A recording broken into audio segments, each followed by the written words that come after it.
take about 30 seconds for it to kick in. He says he's got this scheduled for 8:50 a.m. Look at this, we got somebody already in here, Kathleen. And does that show that it's live right now? It does say it's live.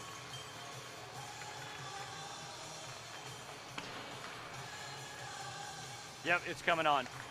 We're coming on. Alrighty. Well, I'm just going to give a shout out really quickly to those folks out there watching on Game Capsule TV. This is Miracle on Ice Fantasy Camp. Game white versus blue coming up momentarily. More Cowbell, please, versus the Bruise brothers. And alongside me, I have who? My name is Dave Hebgen. I'm on Team Oh, Red. yes.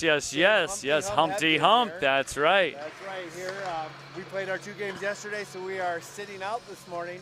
But this all indicates what we get to do this afternoon. Big stuff on the line here today with these 2 teams, blue and white. And we're looking forward to seeing the action. Should be a good game. Well, you're hoping to make it to Valhalla, aren't you? We a little are. Red Zeppelin for you? We are. We're hoping to get there. So we'll see how it turns out. It's all in these 2 teams' hands for us. So if Team White, which you beat yesterday in a close one, that was really nice. You came from behind, then you went toe-to-toe for a long time, just kept barn burning, right? And then took over the win. If Team White wins here, then it becomes a what to determine who would go to the gold? From what I understand, it turns into gold differential. Team Blue is pretty much in the gold medal game. So gold. If Team White wins, we need them. Team Red, the Red Zeppelin, needs a goal differential for Team White to win by like more than 5 goals. So goal differential makes up the difference there, as we're about 95 seconds out from the puck drop. And perhaps at some point during the game, maybe during an intermission, during the first break, you might jump up here and give me a little bit of feedback on what you think and what your concerns might be at that point. I can totally do that. I can be here all game for it if you want. I do know the big thing, Team White wants to win this. There's 2 guys they got to shut down, and that's Dickerson and Gold, who put a ton of points Dixon and up Gold, against us in game 1. So very dangerous. They are a dangerous combo. They skate well together. They're from Hopkinton, Massachusetts. Skate together all the time. So great hockey state of Massachusetts.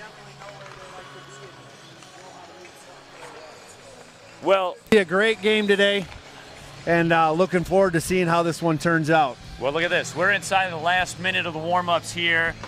So good to have Humpty Hump in the booth here, as it were, alongside the Miracle Sheet, as he is awaiting with great anticipation, hoping that Red Zeppelin will make it into the gold medal game. A lot on the line today. This is Wednesday, May 3rd, 2023. Glenn Burnett with the play-by-play and color commentary alongside Megan, our steady hands behind the camera, as we have such a great week of festivities. How was yesterday? You guys went over to the jumping complex for lunch? Yeah, we went over to the jumping complex, had some nice, decent lunch out there. We got to go up the new gondola all the way to the top of the jumping complex. Pretty sweet. And then took the elevator up to see a beautiful view of Lake Placid, where, interesting enough, the fact that Lake Placid is it's the only Olympic setting where you can see all the venues from each location. So at the top of the jumping complex, you look off to your right, you can see the bobsled runs. You look off to your left, you can see the hockey rink and the oval. It's a beautiful view from up there. Yeah, it is great up here. I've spent 7 winters up here, and we're going to go ahead and cut live now as we are on, and we're a go. So we'll have you chime in every once in a while. I guess we're gonna have our announcements here.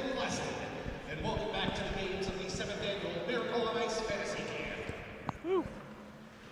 This is the 3rd game of the camp, pitting today's visiting team, Team Bruise Brothers +1, against today's home team, Team Moar Cowbell. It is now my pleasure to introduce today's teams. First, for the Bruise Brothers +1.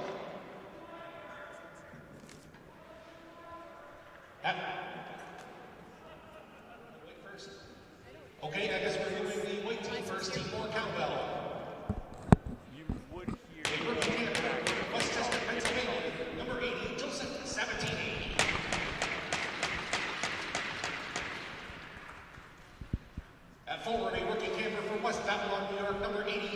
Barbaro. On defense, a rookie camper from Parkland, Florida, number 8, Danny Notice. On defense, a rookie camper from Somerville, Massachusetts, number 80, Michael Notice. He's another dangerous one. On defense, a rookie camper from Houston, Texas, number 80, David Hall. We've got fans in-house for At him. forward, a second-year camper from Oklahoma City, Oklahoma, number 33, Kelly Gray. On defense, a third-year camper from Raleigh, North Carolina, number 6, William Fine. He's got a shot from the point. At forward, a fifth-year camper from Parkland, Florida, number 41, Glenn Notice. Papa Notice. At forward, a fifth-year camper from Hampton, New Hampshire, number 10, Warren Acalo.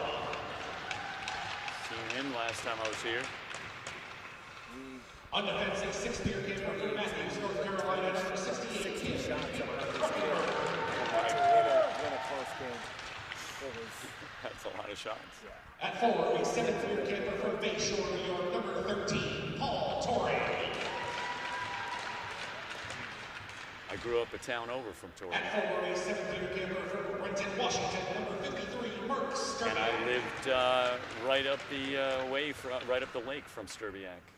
At forward, a seventh-year camper from Schenectady, New York, number 22, Darwin Dardar Van Natten. Husband and wife, they almost got into fisticuffs yesterday. And the team's goaltender, a seventh-year camper from New York, number 33, Kevin Sartorius. All right, give it up for Sartorius. Coaching Team Moar Cowbell, please welcome 1980 team members Steve Janisak and Michael Ruzzioni, along with playing coaches Dave Christian and Mark Johnson. All righty. I think you remember playing with Janisak a couple of years ago? Yeah, in 2016 he skated out, or he played goaltender. But he skated in 19. Oh, did he skate in 19? Yeah, I was not here in 19. He was slashing everybody. At forward, a rookie camper from Hopkinton, Massachusetts, number 80, Matt Dixon. Oh, the danger boy. At forward, a rookie camper from Hopkinton, Massachusetts, number 80, Dan Gold. Oh, goodness. Separate those two. At forward, a rookie camper from Chad's Ford, Pennsylvania, number 80, Cliff Contademos. On defense, a rookie camper from Middletown, New Jersey, number 80, Joe DeLucia. At forward, a second-year camper from Hoffman Estates, Illinois, number 40, Joe Reefer. Joe the Madman. At forward, a third-year camper from Gilbert, Arizona, number 15, Mark Shepard.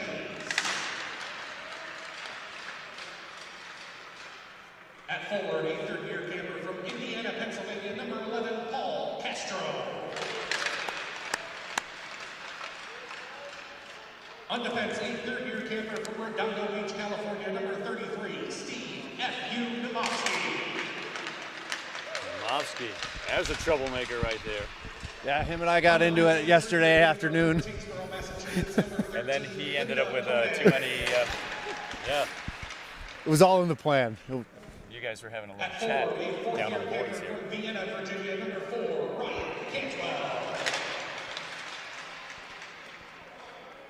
Yeah, that led to a power play goal for you guys. It ended up being a big goal.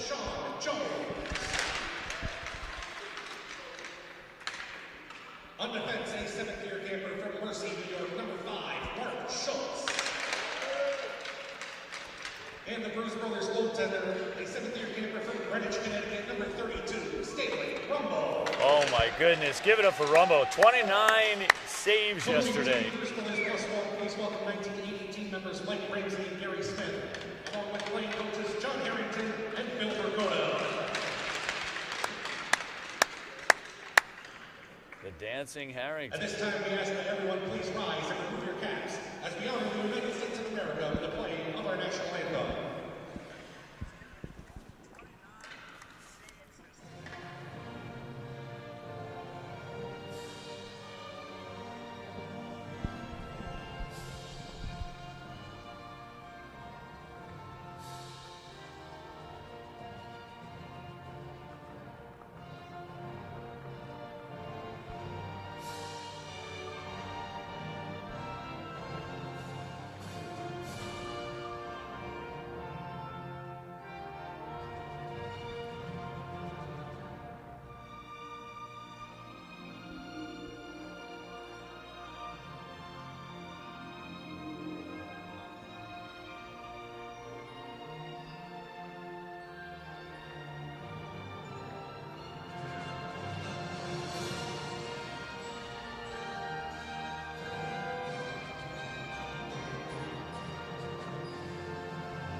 Alrighty, folks.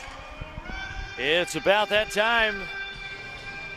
Welcome, welcome one and all to the famed Herb Brooks Arena alongside the 1980 rink, the Miracle Sheet as it were, as we get set for an exciting round-robin matchup. This one the third in the round-robin rounds.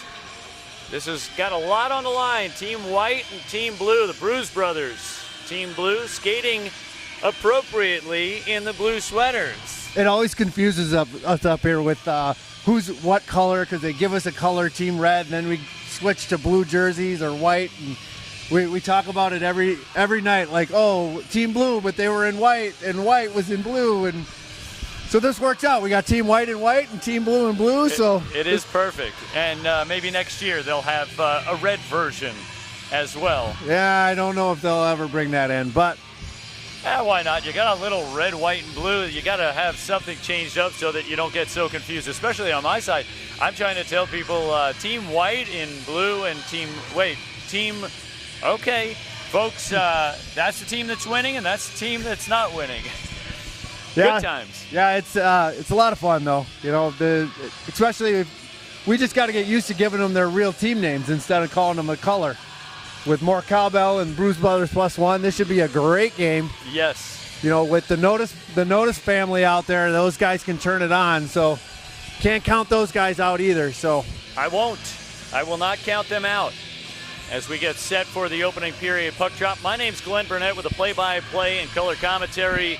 We've got an extra color in the house as well. Dave Hegman, Humpty Hump from Red Zeppelin.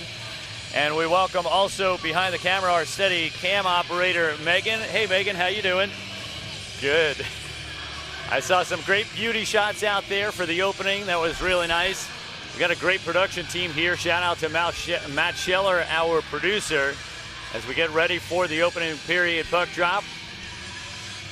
Who do we got out there in the middle? It looks like Van Ness and... looks like Kelly Gray. Is it Gray? That's a guy you got to watch for. That guy can play. Yeah, you know, it's very interesting. The average age out here is, it says 51-ish on each of the teams, but if you take a look at the oldest and youngest and throw them out, it's probably closer to 55, and the skaters out here are pretty graceful. A couple of sexagenarians out there, Harrington for one, and McClanahan, very smooth on the skates. One would never think that they were 43 years removed from gold medal winning game. Oh, big hit there. There's a big crash out on the far side half wall as we come across the neutral zone. More Cowbell in white for those of you unfamiliar. They're looking for a victory here. They fell to Red Zeppelin yesterday in a close one. In order to stay in the conversation, they need a victory here, and then it's going to go to goal differential. So it could come down to the math. And of course, at fantasy camp, unless you're in space camp, you don't really want to do the math, do you? You just want to go out there and put a puck in the net. Yeah, we're not really good at math, so we just let the scorekeeper tell us what we got to do. And a heavy pressure, getting a bit physical in the near side corner. The Bruise brothers really bruising it. A win here for the Bruise brothers. Takes care of business for them as they took a win over Red Zeppelin yesterday. Oh, that's a new song. A little Joan Jett. All right, we'll see here. We got Christian. Is Johnson going out with him or no? Yep. Christian and Johnson. So we get two gold medalists out there. As we see Papa Notice, Glenn Notice out there. Glenn with two N's. The second N is for insurance. In case one of them falls off, he's still Glenn. Dave Hall lined up at defense there with Davey Christian. So we got a Dave defensive line. D to D. Yeah, D to D. D to D pass. We see Harrington out on the ice. And here's the panic to Harrington. Played up ahead as this is taken on by Castro. Christian comes up with a loose puck. Played up ahead in Castro with the steal and the backhander. Covered up, no whistle. But Moar Cowbell comes away with possession, so no damage done. We'll have 3 20-minute periods in regulation and a brief break, no ice cut in between the periods, as they don't like to stop playing hockey. And there's a redirect, close call for Rumbaugh. As Rumbaugh goes down to the butterfly. And now down to Sartorius. Christian picking up the handoff and tossing the longest shot just wide of the net. That won't count as a shot on goal, but darn close. That's Stanley Rumbaugh, man. He's well known in this rink of putting up some shutouts, and he definitely had a heck of a game against us yesterday, and I think he's gonna continue that trend. I think he does it in his sleep, and we got a breakaway here. Big shot. That's Notice out there. Not Michael. That's Danny, isn't it? I think that is Danny. As this is shot on Sartorius. And there's your icebreaker, folks. The Bruise brothers. Van Ness, who's a local kid, comes down, takes a great shot, and gets his own rebound and puts it home. So. Oh, yeah. He's a goal man. Yeah. That's right. Not a soul man, but a goal man. And with the icebreaker coming just inside of 4.5 into the first period, we've got points on the board. We had a combined, 21 points between you and Moar Cowbell yesterday? Yeah, I mean, we had 21 goals. Oh, and there is an equalizer. As this one slips through the 5-hole. And we'll stand by to see who gets the credit on that, but it looks like, is it number 5? Check this out as he's coming out. I think it's Schultz comes up with that, but we'll keep an ear out as Packer will give the announcement shortly.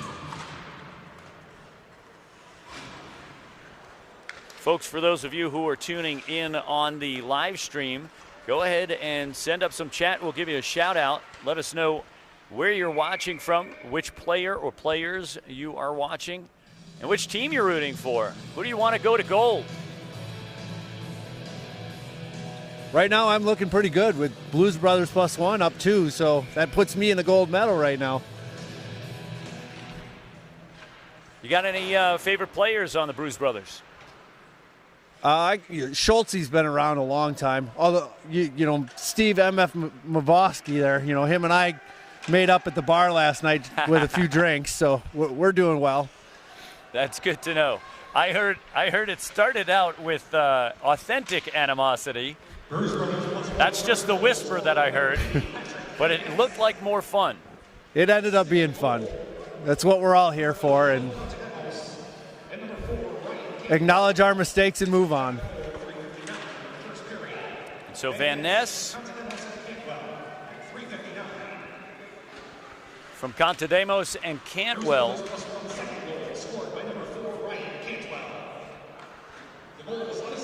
And Cantwell goes unassisted on the second goal. Oh, got a penalty here. First infraction in French. That is avoir accroché, hooking. We had some French skaters in town this past weekend from Montreal, 4 teams out of the greater Montreal area. They teach you a few things, you already know French. That's the question. I studied a little bit of French, and NHL.com has a page with glossary of French terms. So yeah, a little bit of both. Now, Dave, you mentioned that Van Ness is a local. He's out of Keene, New York, which is just right down the pass from here. Yeah. Where are you hailing from? Madison, Wisconsin. Madison. Yep. Wisconsin, a land of hockey. Yeah. Plenty of the gold medal players have some roots in Wisconsin. We got 2 of them. Yep. Mark Johnson and Bob Suter. And actually, small interesting story is my dad played softball with both of them when I was little.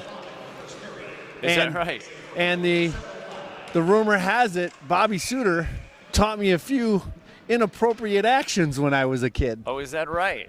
That's what I hear, at least. Is that why he gets a sweater hanging in the rafters? Unfortunately, that is not why the sweater is up there. But Bobby passed away in 2014, right before camp here. So we celebrate him. He was a heck of a hockey player, a real blue-collar, hard-working guy. So it seems like that's where it all came from. All the Team USA players being amateurs at the time when only amateurs were allowed to skate. So they were just college kids. And that's usually just hard work and stuff where you go out there. It's not a whole lot of fame and glory out of it.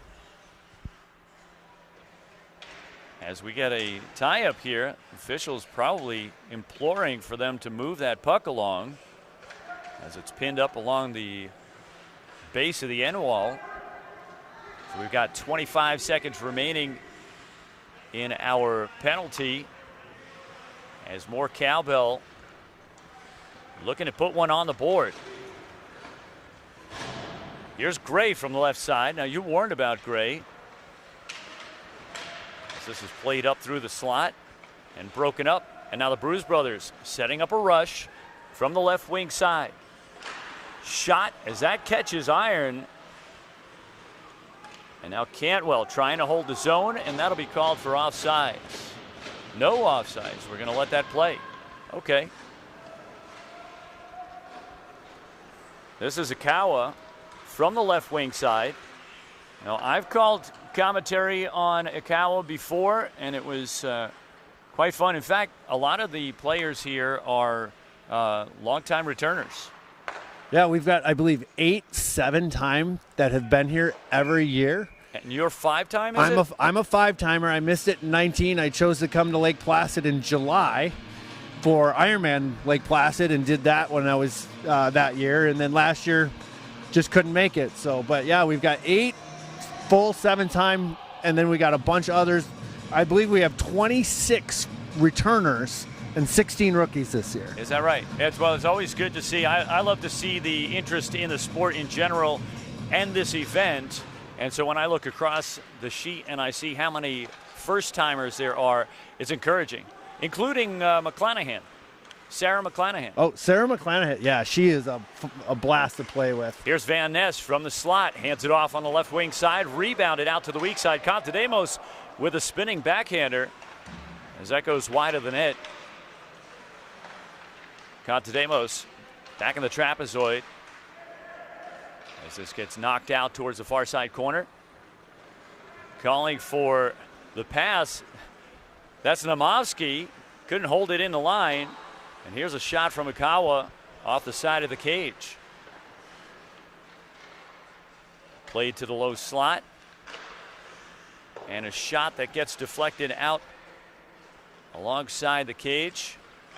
Rumbaugh was steady yesterday, posting 29 saves. Rumbaugh, I think, is the elder statesman of the whole group. Is that right? Yeah, I believe it's 76 years old out there. Still putting up brick walls on the net. So played up to the left point side, sent down to the opposite corner as this is picked up by Moar Cowbell, please. 8.5 to go, first period action. Glenn Burnett with a play-by-play and color commentary, and riding sidecar with me, Dave Hegman, fantasy camper for Red Zeppelin. Team took a win against Moar Cowbell, please, skating in the white sweaters today. And Dave is rooting for the Bruise brothers in blue. And that will open the door for them to play for gold later today as this comes off of the post and cleaned up out in front as the Bruise brothers pick up another one. Dave, you must be even more happy. that definitely puts me in a better spot. But as you noticed yesterday against our game against Moar Cowbell, we were up 4-1, and just like that, it was tied 4-4. That's right. Just like that, we were down 8-4. So anything can happen here at the Miracle on Ice Fantasy Camp with a quick change of momentum. So we'll see how White responds here. They got to get one quick. They got to get more shots on net, and that's going to put them in a better spot. It looks like Gould was the one who cleaned the trash on that one. From the left side. Sartorius down on the butterfly as that catches a bad angle, and Sartorius despondent. As the Bruise brothers rack up another one. We'll give a shout out as we've got Aaron viewing from Houston, Texas. We're live. Hello, Aaron, down in Texas. And then we've got Oscar shouting out for Dave Hall. Brother Mark is checking in from Dallas. This is out of the Oscar Bravo Golf. Alrighty, well, shout out to Brother Mark. So Dave Hall's got his brother watching. We had, yesterday, we had 6, how many siblings are there, Dave? Mark, how many siblings in your family? In my family? Yeah. I have an older brother and an older sister, and I was the first in the family to play hockey. Did you all play? All 3 of you? No, just me. Just you. Yep, And, I'm the youngest of 3. Oh, so you were well, they didn't pick up after they saw how much fun it was? My brother now plays. Oh, he does? So I got his son playing, and then he's like, well, I better learn how this game goes. So now him and I play year-round together. Nice. Maybe I'll get him out here one of these years. Yeah, definitely. And so Gold did pick up the goal with Koenig contributing. That last one was DeLucia, unassisted. 8 siblings. Okay, so Aaron, 8 siblings of Dave Hall. Holy cow. And was it yesterday there were 6 of them watching? We had viewers from, where was it, South Carolina, Texas, Ohio. Where else? Aaron, help me out here. Where was everybody watching from? As we're talking to the live audience out there. So good to have them here. You did get some shout-outs from my girlfriend back home in Wisconsin. She loved listening to you while she was at home working. Who is that? My girlfriend, Jennifer. Oh, Jennifer. Yep, she was watching yesterday my games, so she got a chuckle because she knows the whole Humpty Hump story, and she's like, I find it funny hearing your name get called Humpty Hump out on a broadcast. So I think I said I'm not sure. I haven't seen that name. It's a unique name. I'm not sure if I'm pronouncing it correctly. Humpty Hump. Is that the right accent on the syllables? That is the right accent. And there's a funny story behind it. It's a fantasy camp nickname only. So. Okay. We will keep that in-house. Closed circuit only. As this is deflected out to neutral ice, and here's a break for Moar Cowbell. Racing in on the right wing side, shot and chalk that one up. As Moar Cowbell, please, getting on the board. A little action from one of the notices. It's one of the brothers.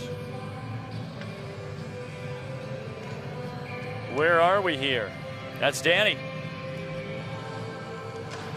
You know the difference between the brothers is that Michael has the name placard on the back that says take notice. And Glenn, I remember because he's number 41. And because our scorekeeper, Packer, highlighted that on the game sheet. Shout out to Packer behind the desk. The goal was unassisted. Time of the goal, 15:47 of the first period. Notice, unassisted at 15:47. The only thing I couldn't tell them apart, the only thing I know is they're fast. So yeah, they are fast. They blew past me multiple times. And great to see that there's the father and the 2 sons out on the ice. I'm sure there's been plenty of games played with them, lots of practices, drills, etc. coming up. So they're probably very familiar with one another, know the strengths and weaknesses. And interesting enough, very competitive with each other. I sat with them before the camp, and all I could hear is they were talking smack on who was going to win the gold medal and who was going to score more goals. Well, that'll get a charge out of everybody coming out here. Not only are they living the dream, they're living the fantasy.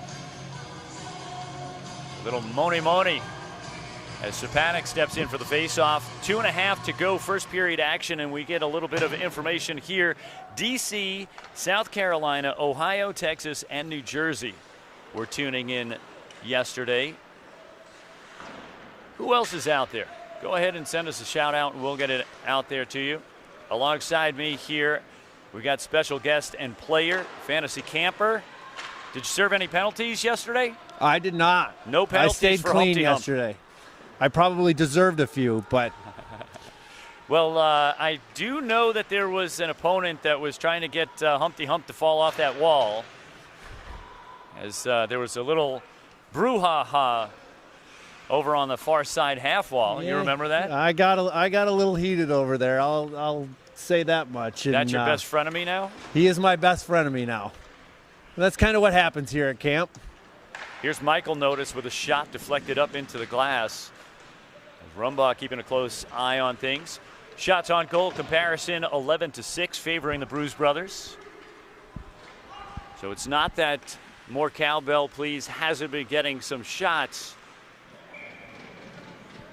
but they've got a lot to catch up on. This is not insurmountable, by the way, as you had mentioned. Not insurmountable.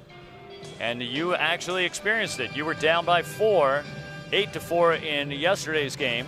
And it looks like Stepanek is taking credit for that. We'll see if he's given credit for it. Packer will announce that momentarily. More Cowbell's just got to find a little bit of energy. They get a couple of good strings here, and could turn really quickly. What I noticed with Red Zeppelin, Dave, is that yesterday your second period, which would have been, it's usually the one where you're over a barrel. If you were over the barrel in the first period, second period, long change period, is very difficult to try to hold your ground. And you guys did a good job playing a stronger second period than you did in the first period. And that started to shift the tides a little bit. Of course, it ended in defeat, but you still ended up gaining a little bit of momentum through that time. I think that might have paid off in your second game. Yeah, it definitely allowed us to settle in and figure ourselves out. Our second game, we made some changes. Getting used to each other is a whole different scenario with a whole group of guys you've never skated with before. So made a couple of changes for that second game, and I think it paid off for us.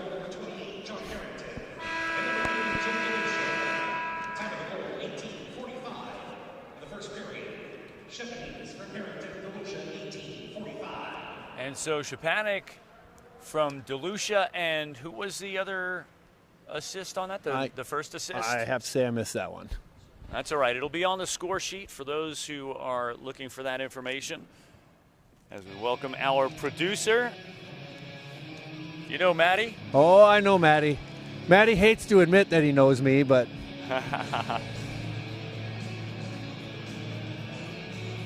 probably doing a little bit of technical work as usual. All right, folks, don't adjust your screens. We'll adjust them for you. All right, a shout out to Nick as we're going to do a quick break here for the intermission. Folks, that closes out one period of play. We're in the intermission just ahead of second period play. At the end of one, as you can see over the big board, we're looking at a 5-1 score. Bruise brothers are leading, and that's good for Red Zeppelin as it stands. We'll see what happens in the second period. From the 1980 rink in Lake Placid, New York, you're watching Miracle on Ice Fantasy Camp.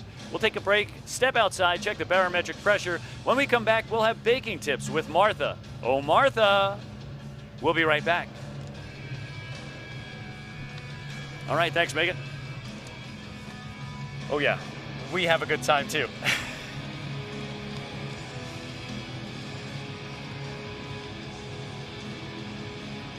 Oh, yeah. How do you dig going through these the short intermissions? it's just trying to catch your breath, really. Yeah. Is what it is. Back originally, they would cut ice between 2 and 3, and they stopped doing that a few years ago. I mean, it makes sense. Keep things moving, but funny story is there was 20, I don't remember exactly which year it was, but there was a group of us, and we're in the locker room, and I went into the equipment room and said, hey, can you put some orange cones to attach them to our helmet? So they did, and we came out, and we lined up against the cone headline of Harrington and Pavlich. I would have loved to see that. Yeah, there's pictures of it. We got a picture printed out. It was great. So having a little fun out there. And funny enough, those orange cones gave us a little advantage. We could see where everybody was at. All righty, well, welcome back, folks, one and all, as we open up second period play. The period of the long change, as the goaltenders trade nets, putting them in the defensive zones that they guard on the opposite end of the ice from their benches. So defensive on-the-fly substitutions will be a bear this period. Best advice is to get into the offensive zone quickly and regularly. Make your on-the-fly substitutions there. Stay fresh and make changes during play stoppages. Everything that you can do to get out of the defensive zone will be a help to your team. You guys have pretty deep benches. It's great to see the enrollment in these camps as high in numbers that you're able to have those rotations. How many lines do you have out there usually? Yeah, we're rolling 3 lines this year. So we've got 3 lines of forwards, 3 lines of Ds. It's really working out well. We're keeping them short and you know, it's tiring out there. I'll tell you. They've narrowed the rink to an NHL size, but when it was an Olympic size, there was so much ice out there that you could get tired pretty quickly. So I'm sure the 15 feet narrower distance is a big difference. You think 15 feet, if they pull 7.5 from each side, really isn't that until you go 200 feet long. That's where it starts to multiply. Right. Well, the one thing is that you end up going up and back, which kind of makes things a little bit more efficient in terms of energy expenditure. If you have 100 feet wide, right, you end up going a lot more side to side. And so when you talk about like runners, as running coaches would say, try to take out the chatter and try to take out the side to side, because side to side isn't moving you anywhere. And so that takes up extra energy. How long can you last out on the ice before your legs start to burn? It depends. It's how the play goes. If I'm going hard like I should, it should only be a 35 to 40 second shift. If it's a little bit of a slower play where I'm able to, our forwards are really holding the zone really well, I can extend it a little bit longer, maybe to a minute. But that you really should be going hard the full time for that period and then get off as fast as you can. Well, that's the idea. That's what makes hockey so exciting to watch and to play, is the idea that there's a high level of intensity. So when you're out there to get the job done, work your shift, and then come off the ice and let somebody else go out there and put their intensity out there. Is that right? That's absolutely correct. It's a matter of go, and then let somebody else go for a couple of minutes, and then your turn comes again. A lot of the times you'll see a lot of teams defensively only run 4D, just because it's not as intense as a forward going. But, I mean, you go look some of these teams nowadays where they're rotating forward to D, D to forward, and this and that, as deep benches definitely help.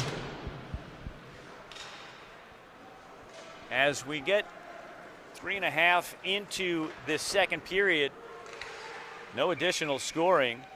Bruise brothers skating in the blue sweaters, leading 5-1. We'll give a shout out to Nick, missing everyone, watching from Parkland. That's Nick Chera, watching from Parkland, Florida, and rooting for the Notice family. What's up, Humpty? That's one of the Florida boys who's missing out this year. So looking forward to, hopefully we'll see you next year, Nick. He scored on the Coneheads. I was on there on that team, Humpty, and scored on the Coneheads. Rip Pav. Yeah, rest in peace, Pav. Pav was fun to watch and play with. He did some things we didn't quite understand. As this is played out on the right wing side. More Cowbell, nice lofted pass as that goes over the shoulder, and here's Michael Notice with a shot, and that one gets through the wickets. And more Cowbell, I see you flinch there. That doesn't bode well for you. That, like I said earlier, tide can change pretty quickly, and that could be a momentum changer for more Cowbell. Well, that makes it a 3-goal game. And it seems in the nature of this kind of game, and it's kind of when you look at different games at different leagues, the adult play is a little bit different. Sometimes you end up with very high scores, and it's unpredictable as to when those streaks and when those slumps will happen in a game. And so you never know, really. It could look like one team is the dominant team, and everything turns around. As we saw yesterday. Yes. Multiple swings in that game. Here's Dixon. Dixon surveying as he goes cross ice. As we see Vakota out on the ice. Scored by number 80, Danny Notice. Assisting on the goal, number 10, Mark Johnson. Time of the goal, 4:25 in the second period. And so Johnson, the gold medalist, picking up the assist on the Notice goal as this is played behind the net. Sartorius keeping a close eye on things. Jones being worked over in front of the crease, away from the play, as this fumbles out into neutral ice. Here's Vakota. Nice easy pass out to Gould as he collects the puck. And now across to Vakota. Vakota trying to hit Reefer as Reefer skating up on the right wing side. There's Hall. Sabatini trying to get in the way as Gould, a dangerous shooter, threatening at the top of the slot.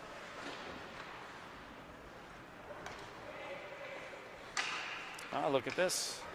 We got some more chatter out there. Folks, if you're out there and you're looking for a shout out, we've got Humpty Hump, Dave Hegman here alongside us. Oh my goodness, that stunned me, and it apparently stunned Rumbaugh. Kelly Gray he's got a good shot, and he knows how to read a net. So looks like Mike Laskoska in our group there. Well, howdy there, Mike. He's a former camper. Let's see here. Oh, so Nick is talking to Mikey. What is Penguino? Penguino's, Santini, he's a former camper, puts on a tournament down in Texas that many of us have been down to play in. So a lot of fun down there. Sweet. Well, it's good to know you guys have kind of bonded more deeply beyond just this great fantasy camp. But isn't that what life is all about? Here's Gray again looking for another one. We got a 2-goal game here as the ice is tilting to the favor of Moar Cowbell as they're down 5-3 after that Gray goal. Van Ness coming fresh off the bench. It may feel like it's a lot of fun and games out there, but they're very competitive.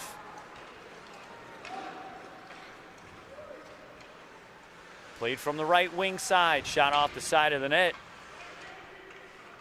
Great defensive effort by Danny Notice, sacrificing the body, trying to get down in front of the shot attempt. Here's Johnson. Johnson working behind a screen. Hands it out to the left wing side. Well played by Van Ness, getting low with a stick across the ice, cutting down the passing lane. Over the slot, shot, goal. Oh, this makes it a game. Now a 1-goal game. As Notice striking again.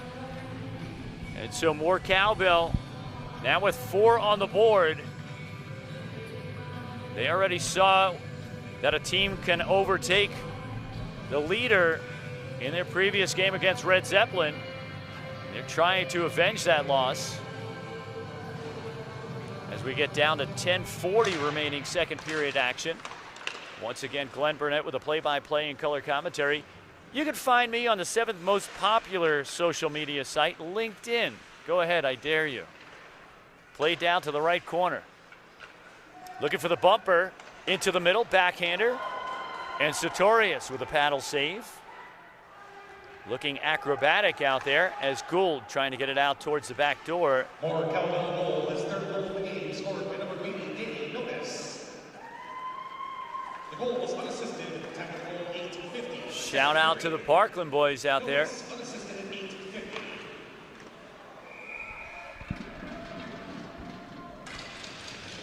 Just a quick feedback out there for either of you guys who've been chatting back and forth with Humpty Hump. Let me know that you're hearing his audio coming across clearly enough. That'd be greatly appreciated. I'm hearing him just fine through my headset, but I want to make sure that the audio on your side is giving you the experience that you so deserve.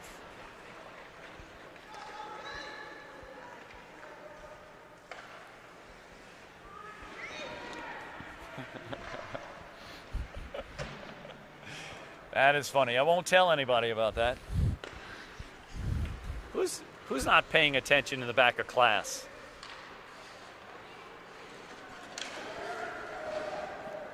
All righty. Thank you so much, Nick. Caught him on a change here. Here's an opportunity. Oh, Off the post. And just could not get it in the bucket, as if the net wasn't wide open enough. Tough break, but not for Sartorius. Giving a little love to the post there at post that there. He's like, thank goodness. I'll tell you what, and that's not something that Dixon would normally miss. Played up to the left point as DeLucia sends it down deep in the zone.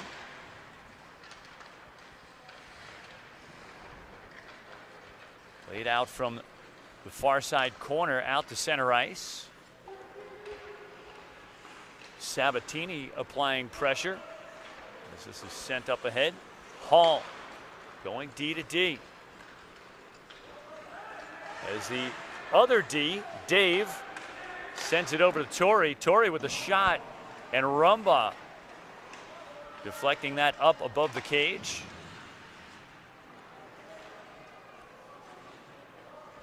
So Torrey's out of Bayshore, Long Island. I grew up in Brentwood, Long Island, and I used to play roller hockey in Central Islip with my grade school. Me and my brother used to play, and during the weekends when we weren't playing hockey, I was on my roller skates at a roller rink down in Bayshore. Roller rinks still exist nowadays? That was when I was in grade school. Well, I'm not in grade school these days, but I think they do. I believe that they do. At the very least, they exist for roller hockey, because roller hockey actually exists out there pretty popularly as well. Ball hockey, a lot of these players will cross over into either or. It's kind of like a person who's a baseball player who will be willing to play softball. You know? Have you seen any of the roller derbies? We got roller derby in Wisconsin. You do? And they do use some of the rinks for that. That's a lot of fun. I haven't been up close and personal, but I know out in the Seattle area they used to have roller derby. Out where Sturbiak is from. Sturbiak's out of Renton, Washington, the practice home of the Seattle Seahawks. He was here like right before the Kraken got entered into the NHL. So he must be pretty stoked to have them into the second round of the playoffs. Yeah, that's what we were talking about. That is this is good for NHL hockey, is having these expansion teams be successful early on. I remember the days of the San Jose Sharks and the Ottawa Senators, where it was just years before they got anything moving. Well, when I saw that there were a couple of players out of the greater Seattle area, including Sturbiak, John, I think, you remember John? John Barr. John Barr, yeah. John Barr had started up a grassroots campaign to bring the NHL to Seattle, called NHL to Seattle. And he did a great job with it. He got him out with that. And then as soon as I saw that, and I made contact with them during that season, as that was a beautiful save there as Sartorius gets the glove on it, played out to the far side corner. I was enthusiastic about it because I lived out in Bellevue, Washington, right across the lake from Seattle and right up the lake from Renton. And knowing that if there's a pro team that shows up there, that means that youth hockey will grow as well. Because who better than the kids who love watching? When I was a kid, I had teams to watch. I grew up in greater New York City, so I had plenty of teams to watch. If I didn't have... Did you get to watch the great Kenny Morrow?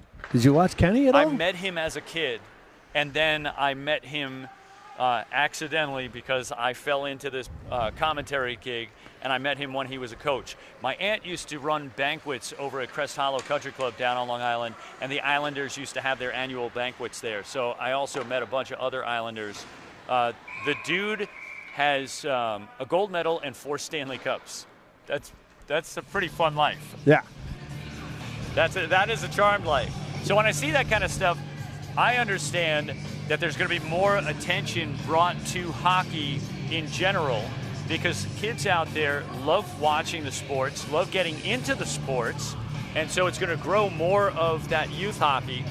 And a lot of my bread and butter has come high volume commentary through youth hockey and then up into the juniors. And so when one starts to expand, that means that the markets are opening and people who do stuff like what I'm doing get more opportunities. Yeah. Big save there by Sartorius. Yes, it is. You guys had a nice stretch when you were down 8-4, and you probably didn't get to see that Sartorius. In the first period, you got a little bit more of that. But you didn't have as many, Red Zeppelin didn't have as many goals, if I'm not, or as many shots on goal early on. No, they were holding us down pretty well, and we were getting what we could, and just enough to hold on. So, like you mentioned, that second period was well for here. Gray around the bend there. Played out in front, right onto the front doorstep, and falling to the ice whilst getting the backhander off.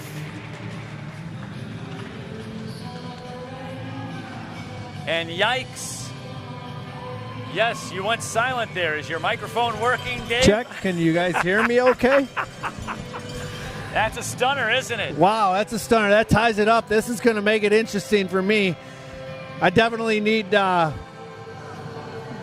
Blues Brothers to pick it up here, but gotta love a good game, though, right? Yes, you do. Sabatini, I think that is right there. In my Pee-wee hockey days, I think the only goals I ever scored were when I was either on the ground already or was landing on the ground, not unlike that Sabatini thing there. Here's Notice. That's Papa Notice, by the way. I never scored a goal in my high school career. Is that right? Goal scored by number 80, Joseph Sabatini. Assisting on the goal, number 33, Kenny Hardy. And number 13, Paul Torrey. I actually didn't start playing until I was 17, so. So Gray and Torrey come up with the assists on this one. We got a skater out of Oklahoma in town. We had an interesting discovery yesterday with, I think it's one of your teammates, Bilecki? Alex, good player. So we had, as soon as I saw that he was from Victor, New York, kind of reminded me that after pandemic I had to go out of the area to do commentary work because they shut things down here. And I ended up stumbling onto AAA juniors. There was a team out in Boston, Rochester Junior Americans, that were playing. And I was joking around about Bilecki being called up on a 2-day contract from the AHL Rochester Americans. And then chatting in is his wife. She says, funny thing is, he's the coach for the U14 Bantam Junior Americans. And I thought, oh, I wonder, do you know the name Cowbell? Cowbell was a skater for the Junior Americans when I was out in Boston calling their trip out to Super Series AAA. And I called one of their games there, and while I'm doing the broadcast, I'm interacting with the folks. I don't see a chat board, but I'm telling them, hey, if I'm mispronouncing a name, go ahead and send your representative in the arena over to me, text a message to them, and have them come over and correct me. some guy comes over to me during a stoppage of play, and he says, "Hey, I'm sorry to do this, but my wife said, can you correct the pronunciation of this name?" And he gives me the correct pronunciation. I say, "Oh, don't apologize. I asked the fans to do that." And then he told me a little bit about how they were watching they were watching on a birthday Saturday. And then a month later, I'm in the Philadelphia area on the same series, Super Series AAA. And in the parking lot, there's a guy who comes up to me. I don't recognize him, but he comes up, he says, "Were you in Boston last month?" Small world. Oh, yeah. And now it turns out that Bilecki's wife tells me that the player that I had called commentary on in the organization that Bilecki coaches is a star Victor High School hockey player. Yeah. So it's a small world. It is a small and world. it's interesting that that's really what Fantasy Camp does for us here is we start to put connections together all across the country. And we've found other guys that would be like, "Oh, yeah, you lived down the block from me, didn't you?" And these are connections that last. This is a great thing about organized sports as we close out second period play.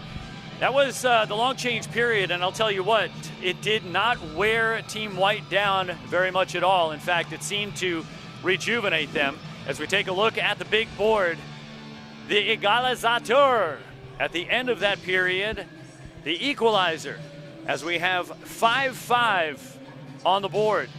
Oh, Dave, yeah, we'll be pulling for you. I want to see you in that gold medal game. So as we close out second period play and get ready for the third period to see how everything shakes loose, we'll take a quick break, step outside, and check the dew point and the barometric pressure. When we come back, Jonathan will teach you how to build a floating bookshelf. From the 1980 rink in Lake Placid, New York, you're watching the Miracle on Ice Fantasy Camp. We'll be right back.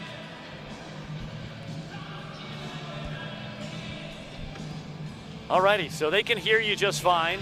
That's good. Oh yeah, it was. This has been an accident for me. November 2018, I was. We can keep this on. November 2018, I was on a break from a restaurant gig I was doing over in Saranac Lake, and I found a listing for hockey videographer for 2 weekends. I was like, "Oh, that's perfect because I'm going to be off for the 2 weekends. I'll come and shoot." I like to shoot video too. I consider myself kind of an independent filmmaker on the side, just shooting, and not just the sports, but when I saw this, I was like, "Oh, this is a good way to make use of my time."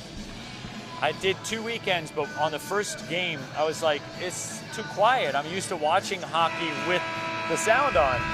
So I said, I wonder if I just start doing commentary. And then I started doing commentary just out of the blue. And then by the second day, I figured out how loud, because I didn't have a headset on, how loud the microphone on the camera was. And then I made my adjustments and I sped things up a little bit, up to pitch, to commentary pitch. Yeah, a little learning as you go type of scenario. Next thing you know, I'm 1,000 games in. So you're telling me I got a chance here? You definitely have a chance. Absolutely. There's plenty of demand out there for guys like you. I used to be just a DJ, a club DJ, and so I got a little bit of experience with that. I did some announcing for some high school teams, but this here can kind of be my dream come true of color commentating. There it is, Bruise Brothers. Oh, there we go. Just 13 seconds in, striking, putting that hammer down. You don't want the Bruise Brothers to have their backs up against the wall. They'll come out swinging. And early third period action, the Bruise Brothers, after having experienced a bit of a lull throughout that second period. What did they pick up in the second period? Zilch. Nada. Yeah. They came out swinging. We'll see how White can respond here. If they can respond, at least get it in the zone and get some good momentum. Build that confidence back up. Here's Torrey. Centering pass as that gets all the way across to Gray. Gray out on the right wing side. Out to the top of the slot. And Christian with a nice wrister. As this is Dixon with an opportunity. Shot, and that had no chance. To the back of the net. Ring that one up. Yeah, those guys have been flying the zone all week here, so that's something you got to watch for is is he'll creep out that backside and you'll forget about him, and they're able to get it up to him for a quick breakaway. If you can only steal a couple of opportunities before the opponent recognizes that that's a tactic that you're going to use, you got to make good use of it. And it looks like Dixon did so right there, capitalizing on that break. And now we're up 7-5, Bruise brothers. Shots on goal comparison early third period, 21-20. Just about as even as you can match these teams up. This is where things started to feel like when Red Zeppelin was running toe-to-toe with Moar Cowbell.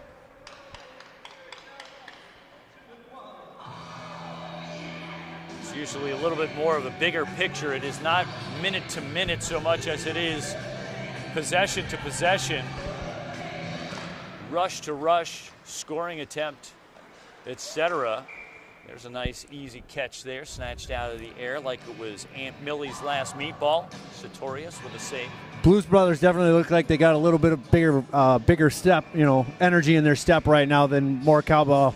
See if they can get a turnaround here. Here's Johnson. Oh, what a tough one there.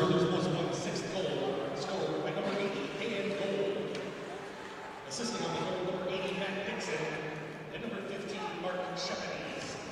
Time of the goal, 12 That looks like Glenn Notice took a shot to the midsection. And so Gould comes up with that one. Dixon on the previous goal. Gould from Dixon and Shapanik. And that last one was Dixon from Gould and Schultz. As this is played down from the point, Ikawa. That's a good skater out there too, Ikawa. Here's Michael Notice with pressure coming on from Cantwell. Cantwell chases him out from behind the net.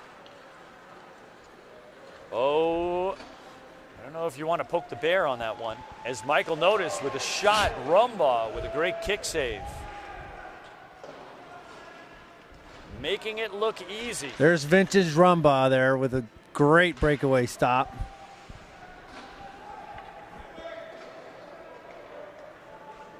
Yes, what was it? 47 was a fine year.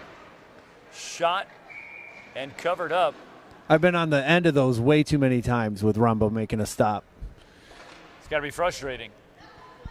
You think you got him, and then all of a sudden, bam, it's closed. So, yeah, he's crafty old veteran out there.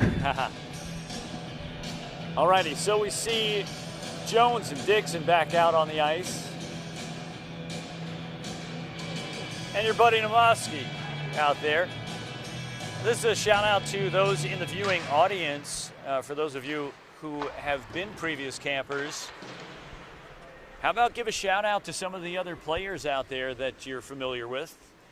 Tell us who you played against. Who are the crafty players out there? And perhaps maybe some favorite teammates, memories, anything like that. Go ahead and chime in. Unless, of course, you're in the middle of a work meeting. Priorities, please, folks. You got hockey to watch. Here's Torrey on the left wing side. Shot, and that one rims in. As that hits the near side post. Just enough angle on it. And Torrey puts one up, and we're back to a one-goal puck game. That's a big goal for Moar Cowbell right there. They shift the momentum a little bit, keep them close in this game. Just outside of 14 minutes to go, third period action. You gotta love the light show. The ceremony of this all. Like none other. And I've called many, many games across here, many different tournaments. But this one really does it up. As this is played out of the Bruise brothers zone. Shapanik unable to hold on to it. There's more Cowbell looking for the equalizer once again. Gray to the backhand. Shut down. Moar Cowbell goal scored by number 13, Paul Torrey. Assisting on the goal, number 6, William Buck. And number 33, Kelly Gray. Time of the goal, 5:19. Good to see Papa Notice back on the ice after taking a block shot there a little while ago.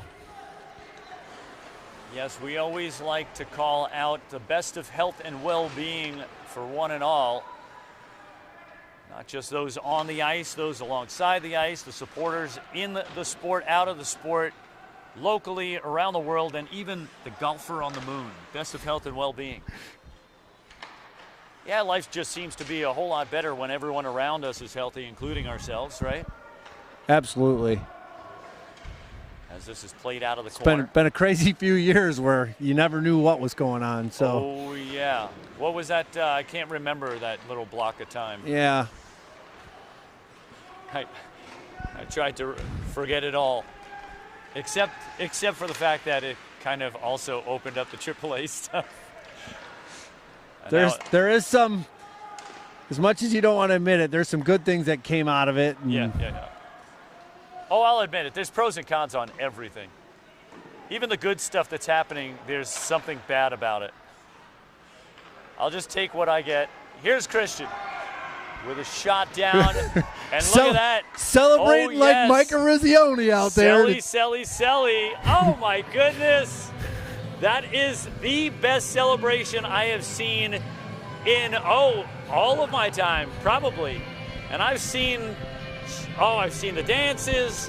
Harrington does a good one, but that right there, I think that's my favorite to date. Yeah, we're going to hear about that one from Harrington, I think. Is there some kind of a contest, best Selly contest? No, just the fact that Christian just scored a goal. Oh. Well, we've got the equalizer out there. It's all tied up at 7 apiece, just outside of 11 minutes remaining in this third period.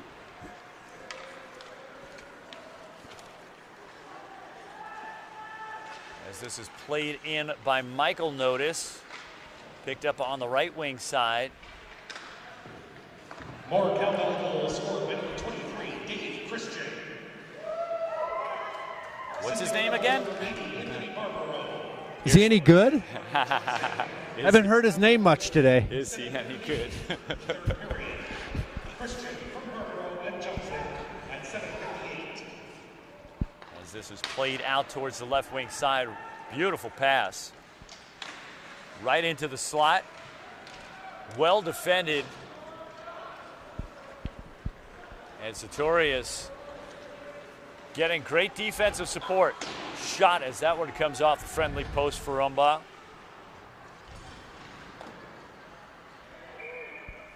Rumbaugh right now with 19 saves on the day. He kept 29 of them out yesterday. As we see Harrington, Jones, Gould, DeLucia, and I suspect that's Dixon out there on the left wing.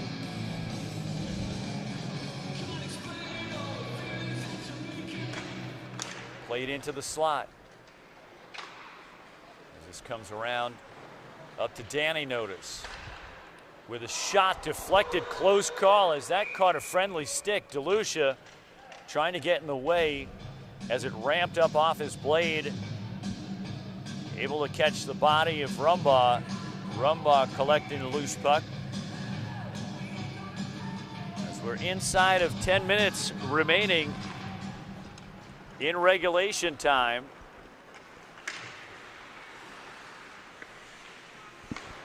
And what do we have after this? Big shot by Gould there. Wow. Just inside the blue line, goes off the glove in top corner. Tough break for Sartorius. Really putting this stuff together. Well packaged. Oh, I love that game. We used to have one in our basement. Oh, the super checks. Oh, yeah. As this is played to Danny Notice up ahead to the left wing side as Torrey sends it deep into the offensive zone.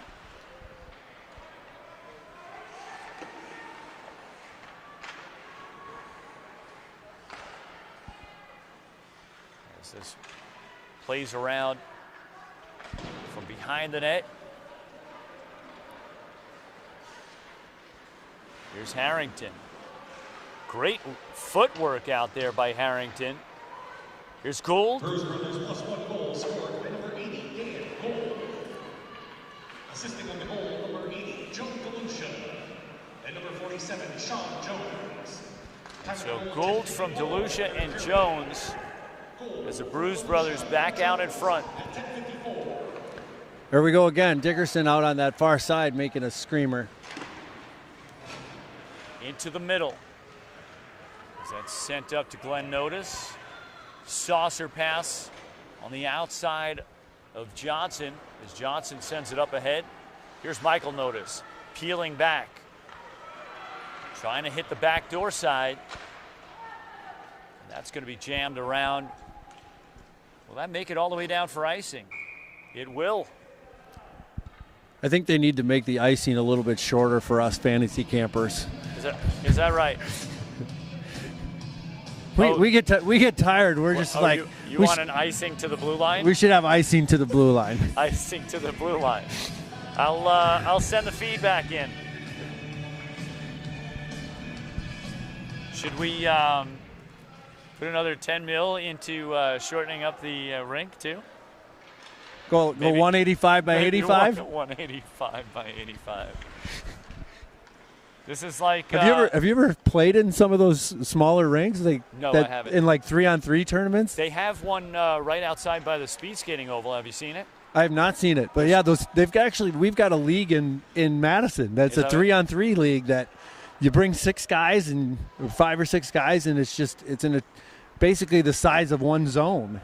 And you're just playing back and forth, and it's fast. And it makes sense. They do it in basketball, in small fitness centers. They have a smaller size court, so they'll run 3-on-3 or 4-on-4. In tennis, as you get older, they start introducing sports like platform tennis, where it's just basically the service boxes instead of the full court. Isn't that pickleball now, basically? Is it? Yeah.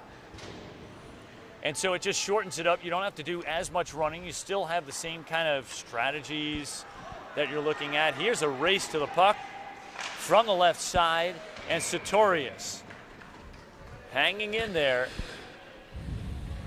as every save counts at this point in a 1-goal game.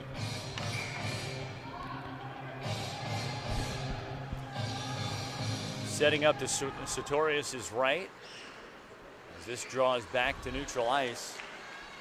Just outside of 5 minutes remaining in regulation.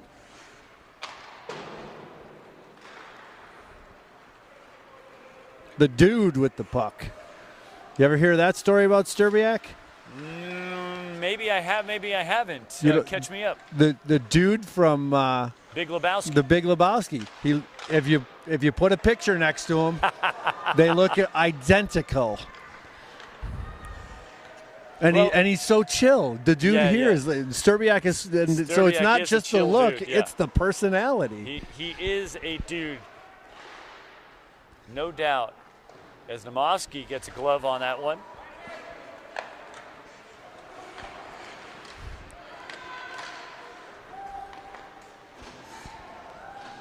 Looks like the Bruise brothers really got a good game plan here. Flying out those backside wings. Laid down to Rumbaugh.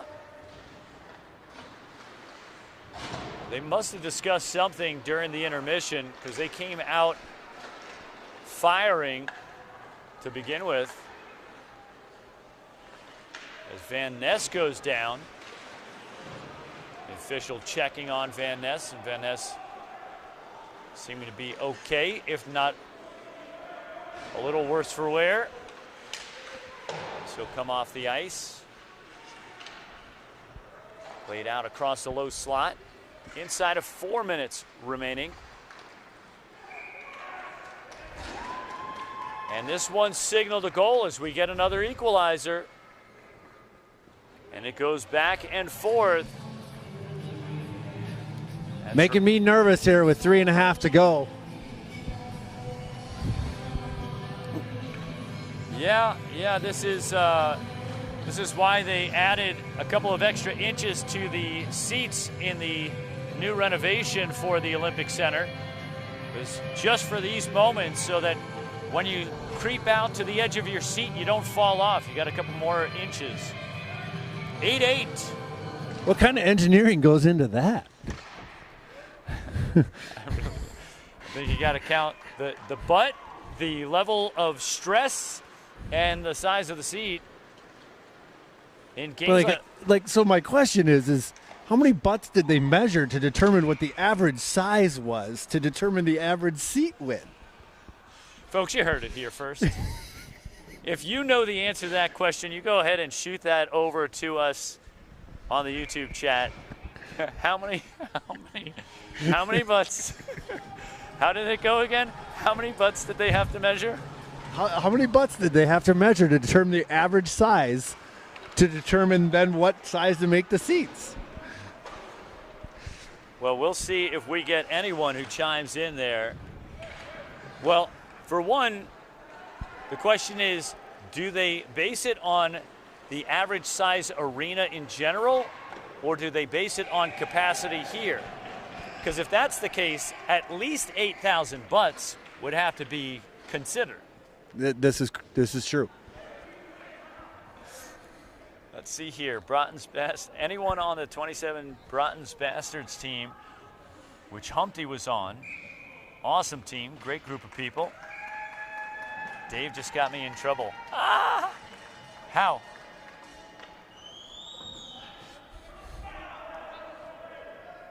Then it became dude light with his weight loss. Yeah, he lost a ton of weight. Is that right? Yeah, and from like 2017 to 2018. Went on a huge diet and came back a new dude. Wow. So we got a timeout here. We have a timeout. We're tied up at 8 apiece. 1:43 remaining in regulation. All right, so we got a face-off in the Blues Brothers zone. So White calls timeout to set up a play. That's what we'll have to see here. I made a mistake yesterday in our game against them when they called the timeout to set up a play in our zone. I didn't call our timeout right afterwards because we saw how they set up. I should have called the timeout so we can readjust, make sure we were on the right play. So we'll see what happens here. See if Blues Brothers realize that and see how they set up and call a timeout so they can readjust. A little inside hockey brought to you by Humpty Hump. Now, is that trademarked? Not officially. They are. Oh, right, we got a little confrontation between Rizzioni and Kelly Gray here. Rizzo's trying to pull the goaltender, and Kelly's saying no way. We're not ready for that. I don't know. Do we be careful here? They can tee him up for a delay of game if they're not careful, not showing up to the face-off. All right, it looks like we got this all settled out. Sartorius will be ready to exit Toot Sweet.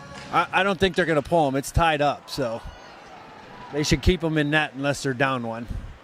As this is played. Although it'll be interesting. What happens in a tie? We don't know. Into the slot, and Notice in there. That's Danny Notice. And that right there is heavy pressure on the far side half wall. Yeah, White needs a win. White needs a win in this. The tie doesn't help them, so they got to consider pulling that goaltender here. Clock will stop at 1 o'clock at 1 minute to go. So we are ticking down just about at that 1 minute mark. So what point? Schultz comes out. Last minute of play in the third period. When are they going to pull the goalie? Now might have been a good decision with a. Now these round robins, are they not going into overtime? They will not go. They'll end up with a tie. And so we're down to 50 seconds remaining. And there is some heavy battling out there. See, I think that was a mistake not to pull the goaltender on that last faceoff, though. pestering Gould. Well, given that they wouldn't have overtime, I agree with you. Played out through the slot. When you get notice out there, a couple of the notices out there, you have speed. So if anything, we got a penalty here. It looks like it's a. Oh, we have some shenanigans going down on the bench. We had Dave Christian in a blue Tory jersey. You see this here? And he made a jersey change. Davey Christian had a blue Tory jersey on and went out on the ice to get the extra man for the penalty. That joker. No way. Yeah. Oh my. We're going to have to go back to the videotape on that one. As they're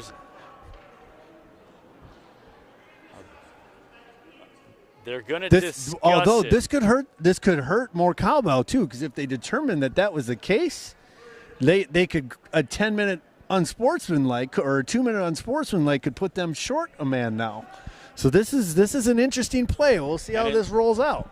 Well, this looks like they're going to give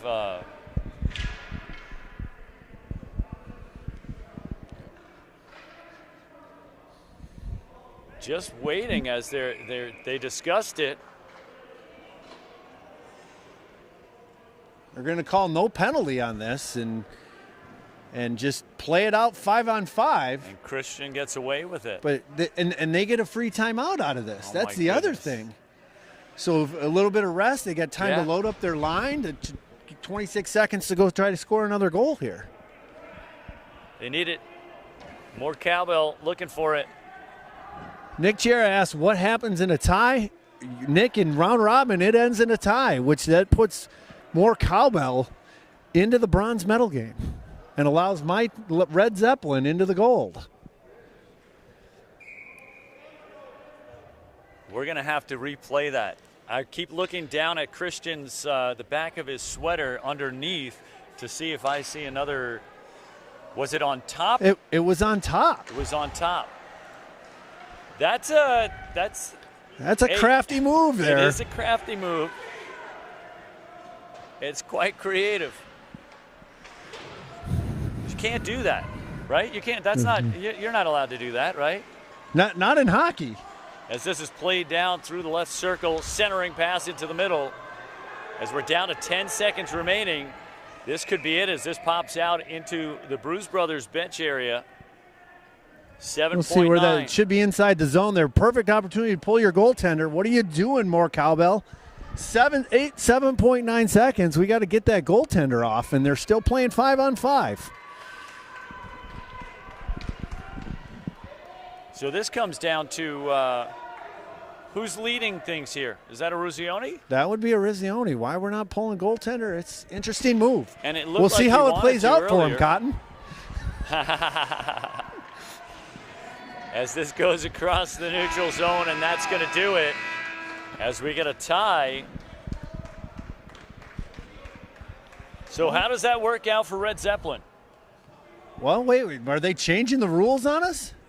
Looks like they're going to play some overtime. Well, if Christian can change his jersey, I'm sure the officials can change the rules. So we have a brief stoppage here at the end of regulation, and it looks like we're going to go to overtime. So that may be why they were not pulling the goaltender, is we are going to go to overtime, which makes sense. You don't want to pull them in that scenario to give up the go-ahead goal. So knowing you're going into overtime. Maybe they feel that there's more luck in the even periods for them. By rule, they should switch ends. I don't know if they do. We got the director of the camp here, Katie Million, down on the ice, talking to the refs, trying to figure out what's going on here. Even a 5-year veteran has no clue what's happening. Isn't that the great thing about life? No matter how old you get, you can still be clueless. As we get a look at Sartorius watering up. They are going to switch ends. We've got just outside of a half minute remaining in the intermission. I will, if I do not end up in the gold medal game because of this, I will protest to the commissioner. Just gently hand me the microphone, and I'll watch you dash down to the ice. You should make a big stink about it, for sure. If everyone else is going to go ahead and do their song and dance, you might as well go out there with a legitimate complaint. I have proof that in round robin tournament, it ends in a tie. Why they get their extra, I don't know. All right, so folks, this game is being watched, not played under protest. This game is being watched under protest. This is being watched under protest. They're still talking about it with Nick and Katie down there. She's still got her hand down there. Where is Mark Wells, the commissioner? He's down in his seat, not moving. So there must be something that I don't know. They want more good hockey. It's they want more Cowbell. They want more Bruise brothers. And look at this. You see Christian down here? Oh, you should have seen him in the lake house after games this week. Yeah. I believe he broke a table. Dancing on a table. Really? But there is no proof. No proof. Well, that's good. Alrighty, folks. Welcome to the extra stanza as we open up fourth period action. 5-minute period. All tied up at 8 apiece. More Cowbell, please, skating in the white sweaters. The Bruise brothers in the blue as DeLucia sends it out towards the right wing side. Stopped in the center dot by Johnson. And we'll get a we got neutral 5 zone minutes. face-off. 5 minutes stop time on Stop top of time. that, not running time. I don't know. See, again, more rule changes. Nice offsides graphic. Yeah, the upgrades they've done to this facility over the years have been great. As this is played out to Danny Notice. Out to the left wing side and unable to tag up in time. We'll get another neutral zone faceoff.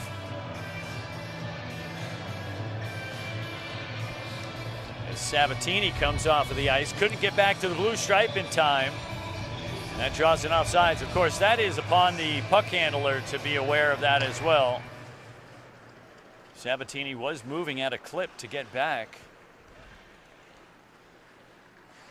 Here's Michael Notice. Looks like Blue is just not going to put pressure on them, so they're going to wait until they can get a neutral zone turnover. Or there's a little bend, don't break. Dar. As this is played out to Dardar. Van Atten battling in the corner. As this is played up ahead. Gray dropping back on the defense. Here's Gould. Gould veering all the way out to the far side wall. Cantwell coming up on the weak side, chasing down to the end ball. Schultz pinching down to the half. Played deep into the right side as the Bruise brothers starting to show a little bit of pep in their step on the offensive zone. As this comes around, they got to close that gate down there. Shot on net and Rumbaugh with the save. And what a play on defense as Rumbaugh comes up with a great save and Schultz in support, sliding back to close up the cage. Shot hard off of the end wall. And now a break here as Cantwell starting to work towards the offensive zone. Posting up on the right side. Here's Gould from the left circle.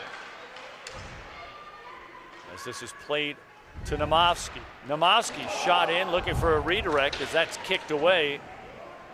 Played up to Szczepanik from the left circle. Shot through traffic. As this plays out to neutral ice. Schultz dropping back to collect the puck. As the dude comes back, looking to create the turnover. Schultz back into neutral ice. Just outside of 2 minutes remaining in this overtime period. As this is played to Danny Notice. Up ahead to the Dude. And that'll go down for icing as the Dude could not get a stick on it. I'd be looking for White to pull the goaltender here in the next minute. They need the win. So if it, again, we don't know. Does it end here or do they go to a second overtime?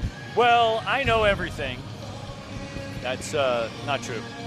I don't know. I have no idea. I just follow the director. The director says do that, then that's what's happening.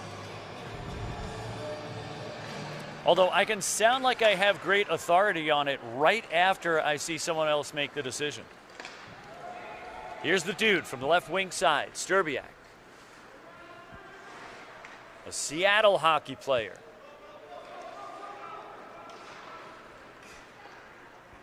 As this is played across neutral ice. And here's Torrey in the middle.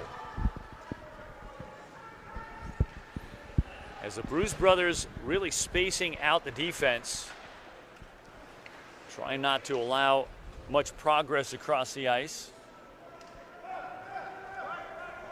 A totally different game being played in this overtime period. 76 seconds remaining as that's flipped up to the Dashers and out towards the point. Sabatini, the evasive handle as Reefer with a little stick check, stealing it away as that's played out to neutral ice. No movement from Sartorius. From the left side, great skating out there. Just missing the back door as Sturbiak was looking to put that one away.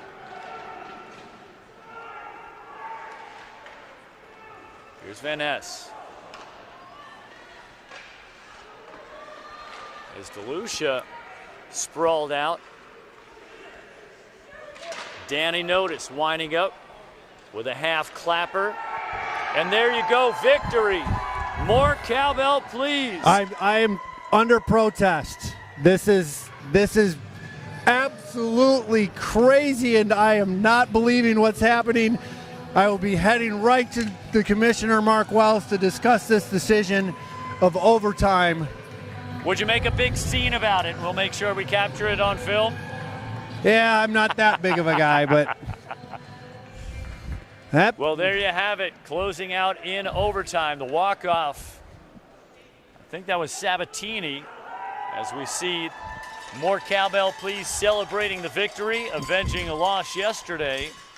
After the result of my protest, I'll let you know how that goes down. But if you'd have me back and I'm not in the gold medal game, I'll come commentary the gold medal with you. I would be more than happy to have you back. And so it was Sabatini. One of the younger ones, huh? One of the younger ones. As both teams will gather at the center stripe to exchange goodwill on the handshake line. And if evidence holds true, we will see these two teams again in the gold medal game. Gold medal rematch. Good game, good game. Safe travels, good meals, and good luck. What a great day to be a hockey player. What a great day to play hockey. So there you have it. Break away for just a moment and give our awards for players of the game. Who do you think it's going to be? Well, I think you give it to Sabatini if he hasn't won it already, just for that game-winning goal. Be there. For the Bruise brothers. And then for the Blues brothers, still, I know Stanley won it already. I would give it to him. Mm-hmm. Other than that, it's like, that's a tough one. Kelly Gray? Kelly had it. Wait, Kelly's on the other one. Kelly's on Moar Cowbell. See, I'm getting them all confused. Who would I give it to? Let me see here. Dixon, maybe. Who else? The guy I can't pronounce his last name. He had a couple of good goals today. Harrington? No. That's an easy name to pronounce. Matt Dixon. Dixon got it.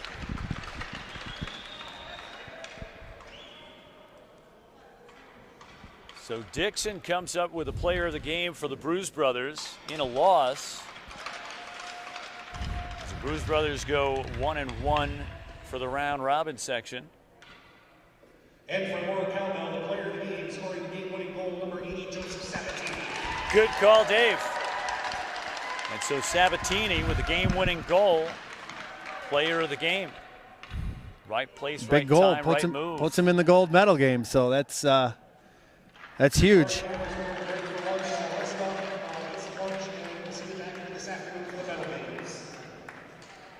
All righty, folks, so we're going to go ahead and break away from the production for a short while and come back mid-afternoon to start out our medal games. I want to say thank you to Dave Hegben, Humpty Hump, for joining us in the broadcast, and we hope to see you again. Interesting enough, you were talking about correcting pronunciations. It's Hebgen. Hebgen. Yeah, H-E-B. Oh, was I saying Hegben? Yeah, Hebgen. everybody does it. You're not the first, you're not the last. And So, of course, I can pronounce Humpty Hump, which is a very difficult name to pronounce, but I can't pronounce Hebgen, which seems like a very easy name to pronounce. It's not. It's not. Trust me. It's a German last spelled, name. right? And I could probably put my grandmother's maiden name and you'd get it correct. It's Minjardi, and it just sounds like it's spelled. So, I'm going to take the victory for being able to pronounce Humpty Hump. How about that? I'll give you that one. Thanks for having me today. So that absolutely on a spur of the moment. It's so good to know if with you in the box here, that brings in some of these other folks. So that was really good to have them chatting in as well. Thank you so much, Robin, for the feedback there. Nick, Karen, Aaron, all of the folks out there around the world checking out this Miracle on Ice Fantasy Camp. We're going to go ahead and shut down for now and come back in the afternoon. On behalf of Megan behind the camera, our producer Matt Scheller, my name's Glenn Burnett with the play-by-play and color commentary. We'll see you on the next one. That was a lot of fun. That was a lot of fun. Yeah. Once I figure out my protest, Yeah. want me back. Get the construction cones. Maybe that will be part of what does it. Like something that gives a really good sign that you aren't someone to be messed with, maybe. At least it's very visible. Good luck, Conehead.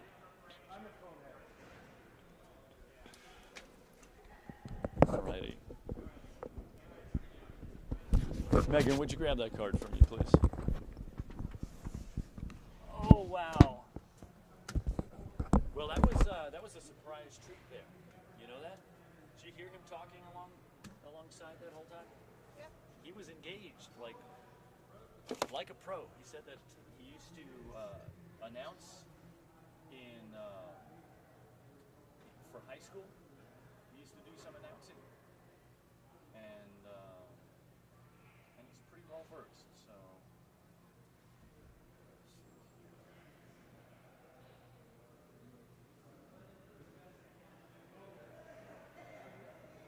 So we have a bit of a break from now until I think it's 2:30.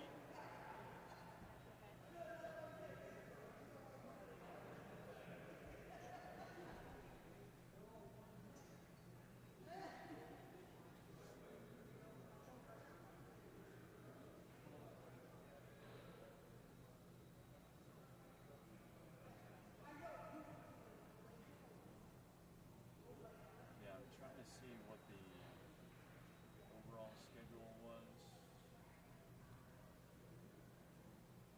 They go to lunch now.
notice he came running up here because he was like, oh, his thought must have been, oh shit, I didn't start it. What was it, like Because when 20 I minutes looked on later? here, yesterday's was left on for like 12 hours. So there's a 12-hour YouTube video where it's just staring at the ice after the game's done. I thought maybe he already had it set up and running, and then when I went to check to see if people could hear me on the broadcast when it was like within 5 minutes, and it took maybe about 40 seconds from when you push the red button to when it was up and running. So I think he was very relieved to come up here and see that I was on. Yeah, it's a stressful spot to be in for any of us, right? And it's like, what happened? Like when the camera shut down. It's like, oh no. Really good shots on the when they went to the national anthem and everything like that. I mean, you already have it's good to know that whenever I can say, wait, you know what? Allow the person to do what they do. Have a sense for it.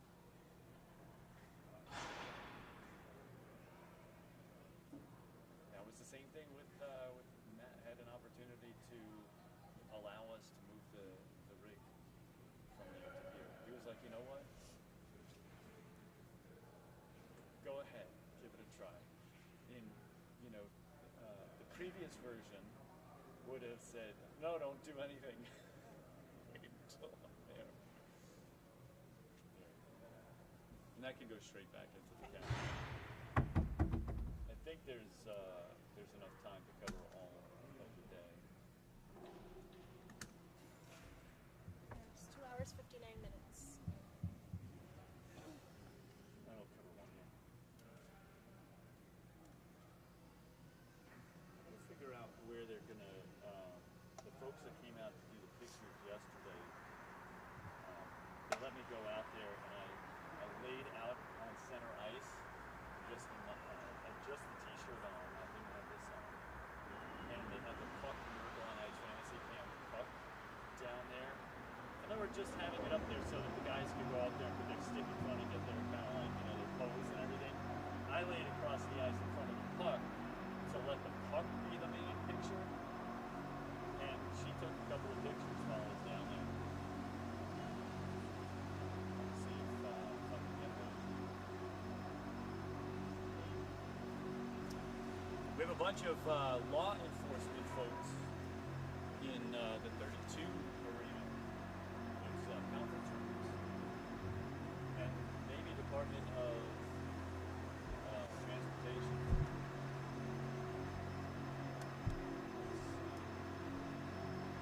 What I'm looking for right now is just that message he sent me with the schedule from yesterday. He sent me both of the schedules. Did he send you one for today? Yeah. Oh, so you have that one? Yeah.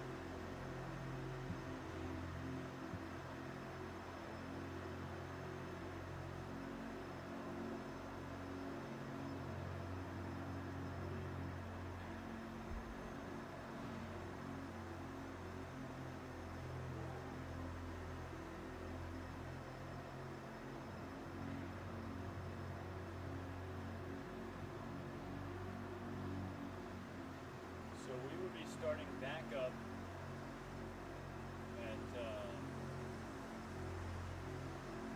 2:30. So probably, well, actually at 2:15 they're going to have the warm up and the player introductions. So it's probably a good idea for us to be back here no later than 15 minutes ahead of time. Everything else is set up. You're all kind of dialed in. So, can you hear anything in the headset? I heard who they were going to call for the goals, and then who they were, like, just those kind of calls. Who made the goal, who they were going to announce for the But you still heard the prizes. other person on the headset. Was there more than one person? Sounded like two. One of the guys who was part of the production down below came up and handed a headset to Robin and was checking to make sure everything up here was dialed in and ready to go. So she was like, okay, put a headset on. And there's no talking or anything like that. There's no need to do any of the talking. Unless you had, like, if Matt had a headset on, you might say, you know, Matt, I got a thing, you know, instead of what you would normally text, hey, Matt, can you do that bike balance thing again or whatever, right? But I've done that before. Matt's used to doing it too. Is that you'll have somebody in your ear who is saying, can you get me some more crowd shots? Because it's multi-camera kind of thing, and they're going to throw some stuff up on the big board. So that's kind of what it's useful for. But then in the meantime, it's a lot of just listening to all of the talk and traffic. It was helpful sometimes because sometimes I couldn't figure out who scored to get a close-up, and I could hear them banging who it was, so I could go find them. Yeah.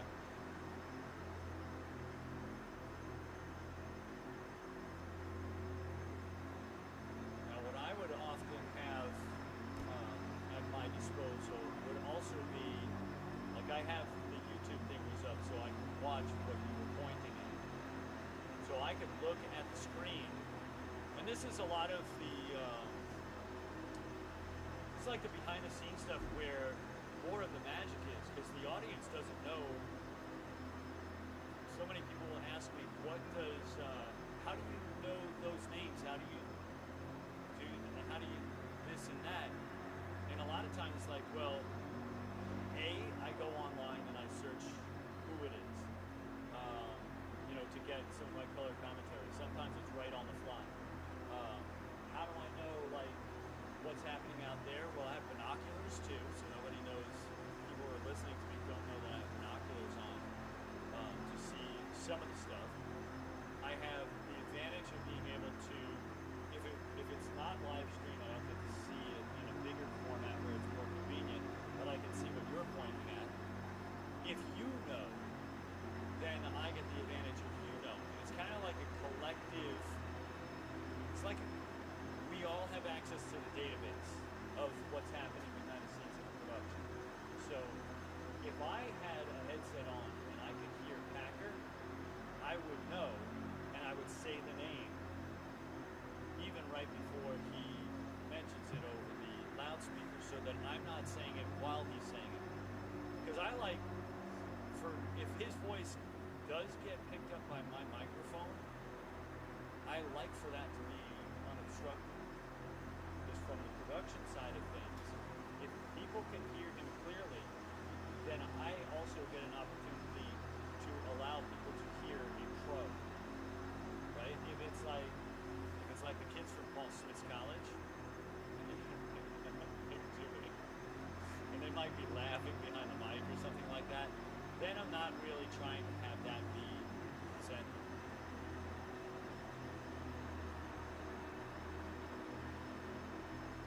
I'm going to run downstairs and see what I can get from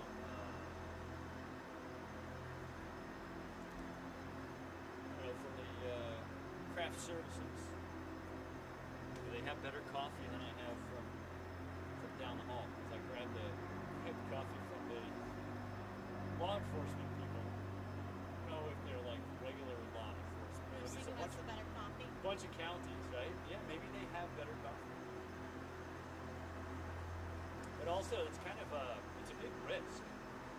Because if they have better coffee, then that means that the value of this theft is really greater than the value of a lesser coffee. And I'm putting my reputation on the line. Next thing you know, you're going to see ESPN has got some kind of story that runs that unknown commentator busted for stealing premium coffee.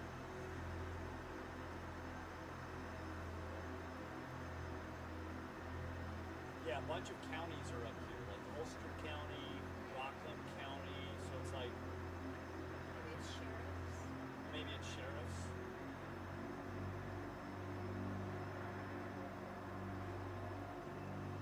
saw a DOT car pulling up out, right outside where some of the people were parking. And they were starting to do the parallel park. And it looked like parallel parking was a little bit of a challenge for them. And then just as it seemed like maybe they were giving up on the parallel parking thing, maybe they also noticed that they would have been parking into a pedestrian walk area with a what was it, Ardsley police vehicle right behind it. I guess maybe you have the protection is a little bit of nepotism, like, don't worry about where you park.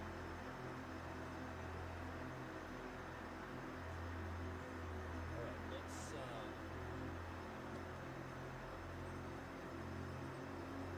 he asked if he has, so I have a career in this? That's what Dave said. Oh, so I have a career in this? He's he's a natural talker. So he's just in a, this is what's maybe easy on the color. So what he did was color. I did both play-by-play and color. But because he gets to pick up some of the slack, I get to hand off some of the color stuff. That's the stuff where it's just chat. Play-by-play is where you're trying to keep the listener informed on what's happening in case they walk away from the screen for a minute or something like that. But that role's, I think it's a growing opportunity because more of this technology, not just this, but like these other cameras, stationary cameras that they can install in high schools and in small colleges are being, they're inexpensive. So there are investments going into it. Part of delivering content for people and social media and content creation is a huge deal. So with all that kind of stuff growing, if there are people who are hiring me and paying travel expenses for me to go to all these different locations, that means that there's a shortage of that available talent. So guys like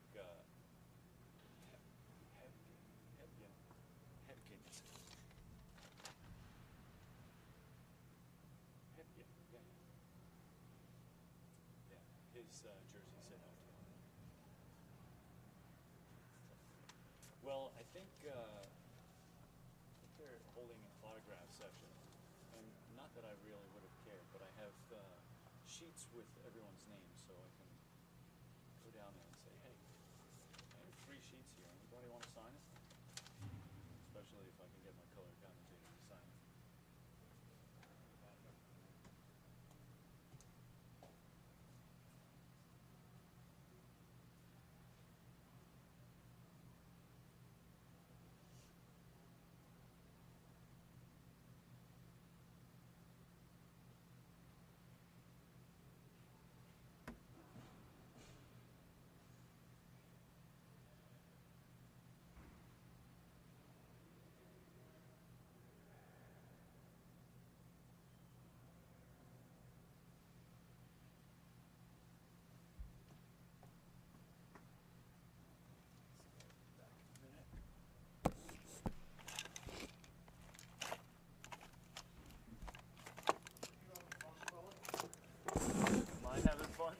Yeah, I'm having fun. We're going to make sure that every guy that comes up and shoots you is going to have someone with you.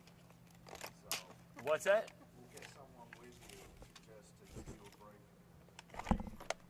Because there are a lot of people that don't want to talk. Well, you know what? Fancy themselves. I do the like nice math. Nelson brother. No. I'm Stuart. Stuart. Nice to meet you, bro. So where are you from? Right? I grew up on Long Island. Commentator and musician, artist, graphic designer. Also, if somebody needs a shortstop, I'm available. Oh, really? Yeah, I'm ready to go. So you work with Matt a Yeah. lot? You do the cameras? Yeah, I do. So I just last March I completed my 1,000th game play-by-play color commentary.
spent a lot of time chatting here with Stuart.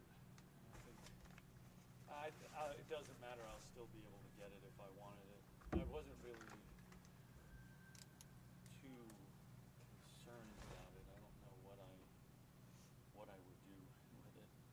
It would mean I'd have to frame it, and then. But there are a couple of people that I'd be able to get it from anyway. I kind of figure if I can't recognize who's who, why do I need their autograph? You know what I mean? Yeah. Like, I still have not figured out, wait, which one is Mike Ruzioni? I don't know any. Like, I know Harrington. Because Harrington makes a big show of when a goal is scored, and he does the dance, and we usually have a close-up on him. So I'm like, okay, close-up on somebody makes it easier for me to recognize them when they're out of uniform. I've kind of grown up knowing players by what they look like in uniform, not so much out of uniform. Although I met as a kid,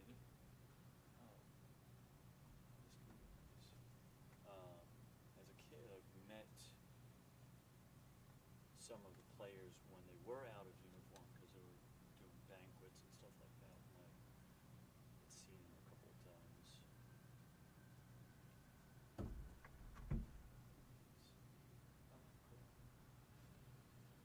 All right, so.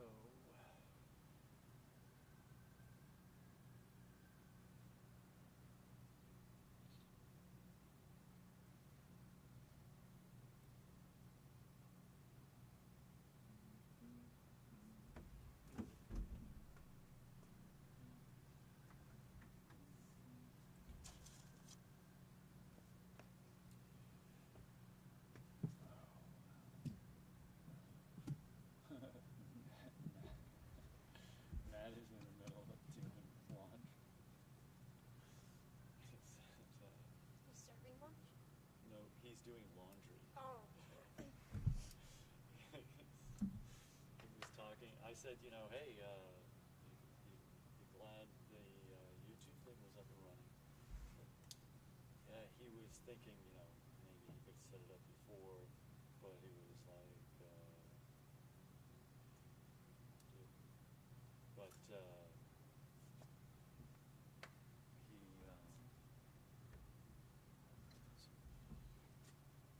he didn't want to have the live stream on 2 hours ahead of time. So he Doing was- laundry here, or like he's his doing own laundry? No, he's doing laundry downstairs. Oh. So he said, and I said, okay, so we got that, and then I asked him about the autograph, and he said, oh, hey, you got to, and then we got some autographs and something, and he says, where did it say that? He said, it's on the schedule. And then the gal, do you know the tall woman who works for Orta, blue jacket, silver hair? I think these. Is that who it Her is? name is Denise. Wears glasses. I've seen her glasses. I don't know. Okay. So she was sitting there when I was chatting with Matt, and she said, yeah, it says on the rosters there. It says it. And then Matt was like, you mean to the public? Because Matt doesn't want to he doesn't want to breach security protocol. He's careful of wait, that guy, I brought him in, so if he crosses the line, then I'm crossing the line, or I'm, somewhat responsible for it.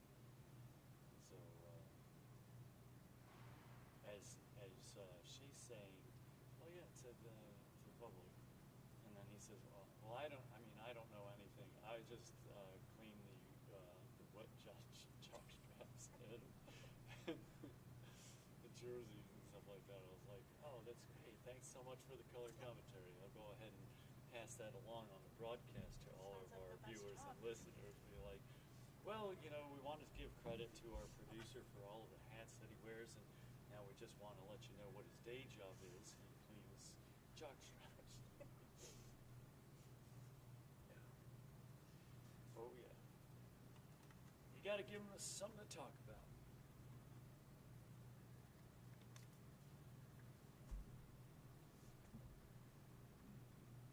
What's that?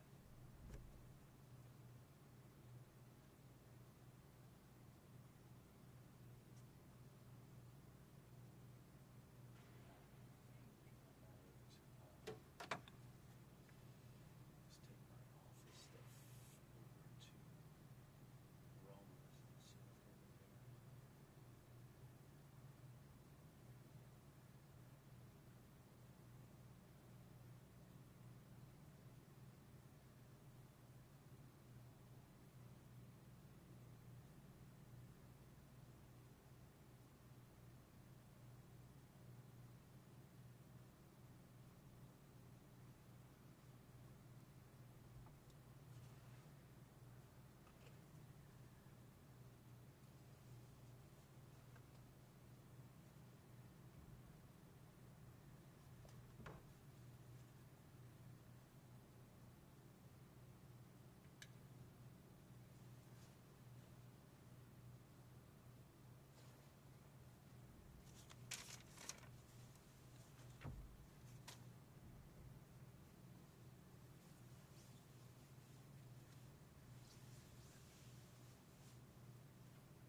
It's about that time that the sun is direct enough through clouds to burn a bunch of it off. It's starting to brighten up out there.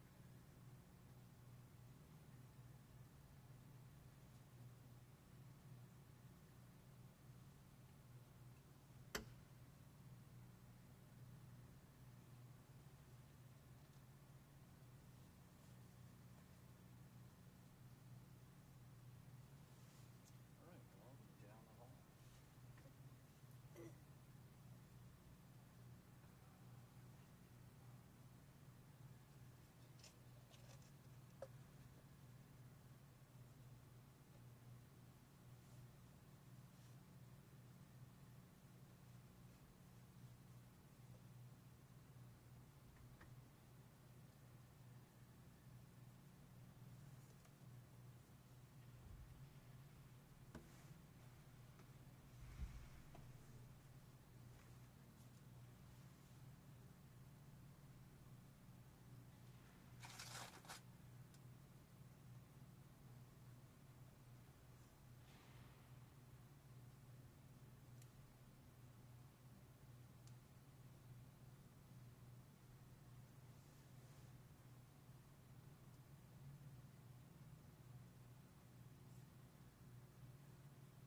Yeah.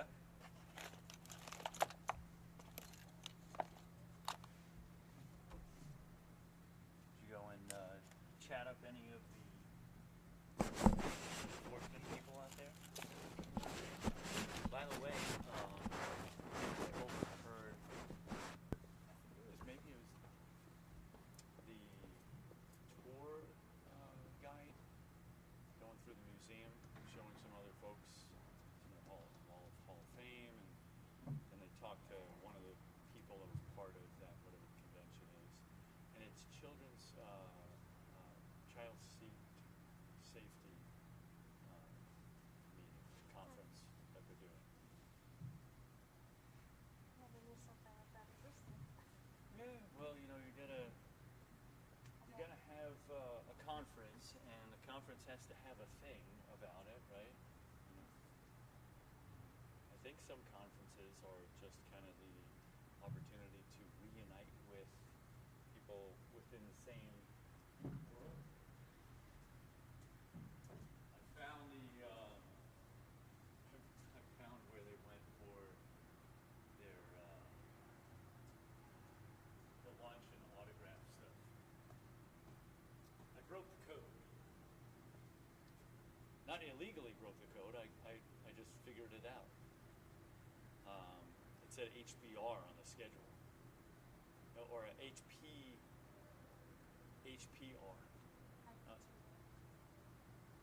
Like, wow, look at that.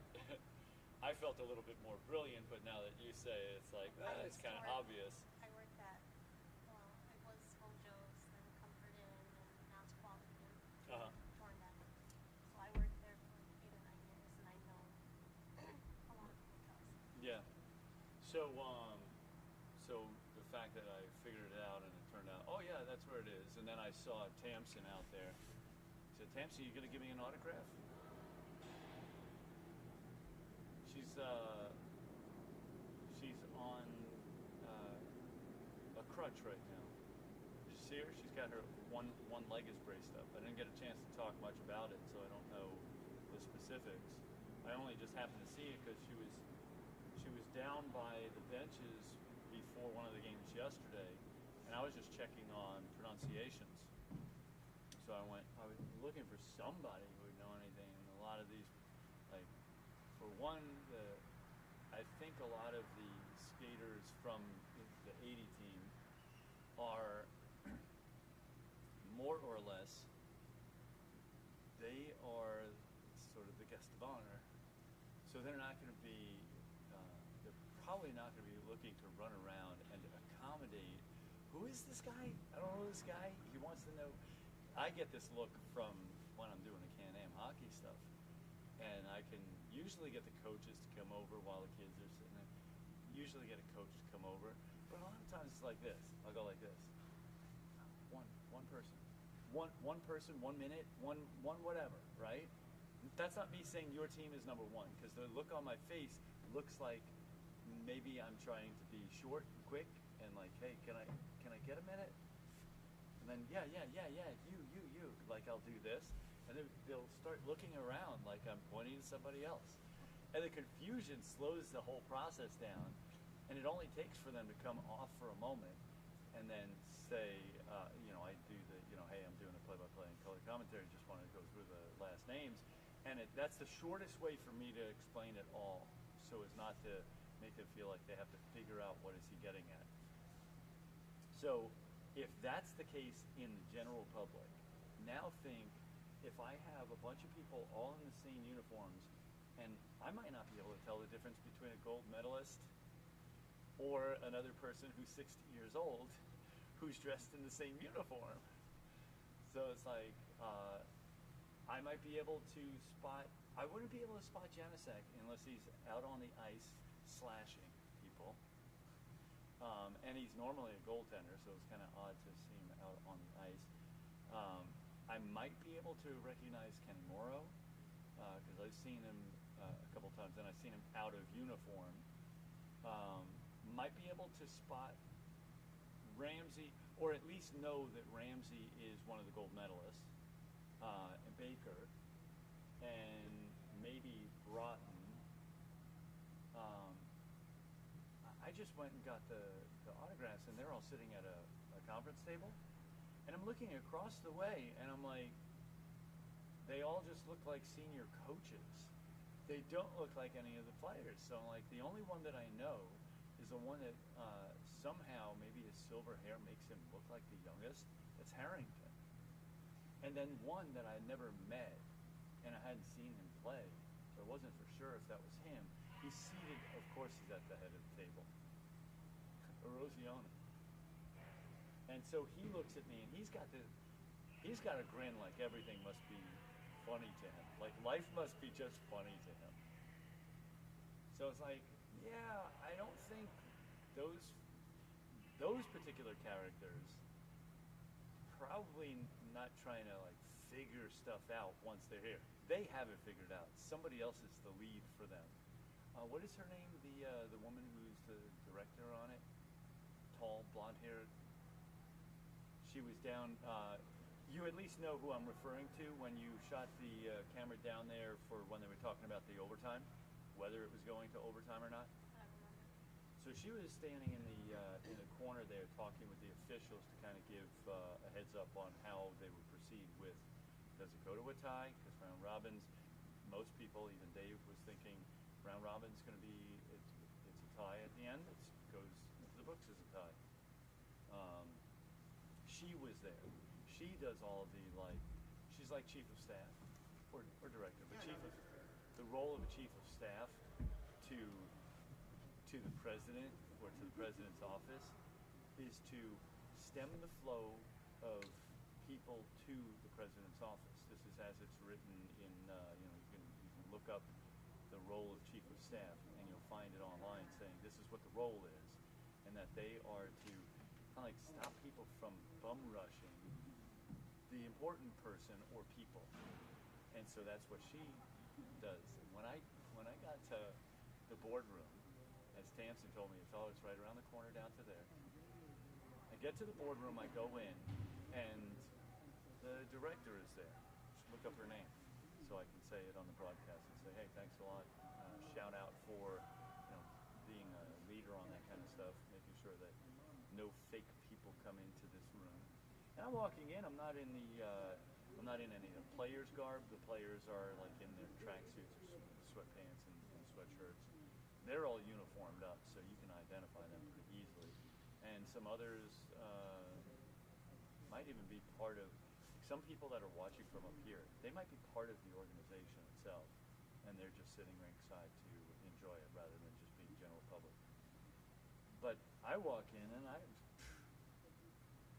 she's like, and it was supposed to be like, it's almost the last person. They thought it was close to the last person. I got there just before 1:30, which is when it's scheduled 12:30 to 1:30, and I was walking swiftly up Main Street. I said, she says, and who are you?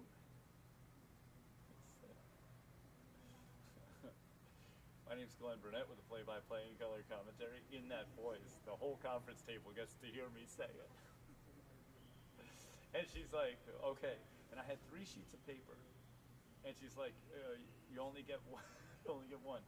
Now, on the rules on the post on that schedule, it says 3 items max.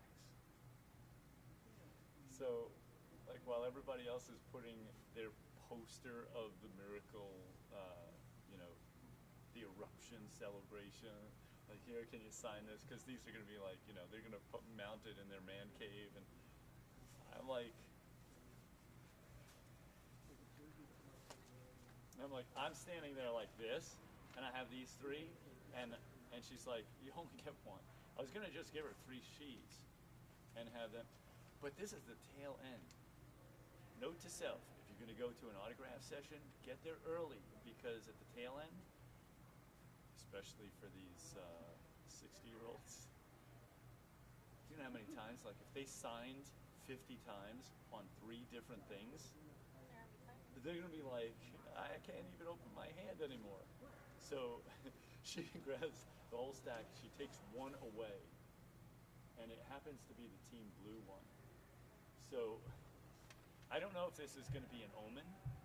Will Team Blue be the gold team? Because this would be so good if they ended up winning gold, and now I already have all of the autographs on the gold sheet. Even though, gosh, no, I can read some of this. I think Dave Callahan. There's a Luciano. Okay, so some of them that are signed on here will not go to the gold medal game because they were on the team white, or wait, not. They were on team red, and which would be who? Who was on team red?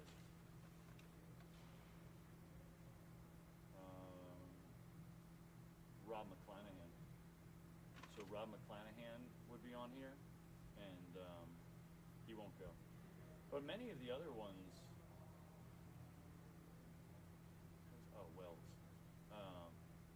Many of the other, he's the only one who signed in silver. Good for him. Good to be a trailblazer. But many of the other ones are like Rakota, Harrington, Smith, Ramsey,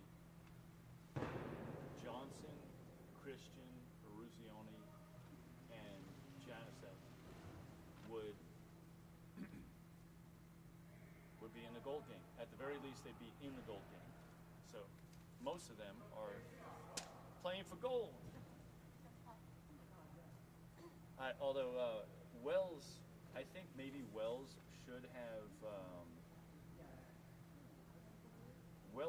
probably signed in gold, metallic gold Sharpie instead of metallic silver. All right, so let me get some of this stuff rigged up. Looks like they have a news or something over there. WCAX, I think, is here. I saw them down the street. Be on your most entertaining behavior.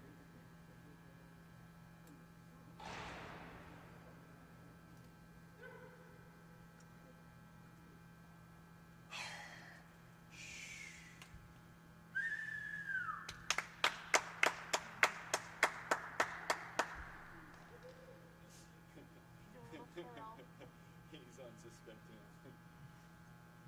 And Bob with a triple axle. You hear? He did chuckle. That's great about this thing. I could whisper and you could hear down there. Oh yeah.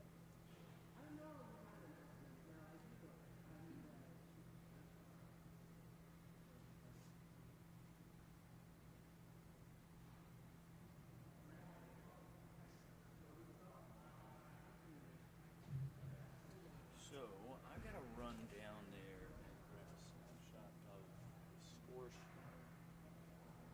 What time do you have there? 1:59. 1:59. You?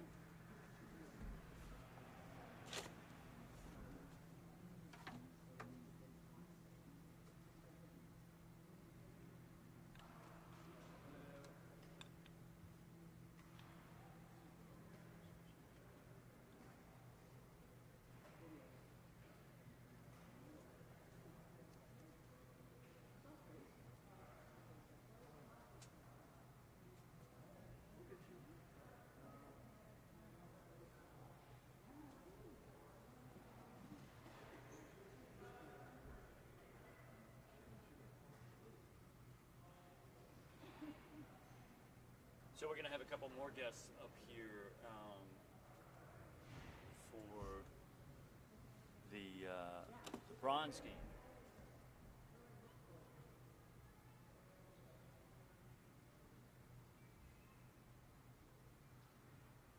So the bronze game comes up for here, the bronze versus the celebrities, and we're going to have some folks from Team Blue or Team White that'll come up here and join. At the very least, we'll have on the gold medal game, I'll have 2 people who will come up here and do commentary, including the one guy whose wife said that she knows who that kid was from the Rochester team. So That'll be fun. Now she'll get to hear him giving commentary like, "Can't believe we didn't get into the goal game." Okay, so bronze.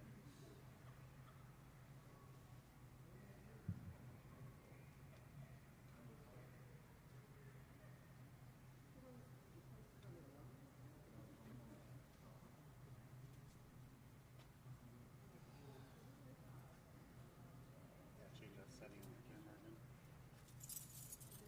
Okay. I don't know why the white balance never stays on that one. If you want, you can probably more easily access it. You will have to hurdle a cable. It's okay. I can hurl a cable. Hurling a box or two is probably not going to happen. You say you can hurdle a cable? Yep. Stop bragging. I say that now. Just one little setting. That would be the sportscaster's curse, the jinx. Yeah. When a sportscaster says, "Oh, he's undefeated against hurdles," and then as soon as the sportscaster says that, someone gets Exactly. defeated by the hurdle. Yeah, just every time, some reason, our camera, I think it's because there's no card in it. Now, what about when it? There should be a card in there. Yeah, there's a card in there. And what about when those lights come off? We're going to end up with different quality of white. So the other thing I turned on was the BCL, so it's just an auto. So the auto, I didn't turn that off. You guys are still doing your white balancing, but I turned the BCL on, which seems to do better with these cameras for some reason. So it's just that function right here. It's got the little guy with a light next to it. It's that one right there. Top Yeah. middle. Yep. The BCL always on. Okay. And then just keep it on. Cool. Is Thanks. this his camera or is this ours camera? I think he says that's yours. I think it is ours. Kind of hard to tell with all the stuff on it. They look very similar. They are. I think they're the same exact model. Okay.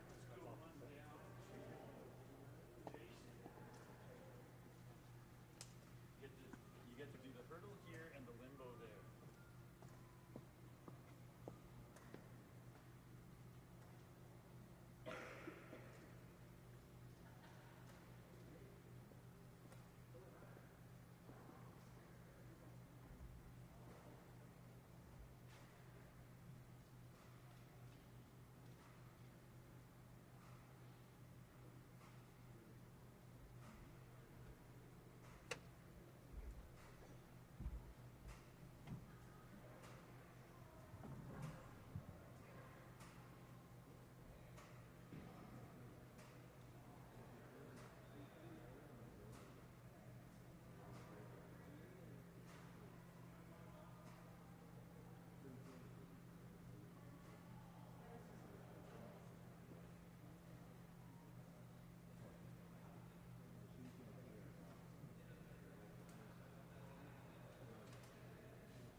Glenn. Glenn. Yeah.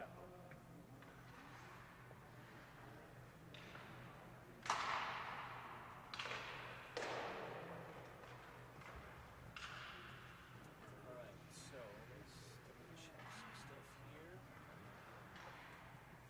This was.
Alrighty, okay.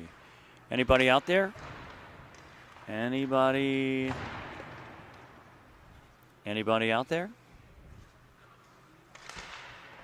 Give me a shout out when you can. Let me know if you are hearing the audio.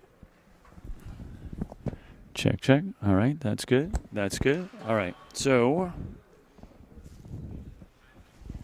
let's see.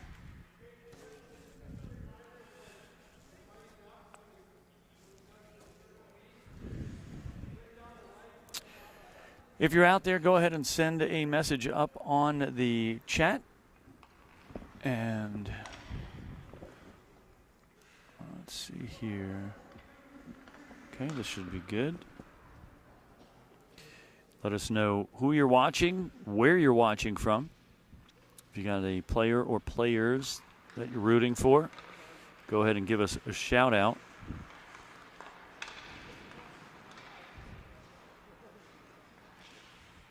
And we'll go ahead and mention you over the broadcast.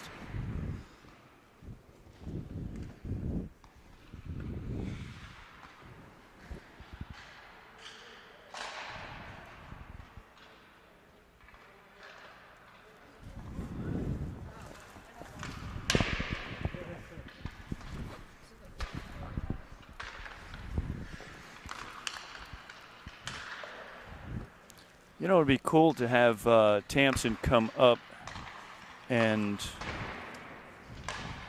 chat for a minute.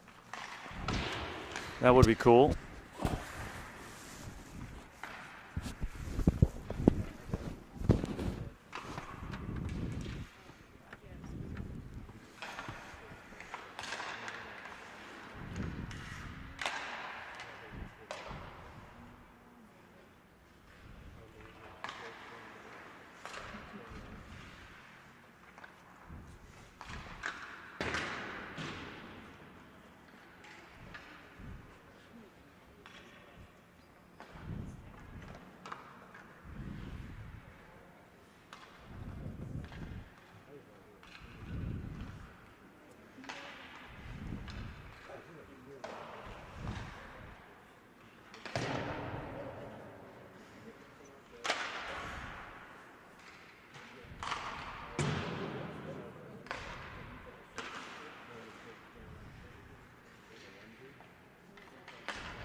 All right, let's give this another try.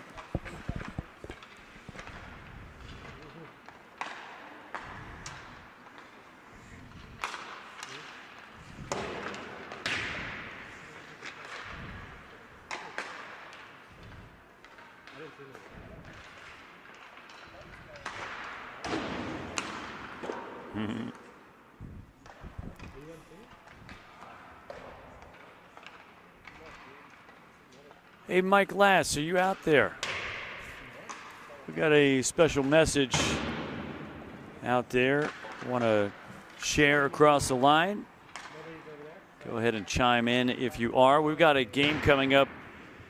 We should have player announcements momentarily. And then after the momentarily is done, we will have the bronze game. That's right. The bronze game. Where did I put that darn thing? I think I misplaced the bronze medal. Megan, did you see the bronze medal? I can't find it. The bronze medal? I can't find it. Of course, they wouldn't trust me to the gold, and I'm not earning myself any credit by misplacing this bronze, but I'm under a lot of pressure.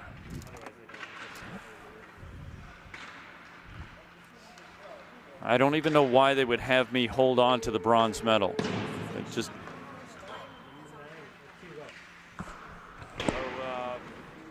does it have any display at all?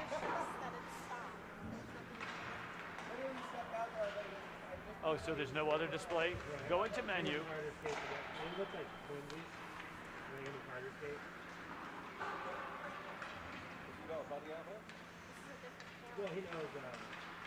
You should be able to tap on the screen. Okay. Hang on a second.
Do you believe in miracles? You got to practice that.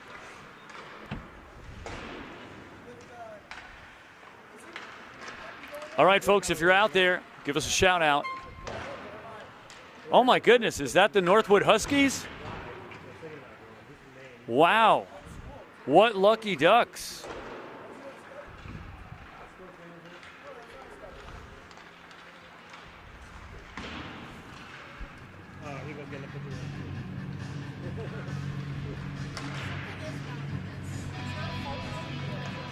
It's not focusing? Okay, so go into the function, and you want to look at the menu items. Portrait, zoom. Oh, go back. You see down at the bottom, it's MF. Switch that to auto. Okay, close it. Go ahead and hit function again, and go to AF. Okay, now zoom in and see. You should be in. Okay, so I think maybe you're, no, you're in manual right now. Right, because it's not focused. Is it focusing? It is focusing, okay. That's where you'd be switching back and forth. Right now it shows AF, which means you're in a autofocus. That's right, you got another thing coming, folks. Another thing.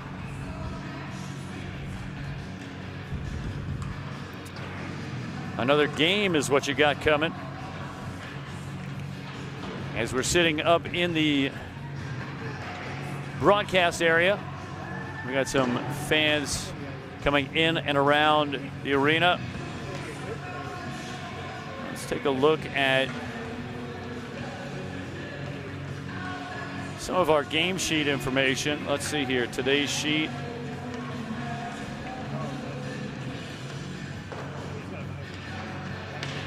Okay, that's game number 3. Let's see if we can't download it. And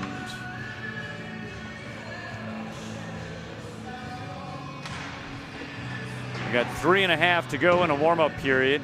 You're just listening to a little bit of the chatter and broadcast warm-up in the background. I hope you're enjoying it. This is what we do.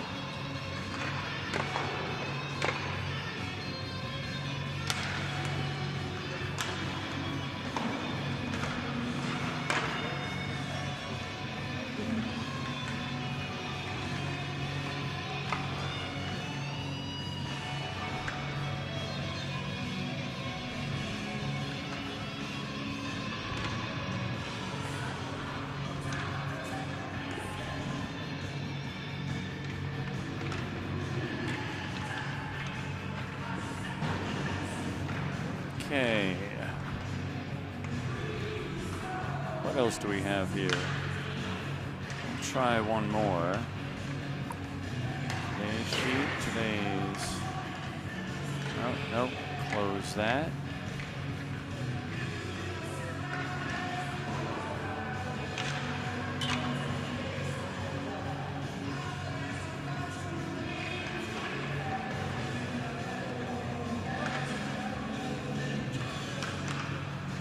All right, folks, we're just about 2 minutes out.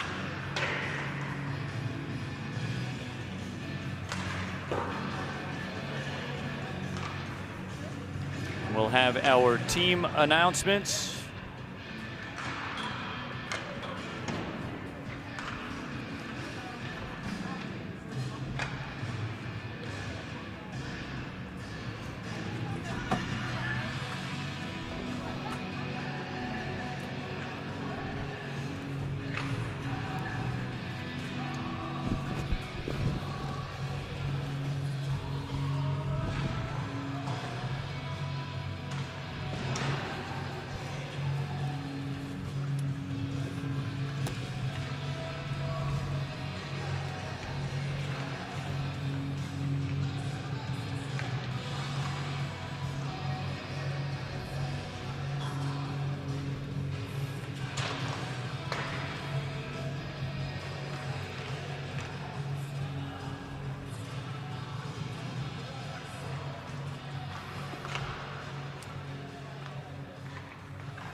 All right, who's out there? Who's ready for some high-level, high-energy hockey action? We're 20 seconds out as the Celebs will take on Red Zeppelin.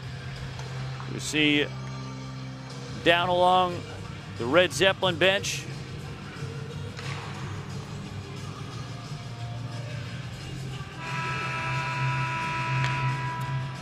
And there goes the buzzer closing out our warm-up period.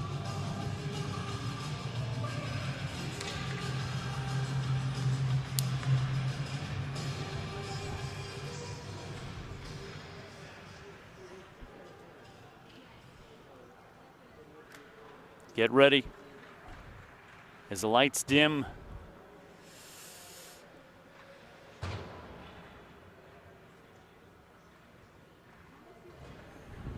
Good afternoon, ladies and gentlemen, and welcome back to the home where miracles happen, the historic 1980 Recruitment Arena in Lake Placid, and welcome back to the games of the 7th annual Miracle on Ice Fantasy Camp.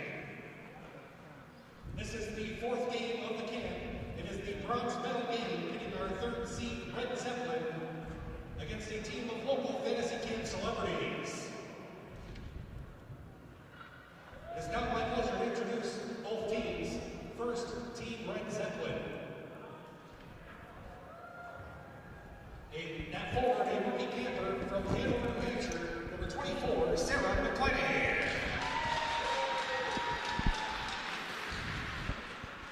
At forward, a rookie camper from Norfolk, Massachusetts, number 80, Gary Dontront. At forward, a rookie camper from West Bend, Wisconsin, number 80, Jim Hall.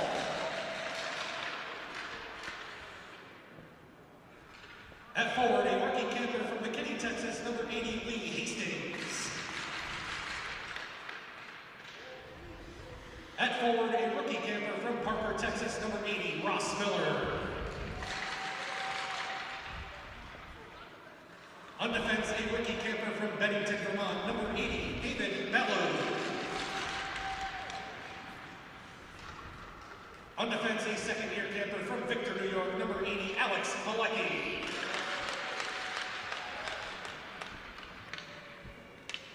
On defense, a second-year camper from Bohemia, New York, number 94, Richard Villanueva.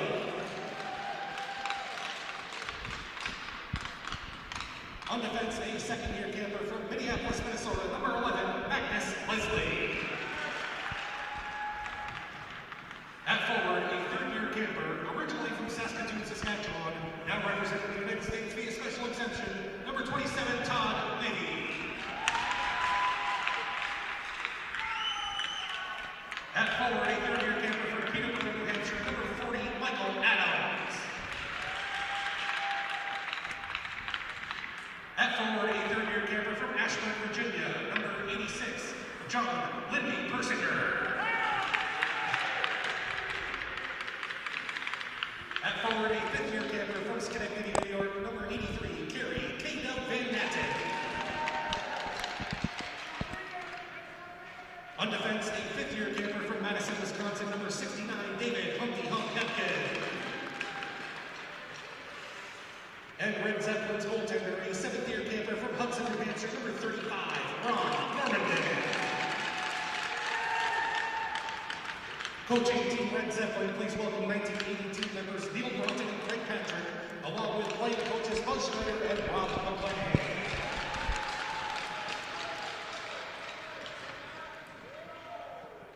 And now introducing our team of camp celebrities.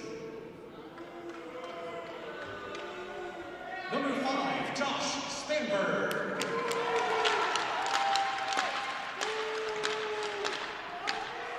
Number 27, Jordy Hadwell.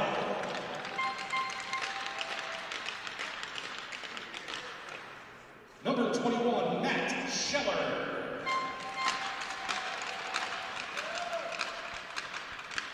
Number 24, Pat Perrier. Number 28, Jess Shumway.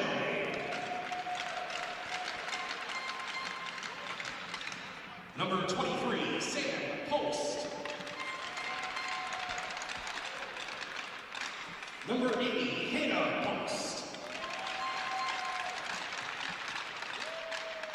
Number 12, Mary Catherine Spinelli.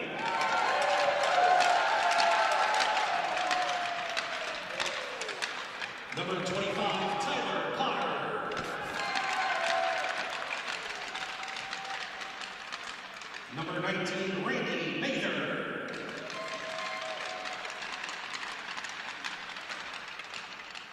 Number 9, Hugo Hobson. Number 11, Cam Mooney. Number 6, Jay Harvey.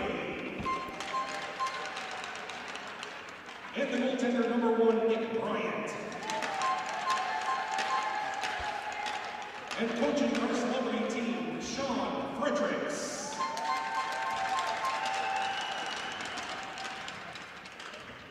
At this time, we ask that everyone please rise and remove their caps as we honor the United States of America with the playing of our national anthem.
Alrighty, folks. It is just about that time as we welcome you one and all to the famed Herb Brooks Arena. Alongside the 1980 rink, the Miracle Sheet, as it were. Truly, it will be miraculous today as we get set for a bronze medal game between the celebrity skaters for Miracle on Ice Fantasy Camp and Team Red Zeppelin. The bronze medal game, still some pride here. Awesome. We're going to have a guest in the box, too. My name's Glenn Burnett with the play-by-play and color commentary. So good to be here. So glad you'd have me here.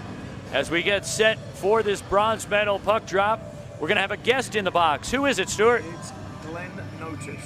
How many years have you been a camp, Glenn? Oh, it's my crap. 58 times. Glenn. Two N's. Yes, that's right. Good to meet you as well. I've got a microphone for you. Anytime that you feel like you want to add some color, you can pick your spots. I'll be calling the play-by-play and color commentary, but you'll see some gaps in there, and I'll give you an opportunity to share your experience and let me know what your notes are tactically and also from the entertainment side of things. Yes, welcome. So we have Glenn Notice, number 41, from Team White. Is that right? Yep. Team White. Moar Cowbell, please. That's what they named them, yeah. And you're here with your sons? I am. First time with them. Is that right? Yeah. How do you tell the difference between the two? Well, I can tell the difference. Attitude, mostly. So you don't have to look and see that one says take notice and one just says notice? I can pick them apart, yeah. Okay, for me it's a little bit more difficult. So, yes, take notice is Michael. That's Danny. I know they screwed it up there. Okay. Well, good that they screwed it up and I didn't screw it up. That's nice. Yes.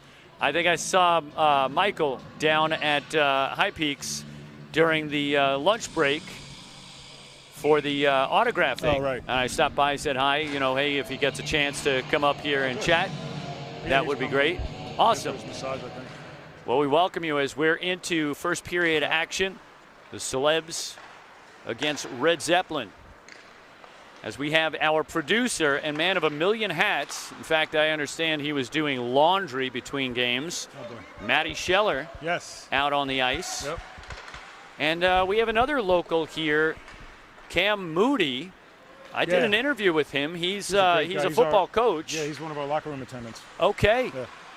Well, it's good to see some of the names are familiar to me. Of course, I've seen a bunch of these names that have run across successive years here with the Miracle on Ice Fantasy Camp. Yep. As this is played to the left wing circle.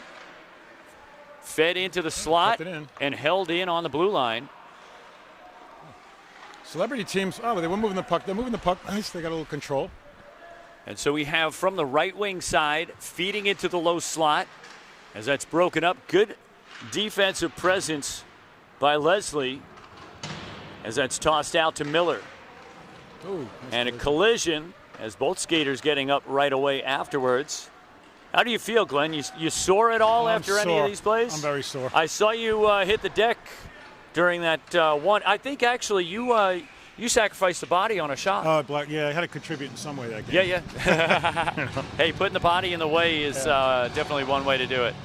Yeah, it stung a little, nothing bad. Alrighty, so we've got a face-off in the celeb zone to the netminder's left side. We got some of these roster bits here for the celebs. They'll be coming slowly but surely. Here's Baloo from the left circle as that's swatted away, and Baloo chasing his own rebound, and Hall behind the net as that's played out towards the right wing side, played around to the near side half wall, and Baloo sends it back down. Baloo sturdy up at the point, maintaining possession in the offensive zone as McClanahan fires it down. From the right half wall, back up to McClanahan. McClanahan surveys, plays it into the bumper. Nice. And K-Dub, that's Van Atten. Yep. Out there. I saw her and her husband going almost to fisticuffs. She almost pulled a sweater over his head when they were on a face-off. Great fun times here. Absolutely. As this is played down for icing. You see Bilecki out there. Bilecki, we already mentioned on a previous broadcast, he's out of Victor, New York. And I had mentioned that he'd been called up for a 2-day contract off of the Rochester Americans team, the AHL team. Not real. And somebody chimed in and said, in fact, he is a coach for the U14 Bantam AAA Junior Americans. Nice. So turns out that maybe he wasn't called up from the Americans, but maybe he was, just from a different role. Yep. As this is played in on net. And take a look at our goaltender. How about that Sarah McClanahan, huh?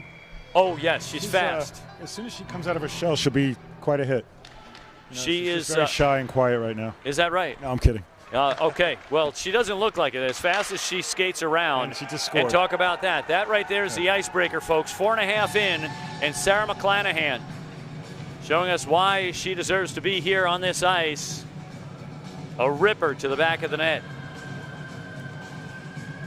And Red Zeppelin taking a 1-0 lead. All shots on goal attributed to Red Zeppelin. 4-0 in the shots on goal comparison. As this is played down from the left wing side, a steal here. I'm trying to decipher our players on the celeb side. Who is who? It is a veritable who's who of the locals here.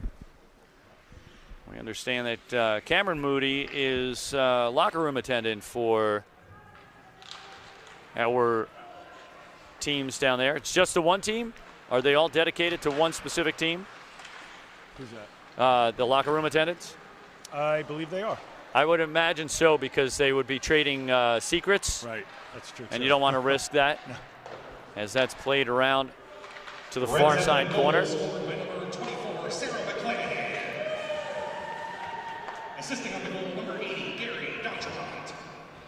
And number 80, Alex Bilecki. Time of the goal, 4:29 in the first period. And so D'Entremont and Bilecki contributing on the McClanahan goal. Oh, shit. Oh, yes? That's okay. The FCC isn't monitoring us. Just remember, the fines do not come out of my pocket. Okay. As this comes from the left side. Played out to the face-off circle. And here's Levy with a cross-ice pass, trying to connect with Adams, broken up in the middle. And now across center ice. There's Hebgen. And Penalty, we got a huh? penalty coming up. Yes, these are rare, aren't they? For as dirty as some Very of you rare. players are.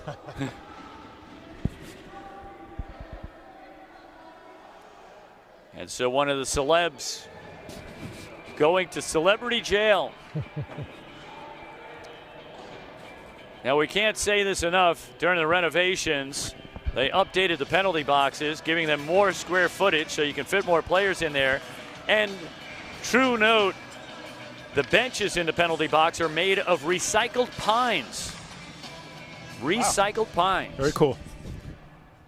That's how they get the LEED Gold Standard rating on this building. Oh, nice. As this is played up towards the half wall, centering pass, out to the right circle. Oh, good save. Rebound, out in front, as that's chucked out across neutral ice. This will make it down for icing, unless waved off. Oh, right, it's power play. Forgot. And so we've got 90 seconds left in the Red Zeppelin power play. 2 minutes for body checking. Time of the penalty, 7:25, first period. Moody for body checking at 7:25. Moody for body checking. Perhaps he thinks it's football out there. Just trying to tackle the guy. As this is played down by Hebgen. Hebgen gave me a talking to during the broadcast on the last game, correcting my pronunciation of his real last name. I felt just fine knowing that I pronounced Humpty Hump correctly. The important part. Yeah. That is a very unique name. You don't see many Humpty Humps in these parts, or I haven't seen it in any of the international phone books. That is a first. I'm sure there must be a Humpty Hump clan, tribe, or village. Couldn't have come out of nowhere. Maybe he did. He kind of got his nickname at camp one year. I want to say it was 17. Because nobody could say Hebgen? Yeah. They thought, oh, Hebgen, Humpty? Yeah. As this is played around to the near side. Fight around to McClanahan. McClanahan and the rest of the gold medal members that are in attendance were taking on an autograph signing session during the lunchtime break. And there's another ripper. All right. McClanahan dropping it off to McClanahan. Into the back of the bucket. And with just outside of 10 minutes remaining first period action, Red Zeppelin up 2-0. Oh yes, you can sing that immigrant song. A celebrity team has to get their act together. One shot in 10 minutes is really not going to cut it. Yeah, maybe they think they are a little overconfident in this situation. Could be. Maybe they think the celebs aren't really good players, right? Oh, that's not true. Out there. That's not true. Yeah. I heard that Justin Bieber is not in town, but that he is a hockey player. Yeah, I heard he's from Canada. Oh, yeah, I'm sorry to hear that. Yeah, I know. Sorry about that. Yep. As this is played out to Adams. Adams looking for more. Nice feeding pass. it up to the top of the slot. Shot down to the end boards as this comes down to the near side. Folks, for those of you tuning in on the live broadcast. Mike Lass says hi, Glenn. Hey, how you doing, Mike? What a great guy. I miss him this year. Hey, Mike, Matty Scheller says hi. He says if you show up on the board again, send a special hello from him. Matty Scheller out on the ice right now. Let's see here. He's number 21. I thought so. Scheller is coming off of just a few days rest on the ice as he was playing for the Mighty Drunks this past weekend. No joke. He was playing in Delk Can-Am hockey. Red Zeppelin goal scored by number 24, Sarah A natural defenseman. Assisting on the goal, number 24, Rob McClanahan. Oh, very nice. Number 40, Michael Adams. Time of the goal, 9:36. Oh, this good opportunity coming up. Celebs with an opportunity to cut the lead in half. Shot in on Normandy. Ooh, and somebody's going to pay a few seconds in the penalty box for that one. And so McClanahan from McClanahan, a great gift from father to daughter. Yep. Nice save there by Normandin. As this is sauced around to the near side corner. Played down from the point. Out across towards the left side. As Hall pressuring the puck handler.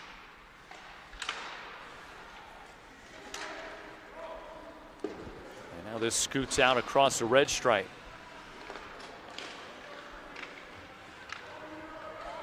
From the left side. And here comes Persinger. Turning on the afterburners with a shot paddled away.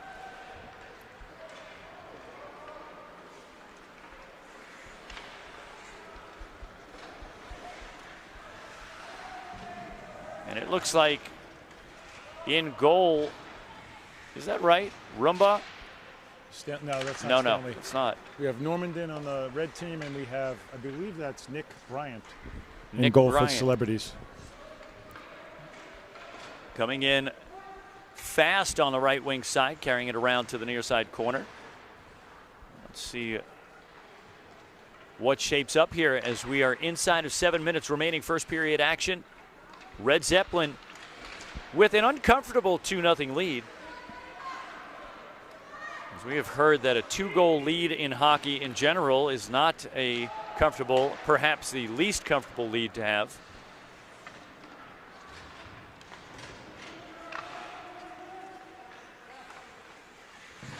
Oh, tough giveaway there.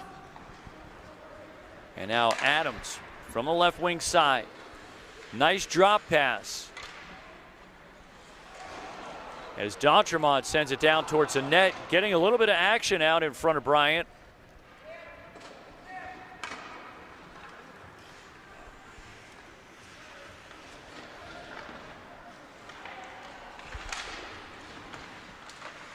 Played out towards the far side. Here's Sarah McClanahan. D to D. And look at this, we've got another notice. Do we want to introduce ourselves as we get a ripper to the back of the net? How's it going, everyone? My name is Michael Notice, son of the guy standing next to me, Glenn Notice. Hello, Michael. How was your massage? It was fantastic. Almost fell asleep in the chair. Nice. You missed 2 Sarah McClanahan goals. Last one set up by your father. I expected her to get a couple of those. Yeah. That's a really great introduction there. How's it going, Michael? Yeah, not too shabby. I'm excited for the gold medal game. Here to watch the red team hopefully capture the bronze over the Celebrities. I gotta see what the Celebrities are. Looks like they have some good talent, though. Yeah. They do have talent for sure, and we know how these games go. You can tilt the ice one way, a few goals, 4 goals even, and see it tilt right back, as I'm sure you're well aware. Oh, absolutely. Oh, yeah, our game yesterday. We got 45 minutes of hockey here in this game, so we'll see what happens. Inside of 5 minutes remaining first period action, Red Zeppelin up 3-0. As the celebs skating in the dark blue sweaters with the white trim, looking a lot like the local Northwood Huskies. That was a heck of a save by Scheller on a nice deflection. If there's one thing that guy can do, he can fulfill all the defensive responsibilities. For sure. Knows his job. As this is played down across the center stripe. So we've got 2 of the notices. And the other notice, is that one called, is his name Final? No, this would be final. Your final notice? The younger one, yeah. That's the take. Take notice. You're the verbal warning, and yeah. he's the written warning, and he's the final notice Yes. before you get kicked out. Yes. As that's played down towards the end wall, 4 minutes remaining. Shots on goal comparison heavily favoring Red Zeppelin, 13-2. Yeah, unfortunately, my mother eviction notice couldn't make it. Ha ha. More cowbell, please. She has attended camp twice with me. Is that right? Yeah, and she loved it. She wanted to be here this year, but she had a previous trip planned. Well, it's too bad for those who couldn't make it. Some of them tuning in externally. Look at this, man of many. Yes, there's Mike out there. Matty is a man of many talents. Yes, he says that he was relegated to wet jockstrap duty. Yes, Can I that's say right, that? he was, yeah. I Yes. think. But what is it wet from?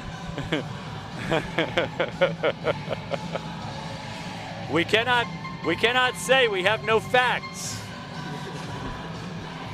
But we can speculate. As we're down inside of 3 minutes remaining first period action. Of course, you can tell we have a good time around here. Once again, Glenn Burnett with a play-by-play and color commentary alongside the 1980 rink, the Miracle Sheet, with a couple of guests in-house.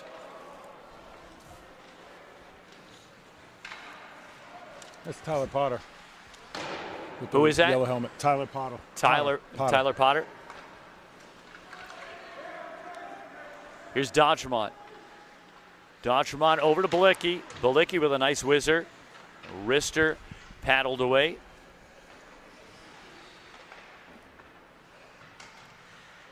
Played from the far side corner. Slung around as Balicki sets up from the top of the circle.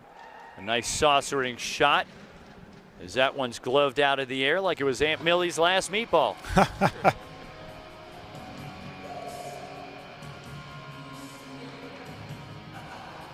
Oh yes, nothing but a good time.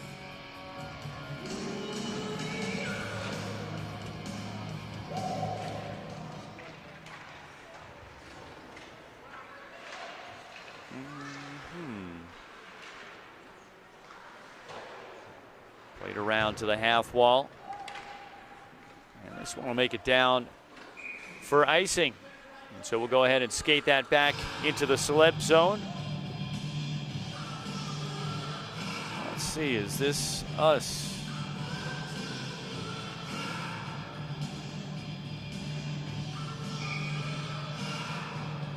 Well, folks, we're just down to about the last minute of the first period. We'll have a brief intermission before resuming second period action. And here's Scheller on the right wing side, easing his way in. Oh. And a full clapper as that one rises high and sharp off of the glass. I think Norman got a little piece of that. He's probably going to want to dip that finger in a little cold water. Yeah.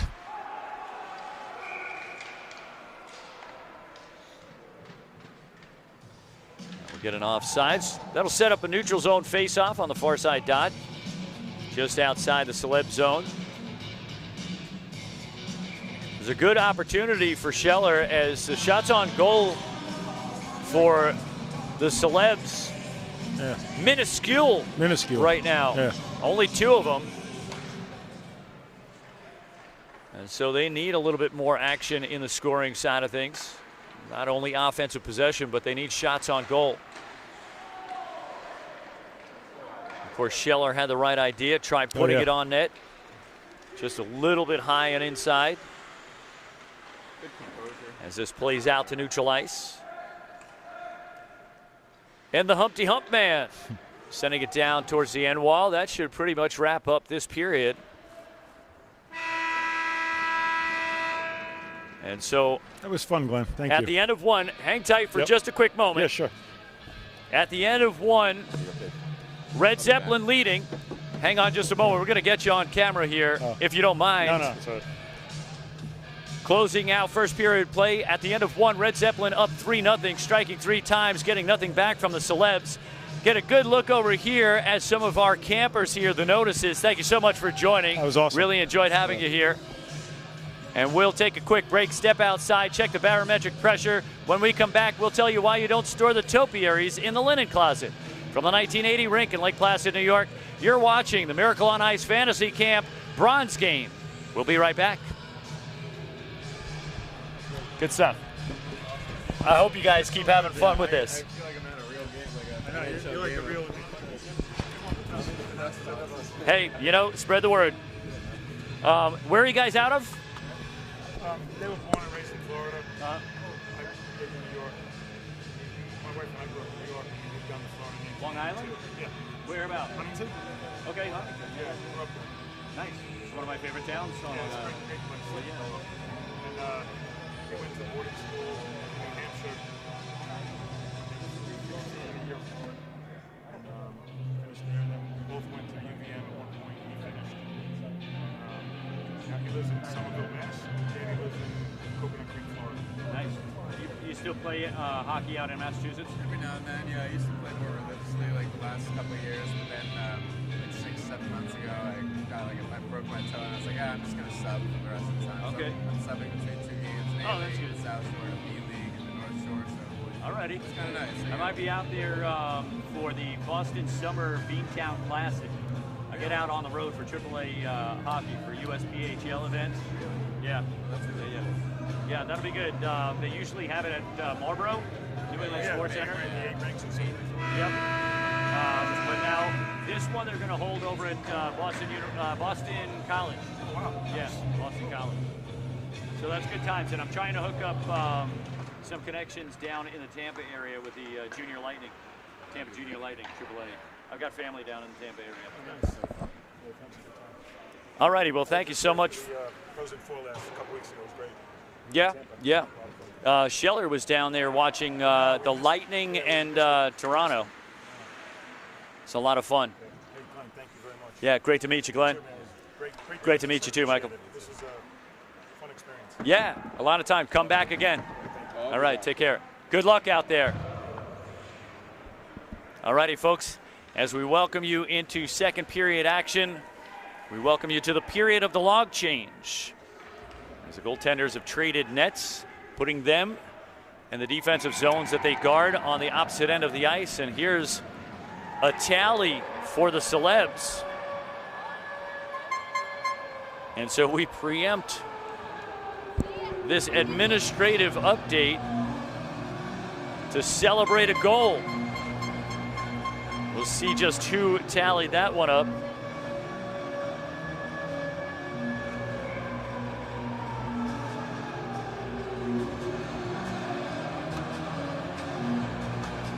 And so we got a 2-goal game, early second period action, and this is just as advertised. We get the excitement coming through the second period. It has been pretty consistent. Game over game, a team will find themselves trailing and they will come out blazing in the second period.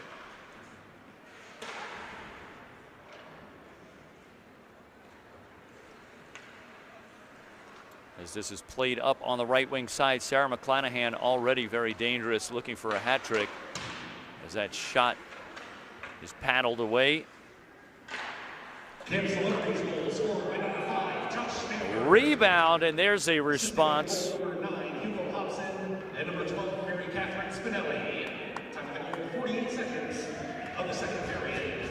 Spencer, Hobson, and Spinelli at 48 seconds.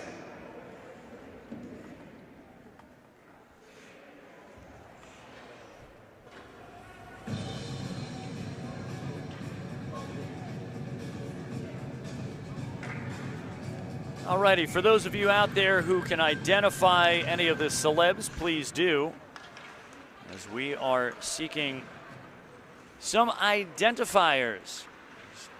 The celebs do not have such cachet that they can have their name placards on the back of their sweaters.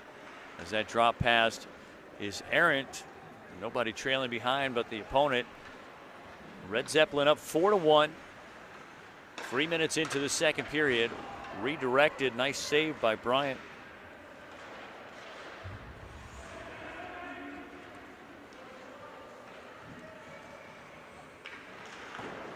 As this is played in on net. Dispatched easily.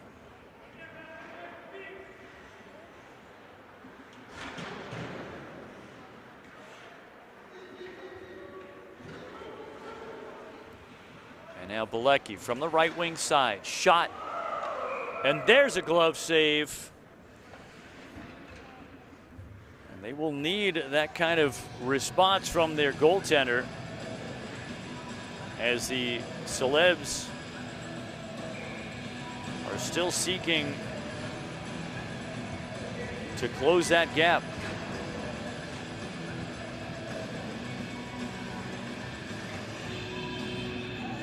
Okay.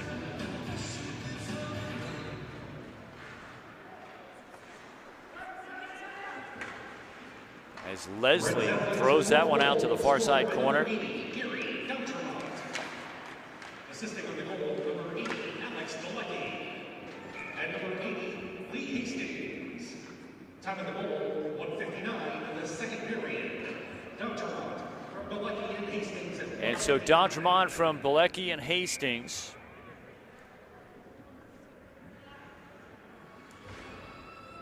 The current score right now, just 4.5 in to the second period. Red Zeppelin skating in the white sweaters, leading 4-1 with a huge disparity in shots on goal. 21-5 as it stands.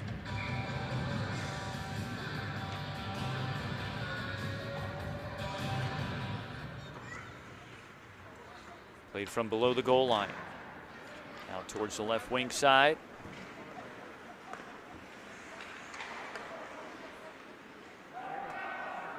Red Zeppelin has done a great job in the back-checking zone.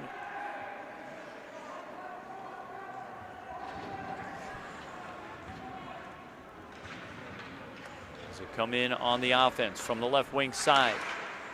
Centering pass to the top of the slot and then dished out towards the far side corner.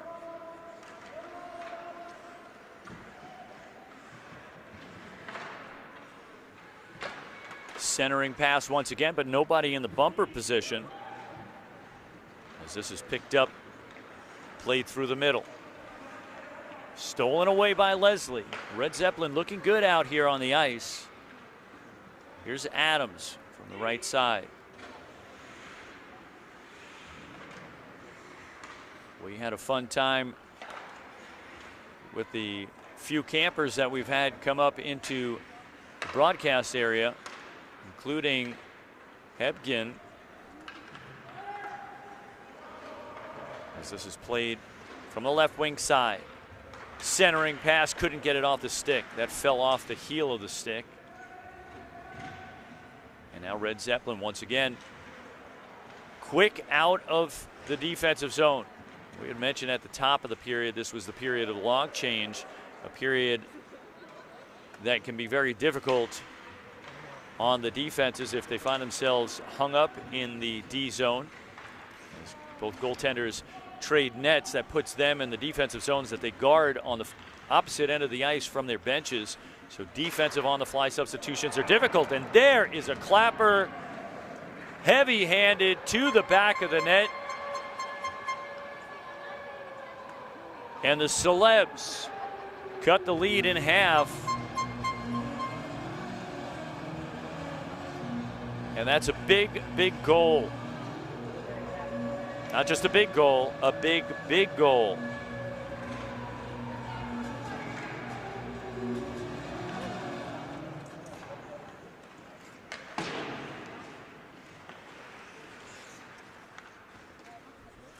That was number 27, if I'm not mistaken. Looked eerily similar to Scheller, but with the red bucket and the playoff beard. Scheller's been working on that playoff beard for a few weeks now. Camp Celebrities goal scored by number 24 for Matt Scheller. Oh yeah. Goal number 9, Hugo Thompson. Time of the goal, 6:54, second period. Well, they did look eerily similar, but Scheller, the one with the blast from up top, puts it to the back of the net. I know that Scheller's got some fans out there. As we check in on the chat board. Hey, Mike, did you see that? Scheller cutting the lead in half. It is 4-2 with 11:25 remaining second period action. Once again, Glenn Burnett with the play-by-play and color commentary alongside the steady hands of Megan behind the camera. We hope you're enjoying the visuals just as well. McClanahan out on the ice now, along with Leslie, both dropping back into the defensive role.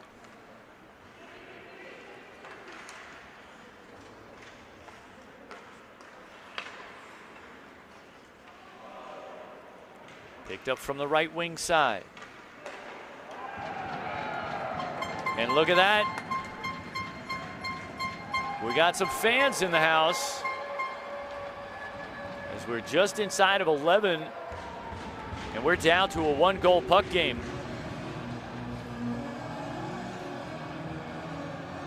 Stay seated, folks.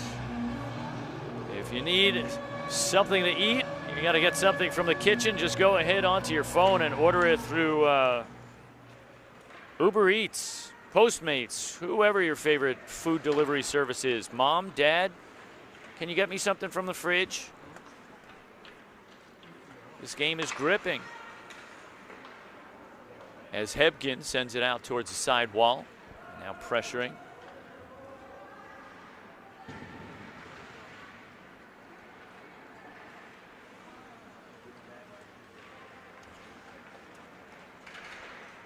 Played from the left side, the speedy Sarah McClanahan centering pass. Assisting on the goal, number 5, Josh Spanberg. Time of the goal, 9:11 in the second period. Perrier from Spanberg at 9:11.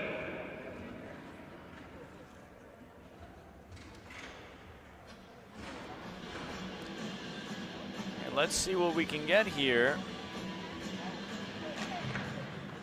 On the Celeb side,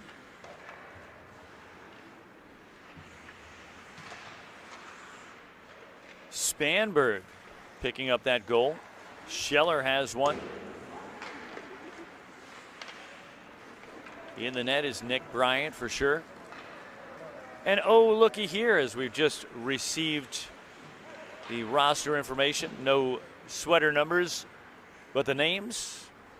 It looks like we've got Spanberg, Hagwell, Scheller, Perrier, Shumway, Post, Spinelli, Potter, Mather. We've got a Hobson out there. We've seen a Hobson skating before. In fact, we've called a couple of games for Hugo Hobson,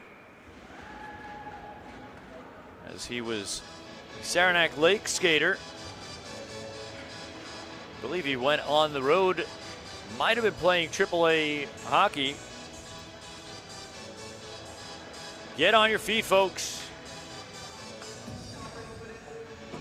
Just outside of 8 minutes remaining in this second period in a one-goal game as things intensify. Here's McClanahan. McClanahan up ahead to Van Atten. McClanahan providing some support.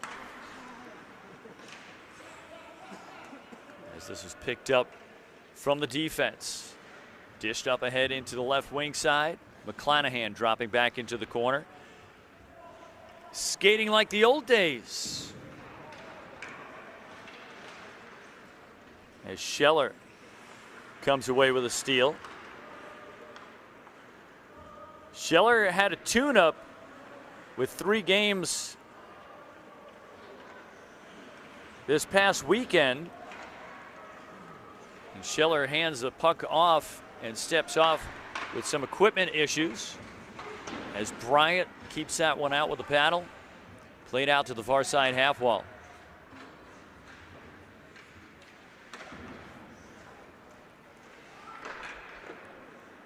Played in on net, turned away. Bryant right now with 21 saves thus far. 6.5 to go in this second period. Just about 6.5 to go. The Celebs have come back with a little bit more shooting in this second period. They were looking anemic in the offensive zone for a while. And now they draw to within 1 goal. Shots on goal comparison, 25-11. And that is quite obviously and perhaps even egregiously offsides.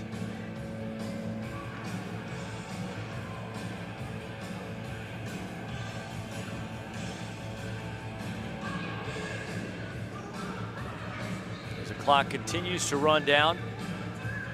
Folks, for those of you who haven't tuned into any of the other games, we had an overtime in the morning game. So we had Moar Cowbell against the Bruise brothers. We're going to see those two teams in a rematch Talk about tension there. They've already gone to overtime once before. That gold medal game has got a great deal of suspense, and there's a ripper to the top side.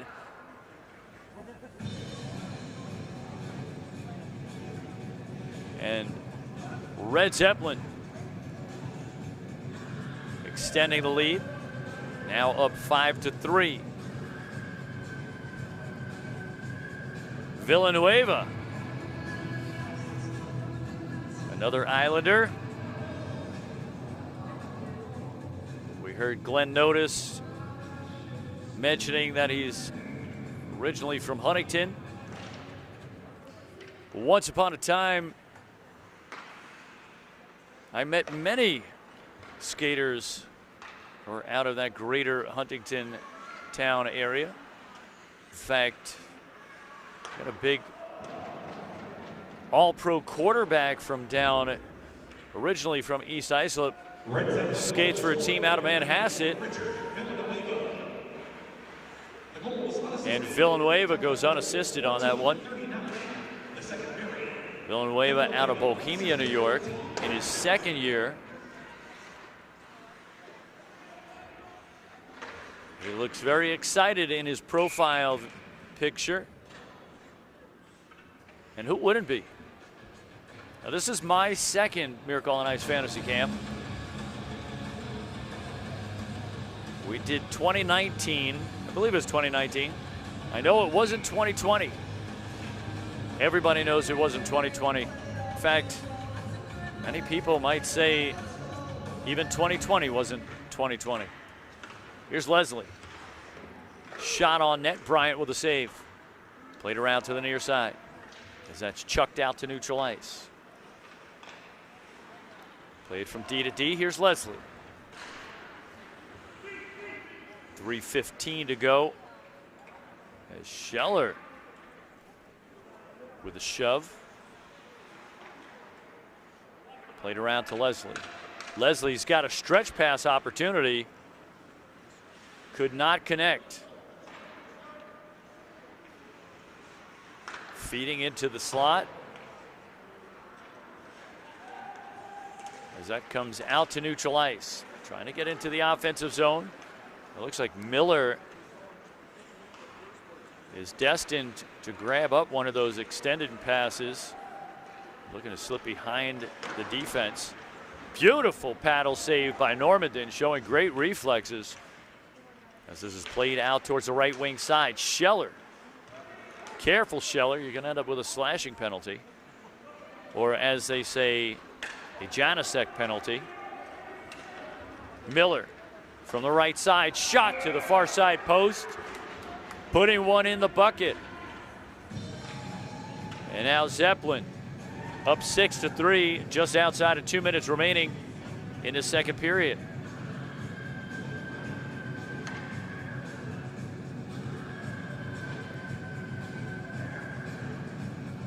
Oh yes, goal, goal, goal.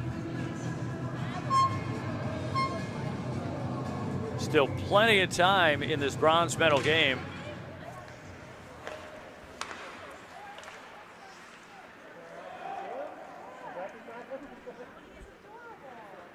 Played from below the goal line. This is Scheller.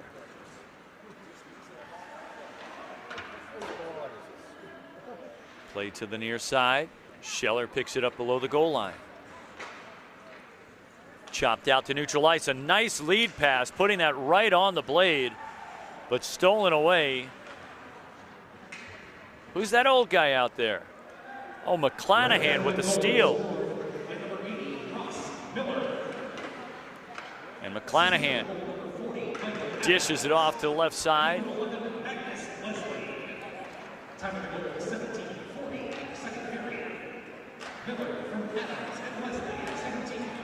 And so Miller from Adams and Leslie on that last one for Red Zeppelin. Check that. That might be the fifth one for Red Zeppelin. We'll keep you posted. Played out towards the far side. Played past Villanueva. And with pressure on the puck, As we see Red Zeppelin making some changes away from the play. Van Atten coming out for a breather, along with Hall and Persinger. Played up ahead. And now turning on some speed. Guarded by Sarah McClanahan. As they skate hip to hip. And that, folks, in defensive terminology, means you're right alongside. And so that'll close out another period of play as the buzzer buzzes, as buzzes do. Speaking of buzzes, shout out to Buzz Schneider. So at the end of 2 periods of play,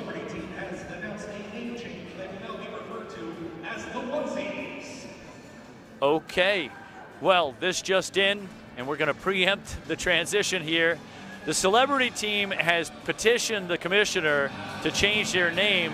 Now their team name is the Onesies. So from here to 4, we will call them the Onesies. At the end of 2 periods of play, the Onesies came back a little bit, chipped away at the deficit, and then Red Zeppelin picking up a couple of goals more, extending the lead up by 3, 6-3. Take a quick break, step outside, rotate the tires. When we come back, baking tips with Martha? We'll have baking tips with Martha. Oh, Martha! From the 1980 rink in Lake Placid, New York, you're watching the Miracle on Ice Fantasy Camp Bronze Medal Game. We'll be right back.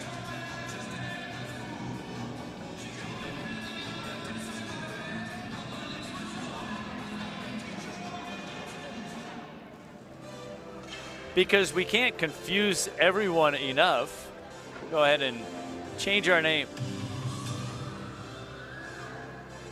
I prefer to be called Onesie. All right, I'll call you Onesie.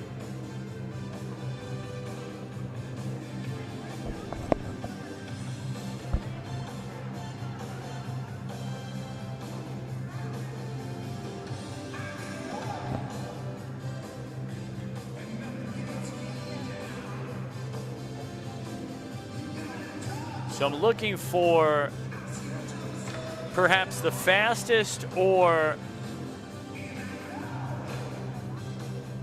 youngest. I think it's 9.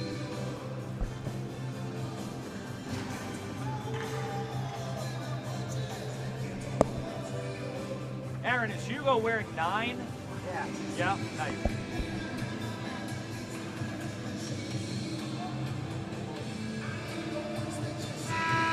I figured it out. So this is Hobson's dad is sitting down the way. And his son is I would say, probably the youngest one on the celeb team. So that's where you get a bunch of speed. As that's played out to Sarah McClanahan out on the right side. Well, this is good. We're finding out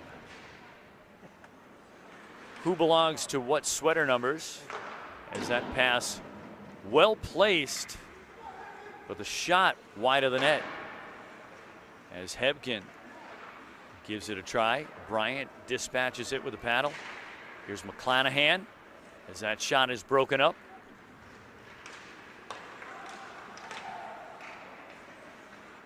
Play back in on the right wing side. McClanahan dashing in on the left side as Scheller comes up with a stop.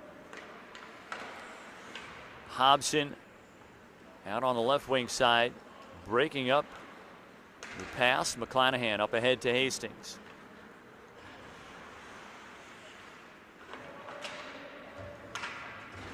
Out across neutral ice. As this is played to McClanahan off of the wall.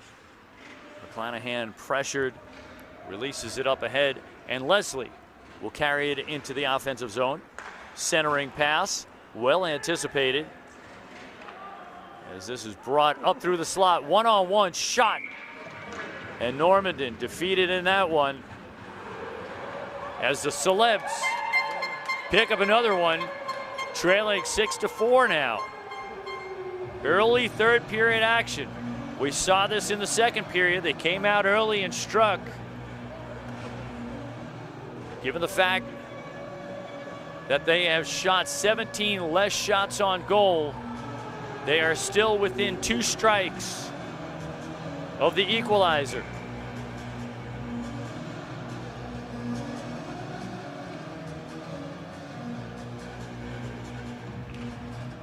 We're just inside of 18 minutes remaining in game time, and here's a steal. Played off the left half wall into the corner. Centering pass down low. That's Potter down there. The goal was unassisted. Time of the goal, 1:26. The third period. Harvey unassisted at 1:26. And so Harvey comes up with the unassisted goal. Let's check in on the chat board here, folks. I have not neglected you. All I saw was a rocket. Yes, that's right, Matt, Mike. That was a blast. Patrick.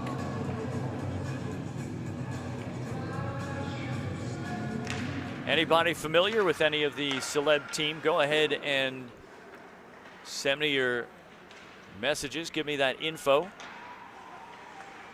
As much as I can feature the celebs here, I'd like to do so. At least we know Harvey is wearing number 6. Note to self.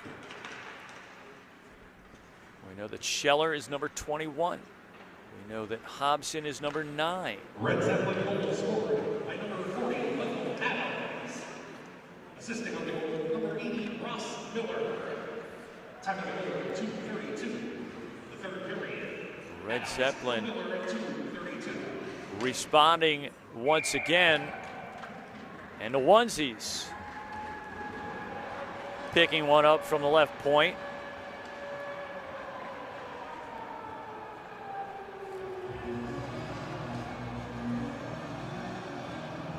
And that's a big break for the onesies, as they had just cut into the lead, cut it down to 2. Right away, Red Zeppelin turned around, responding, keeping the distance. As this is played from Bilecki out to the right side. As Bilecki's got Villanueva. Assisting on the goal, number 5, Josh Spanberg. And number 27, Jordy Hackwell. Time of the goal, 3:53. The third period. Post from Spanberg and Hackwell at 3:53. Sam Post with Spanberg on that as well.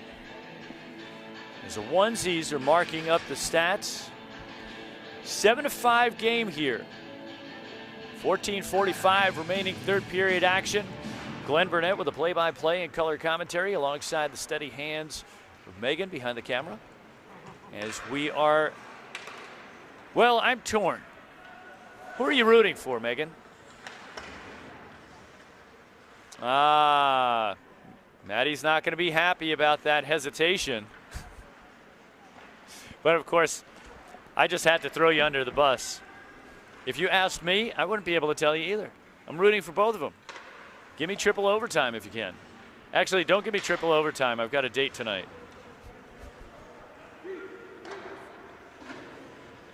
A date with a pan of lasagna. Sorry, folks. Yes, I like to have a little bit of self-deprecating humor. I'll take an overtime. I can handle an overtime. As this is played out to neutral ice. It's a 2-goal game here. It's pretty close. Either team looking to pick up a bronze medal here. And Leslie with a great footwork. Over to Hastings. Hastings tries to get the give back. Just a little bit off the mark. Now a little D to D. Here's McClanahan. Centering pass back down to McClanahan. We should have some more guests in the booth for the Gold game as well. Here's Hebgen. Now I created a little bit of a mnemonic device to figure out which comes first, the G or the B in his last name. Is it Hebgen or Hegbin? It's not Hegbin. How do I know? Because Humpty Heb, right? I think that they started calling him Hebity Hop in a previous fantasy camp. I'm not saying someone told me that. That's my theory. My theory is they called him Hebity Hop, and then Hebity, and then Hebity became Humpity, and then Humpity became Humpity Hump. Because there's too many Humpities. As that's played out towards the right wing side. Shout out to Mel Brooks. Played out across the low slot as McClanahan pulling on the brakes, trying to get the shot on the back door. Played up to Potter. Potter out across the center stripe, just out of reach. McClanahan ending the shift. That'll go down for icing. As Levy and Miller come out on the ice. 11:50 remaining third period action. What a good time it has been for the campers. It's been an extended good time. As they came in and started activities, I believe, on Monday. Yesterday began their round robin play. Played out in front, and that one is closed. That is Adams. Adams, you can have some coffee because you're a closer. That's right, Red Zeppelin, the hammer of the gods. That's right, the land of the ice and snow. They're talking about, you know that Led Zeppelin was talking about Lake Placid, right?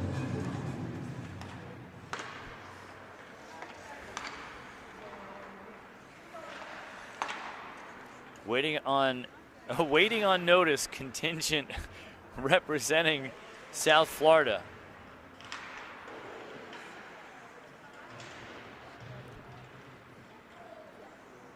That is nice. Well, it was really nice to have the Notice family represented up here. You're in Parkland, is that right? Where are you in relation to the whole of Florida?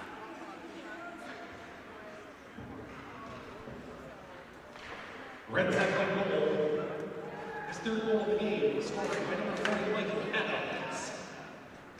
Assisting on the goal, number 27, Todd Levy. And number 24, Rob McClanahan. Time of the goal, 8:38 of the third period. Adams from Levy. And so Adams with a hat trick. Now Red Zeppelin leading 8-5. And the clock disfavoring the onesies, who are skating in the blue and white. Shot wide of the net. McClanahan picked up an assist there. We got a penalty upcoming. And who could it be? Who's going to get the penalty? Is it the person down on the ice with their stick out across the skates of Scheller? It's Scheller landed on the ice, looking a little tired after that shift. Was that a flop? Yeah. Now we know where your loyalties lie, Megan. I didn't say anything. No, I think that each individual has the right to get themselves fired. It is not upon me to get you fired. That's something I leave to you. You'll be back. You watch.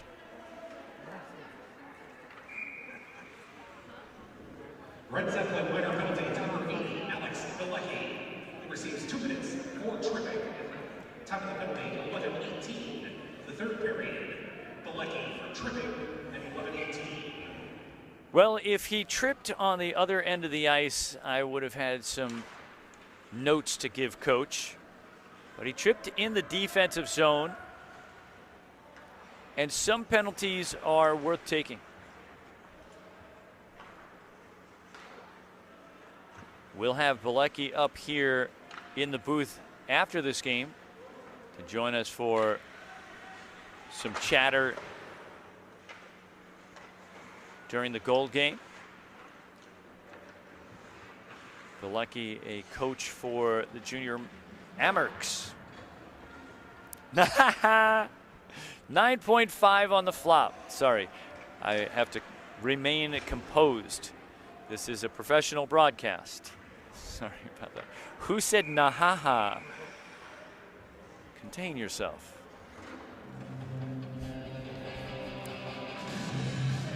So Matty's buddy Mike on the board here gives him a 9.5 on the flop. So I think you won't get fired, Megan. You give it a 10.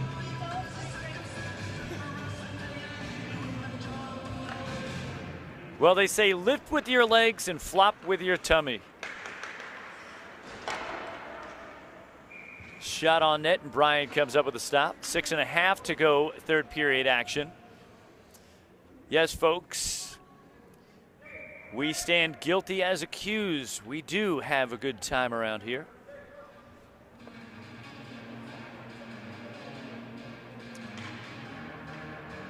And if you're going to punish us with more good time.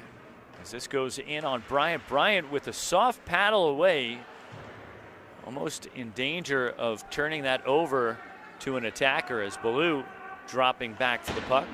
Chased down by Hobson. And here's Sarah McClanahan. Played up to Papa. Papa gave a gift to daughter. Let's see if daughter's gift will pay off for Papa. Here's McClanahan down below the goal line in the near side corner. Played down to Scheller.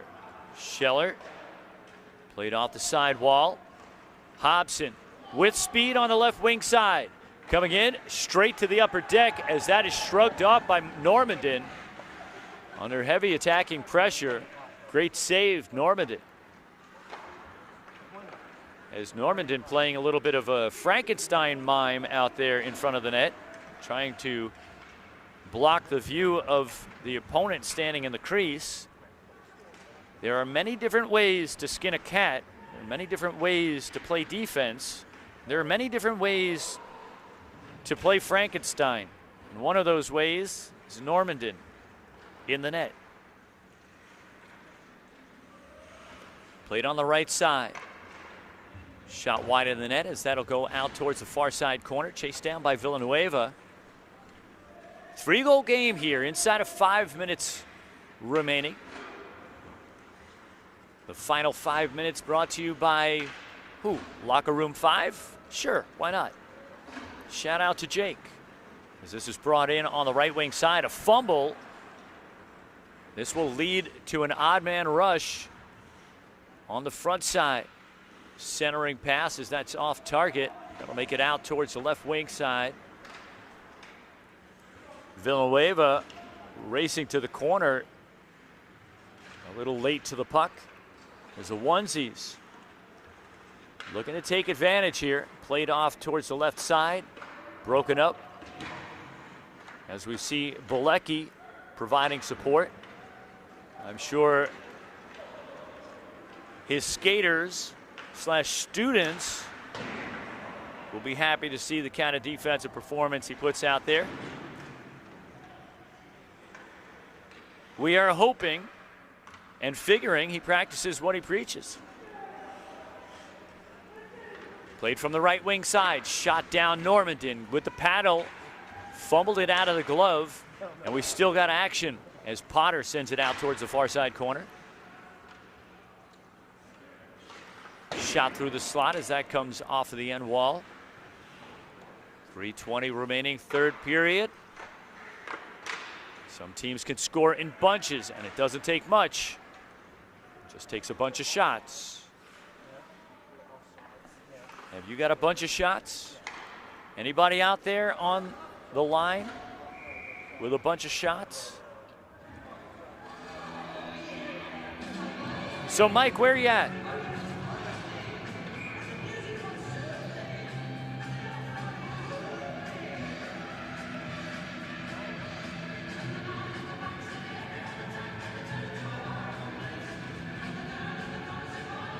Alrighty, as we get a look in at Van Natten. And we can take a look at the big board momentarily as we have a timeout for the onesies, trailing by 3. That's the look of things as we throw the scoreboard back 43 years. 8-5. That's what it looked like from the graphics perspective, colors and everything, when Team USA skated to the 4-3 victory over the former USSR. In fact, I'm no historian, but I believe that the USSR was disbanded entirely, broken up by that one game, the Miracle Game. I think that's why they call it the Miracle Game, is because that broke up the former USSR. They might have even brought down the wall, Team USA. As that's played in on Bryant. Bryant scoops it up and hands it off. Coming out of the timeout with less than 3 minutes remaining, down by 3. We expect that there has probably been some discussion about pulling Bryant in favor of getting the extra attacker, as Persinger with a pass did not see over his back shoulder that he had a defender. That's broken up and stolen. Bryant still in the net. Looking to go cross ice with this one as Potter grabs the puck. Potter's got help in the middle. And we got Bryant out of the net. We get a couple of skaters out on ice. It's 6-on-5. Empty net. Who's going to drop back and play the defense in front of the cage? Potter gives it a shot, but that puck slips underneath. And that's going to make things very, very challenging. We've got a running clock here, and being able to close the gap for 4 goals is next to impossible. That would be kind of like a Beyond Burger to be able to pull that one off. Michigan, he's in Michigan. Okay, 5-time camper, had to sit this year out. Well, we hope we get to see you next time. As this was played down towards the end wall. Here's McClanahan. McClanahan looking to put a bow on this one. As Hobson pressuring. Last minute of play in the third period.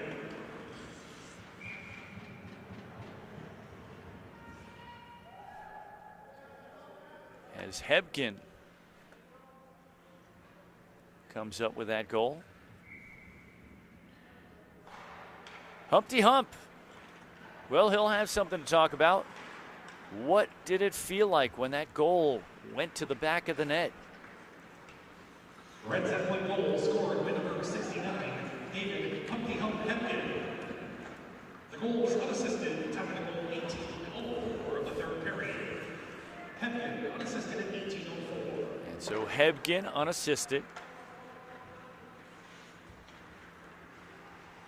This is played by McClanahan, the Rob variety.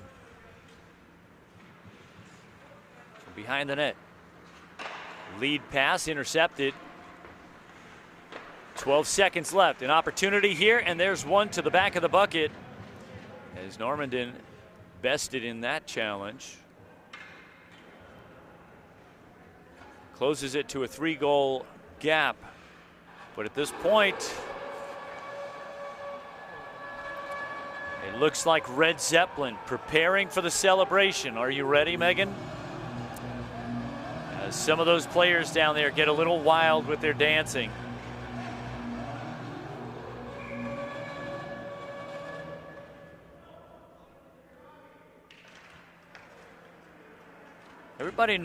Anybody notice how tall Persinger is? Assisting on the goal, 19, and number 27, Jordy Hackwell. Time of the goal, 19:52. Third period, Spanberg from Mather and Hackwell at 19:52. And so Spanberg from Mather and Hagwell on that last one, and that closes out regulation play. Taking the victory, Red Zeppelin. Valhalla, I'm coming, as they pick up the bronze. Celebrating around Normandy. What a great time. As both teams will gather at the center stripe to exchange goodwill. Well, the scrappy underdogs, the Celebs, unable to overtake the Miracle on Ice Fantasy Campers dressed in Red Zeppelin. But a good time was had by all as both teams gathered at the center stripe to exchange goodwill on the handshake line. Good game, good game. Safe travels, good meals, and good luck. What a great day to be a hockey player. What a great day to play hockey. As we give a special shout out to, I believe, that might have been the person whose namesake was taken. As we had crossed into the second period, we changed over from the Celebs to the Onesies. They wanted to change their name. And coming up on the red line to the left of your screen here, slowly but surely, I believe the person from which the namesake is derived. It's Onesie Man. Anybody can identify that person? We'll give you a round of applause. All full capacity here.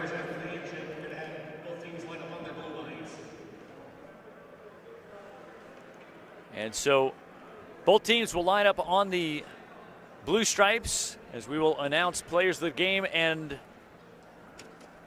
give out the awards.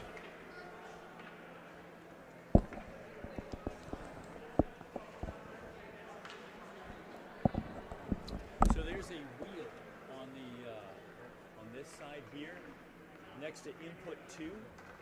It has minimum and maximum and a middle line. Can you spin it to maximum, please? For input 2. It's a circular thing, and it'll have min and max. So we want to go to max. So if you line the max up with the line in the middle. All right, first off, a special thanks to our celebrity game team for filling in for their run the game. This time we're going to present our players of the game. First for our celebrity team, the Onesies. The player of the game is number 12, MC Spinelli.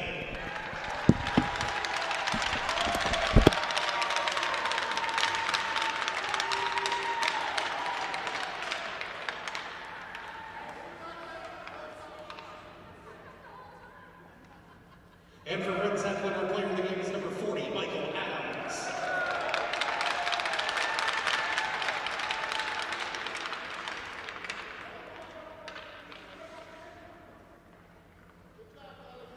All right, campers, our gold medal game will take place right after this ice cut.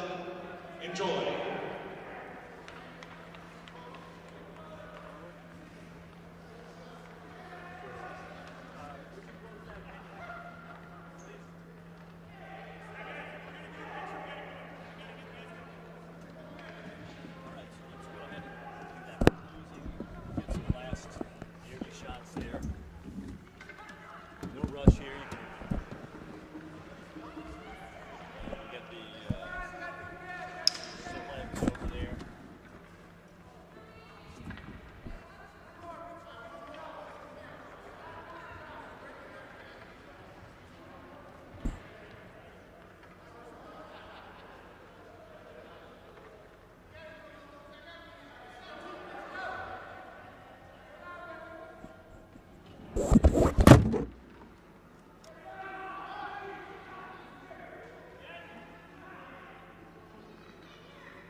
Alrighty, folks. So we'll go ahead and wrap this one up as they finish out their photo opportunities. As you can see, final score, oh my goodness, twice as many shots on goal, 40 of them, peppering Bryant with shots as Red Zeppelin takes the victory and the bronze medal, 9-6. It's closer than it looks like in the shots on goal department. A good game was had by all. We'll go ahead and recut the sheet and get ready for our gold medal game, the ultimate game, as we will have more Cowbell Please facing off in a rematch against the Bruise brothers. The Bruise brothers looking to avenge a loss. We'll see that one in the gold medal game. From the 1980 rink in Lake Placid, New York, my name's Glenn Burnett alongside the steady hands of Megan behind the camera. Shouting out to Mount Scheller, playing defense and producer, doing all the hats. We'll take a quick break, and when we return, we'll have gold medal action from the 1980 rink in Lake Placid, New York. You're watching Miracle on Ice Fantasy Camp. We'll see you on the next one.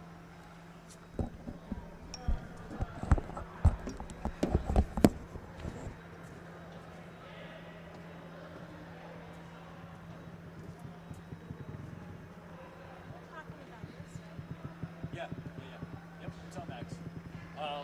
The other thing that I would need to do is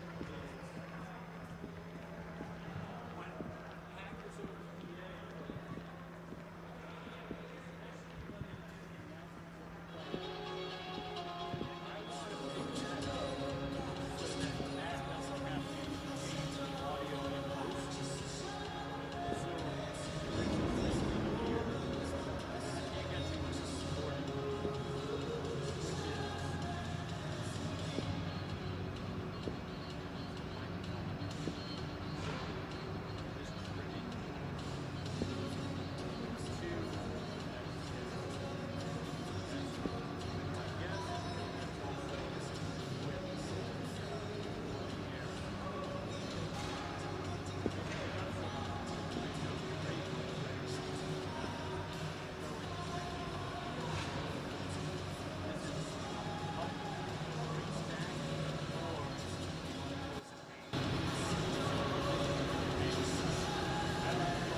this music while it's on, and that's going to be my gauge.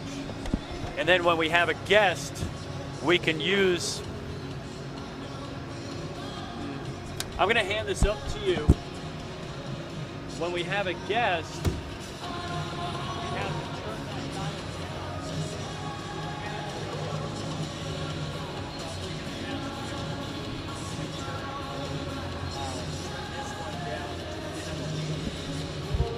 because if they have the microphone close to them, it's just going to be too loud.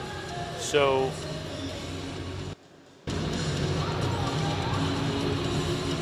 yeah, there's a major difference.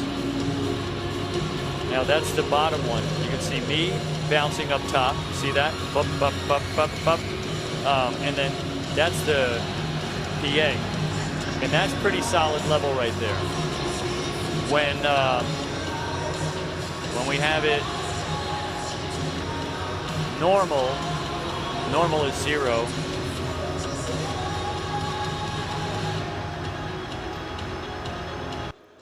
When we have it at that, let's take a look and see that meter. That's very weak. And so while my line is going way up there, which is good as long as I'm right down by the 0, right? That's too weak. So we go back in here, and I say I want to go with 12. Even, let's see what 6 is like. No, 12 is better. Okay, and then we close out of here. And we can see my mic is still really good. Are you able to reach the microphone there?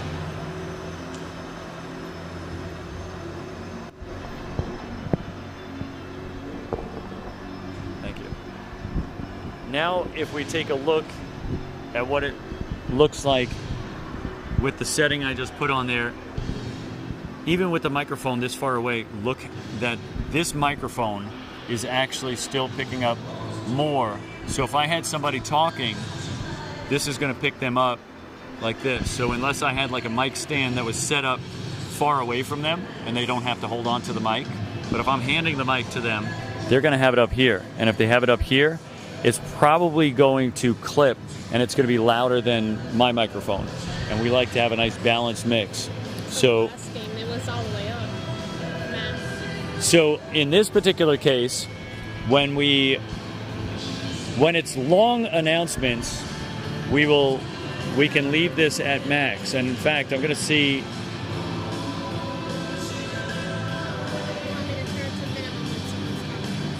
I'm going to see what it's like if we have it just in the middle. Okay, it's still a little weak there, and I cut it down to the middle. If I go like this, it's too much. So yeah, it would, and this is kind of tricky because it's so much inside there. So we would go totally clockwise, like that. Yeah, that could be a better wheel. And then this can be held somewhere like this. And then I could just say to my guest, you know, hey, go ahead and hold it right in this range here, and you should be good. So I think that's how it would go. And then in the meantime, if I go up to middle, why is that so?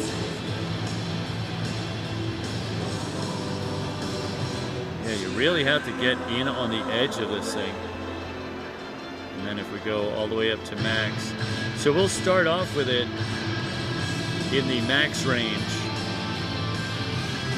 Okay? So that when they open up the next games, we'll be able to hear this clearly enough. And then when we have the guests, we'll do two things. You'll turn this down to minimum, and then I will have them hold it out here. Does it look a little hazy over there?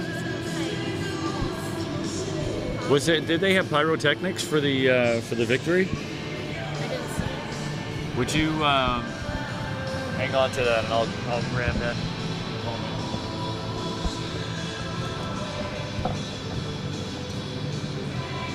Did you see me pop right there? Oh yeah. What's your score?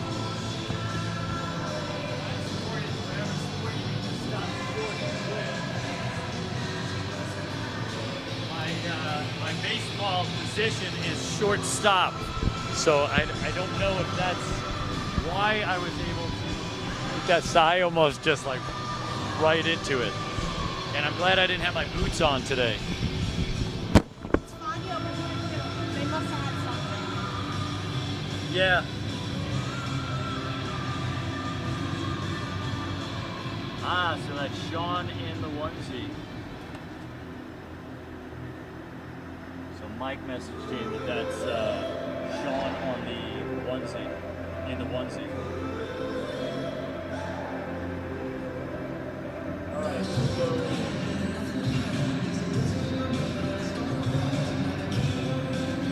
that next one's going to be coming up pretty soon. We're not going to be waiting too much time. About an hour and 49 minutes. Really?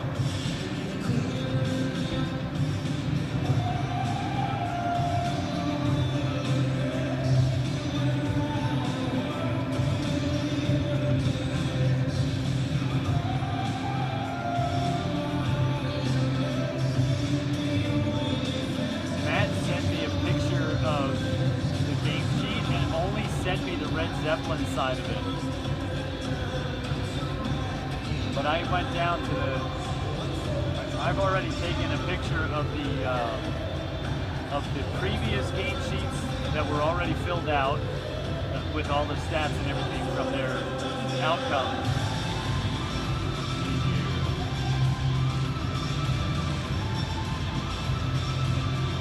Yeah,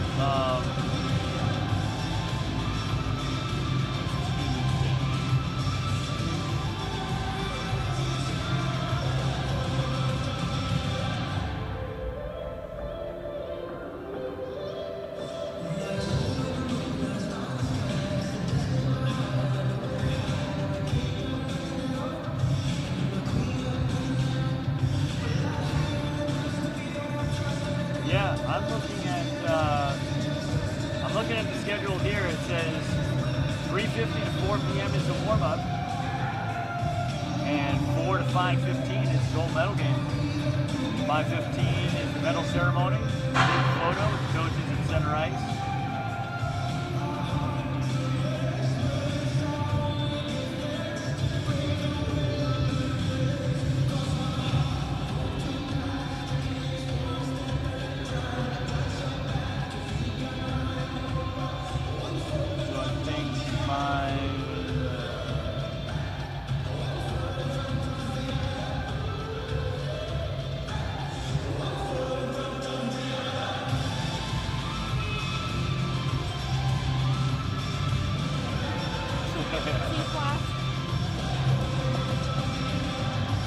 You're on YouTube, so you can at least capture it that way. I'm gonna reach over you.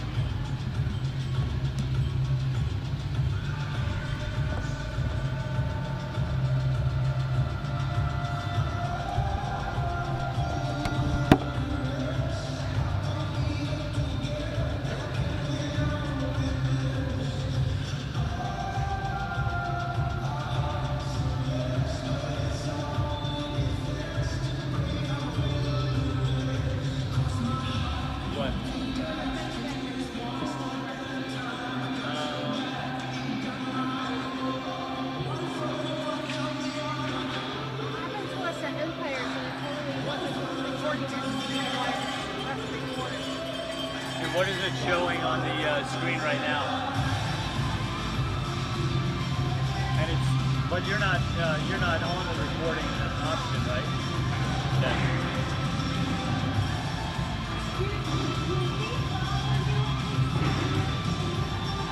Sure, why not?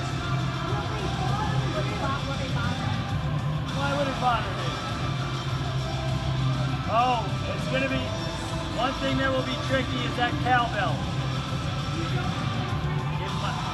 I want you to ring it, but if you're close, it's going to come over the microphone a lot.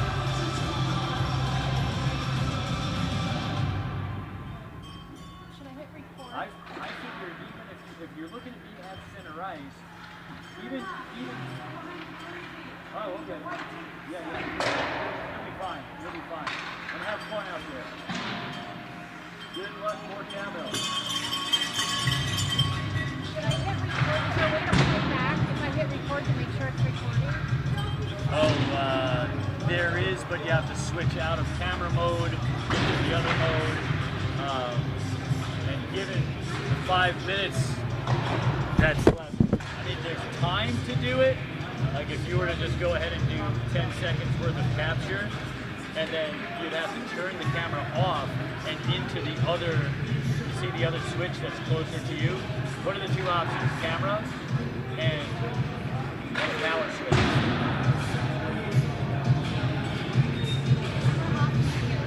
So media is where you would check it. So if you record in 10 seconds now, or the clock starts ticking down, record 10 seconds, and then go ahead and stop recording. Then you have to power off and over to media, and then you're going to get it up on the display. It's a matter of like, if it shows a red button, if it shows a red dot on the display over there, you're capturing. That's what I worried about. During Empire, it stopped working totally. Yeah. Even though I had to record the tag on that button, it wasn't recording. It interrupted the file. Oh, that's a totally different matter. And as long as the camera is feeding out of this cable, out of the HDMI cable that's going to the Teradex, it's being captured on YouTube. So at the very least, there is safety in covering that. I'll be right back.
Alrighty, folks, we are behind the scenes right now as we are winding down the warm-up period as we prepare for our gold medal game. This is going to be a matchup between the Bruise brothers and Moar Cowbell, please.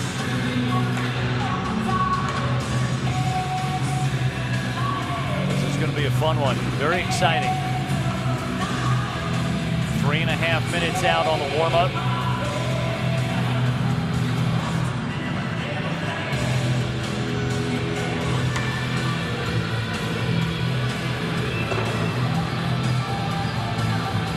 A good time was had by all.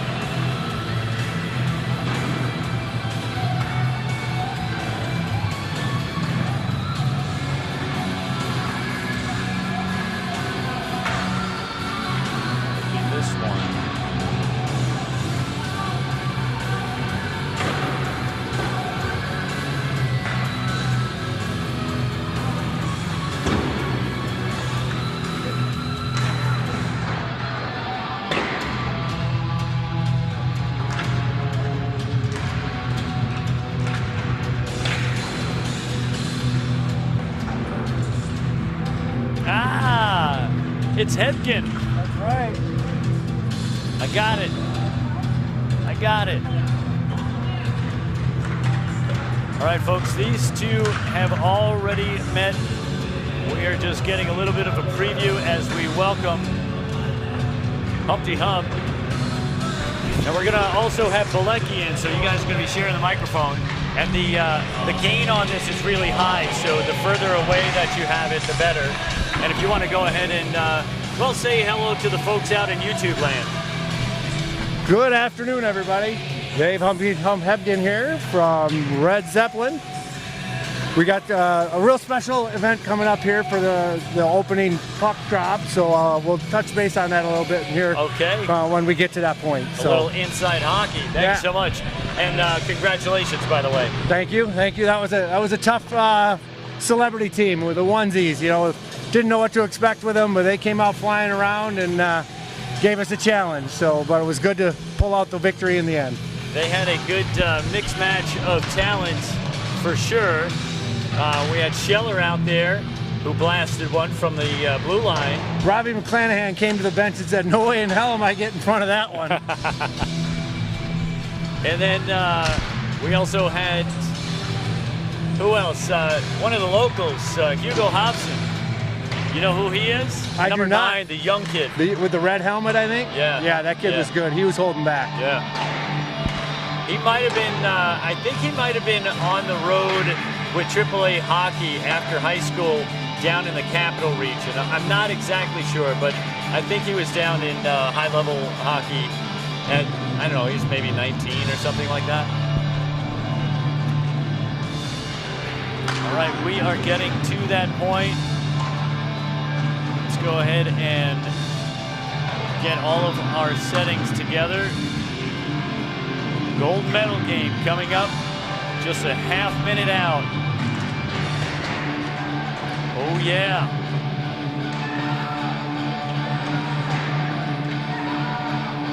That was, do we know of any changes? Anybody who is a scratch for this game? We'll have to keep an eye out for Van Ness. I don't know if he actually decided to play or not with that knee injury he had from the last match. See how he comes out. Looks like he's out there moving around, so we'll see how well he can hold up. Well, we'll wish him well, as usual. And when they go to announcements,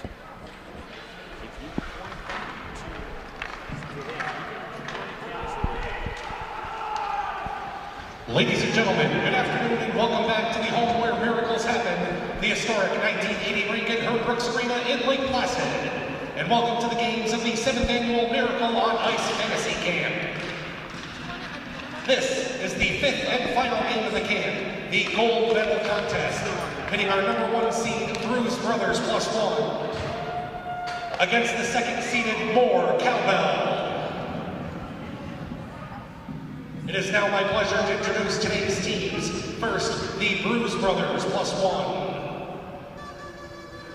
At forward, a rookie camper from Keene, New York, number 80, Patrick Van Ness. At forward, a rookie camper from Hopkinton, Massachusetts, number 80, Matt Dixon. At forward, a rookie camper from Hopkinton, Massachusetts, number 80, Dan Gold. At forward, a rookie camper from Chadds Ford, Pennsylvania, number 80, Cliff Continemos. On defense, a rookie camper from Middletown, New Jersey, number 80, Joe DeLucia. At forward, a second-year camper from Hoffman Estates, Illinois, number 40, Joe Reefer Reef. At forward, a third-year camper from Gilbert, Arizona, number 15, Mark Chevenese. At forward, a third-year camper from Indiana, Pennsylvania, number 11, Paul Castro. On defense, a third-year camper from Redondo Beach, California, number 33, Steve F.U. Domofsky. On defense, a third-year camper from Tingsboro, Massachusetts, number 13, Linda Koenig. At forward, a fourth-year camper from Vienna, Virginia, number 4, Ryan Cantwell. At forward, a seventh-year camper from Enterprise, Alabama, number 47, Sean Jones. On defense, a seventh-year camper from Marcy, New York, number 5, Mark Schultz. And the Bruise brother goaltender, a seventh-year camper from Greenwich, Connecticut, number 32, Stanley Rumbo.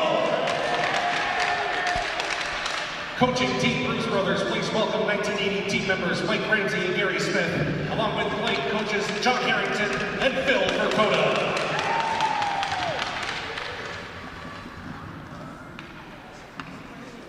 And now, Team Moar, Cowbell. At forward, a rookie camper from Westchester, Pennsylvania, number 80, Joseph Sabatini. At forward, a rookie camper from West Babylon, New York, number 80, Anthony Barbaro. On defense, a rookie camper from Parkland, Florida, number 80, Danny Notice. On defense, a rookie camper from Somerville, Massachusetts, number 80, Michael Notice. On defense, a rookie camper from Houston, Texas, number 80, David Hall. At forward, a second-year camper from Oklahoma City, Oklahoma, number 33, Kelly Gray.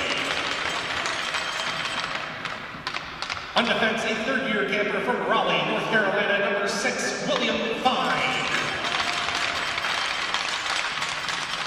At forward, a fifth-year camper from Parkland, Florida, number 41, Glenn Notice.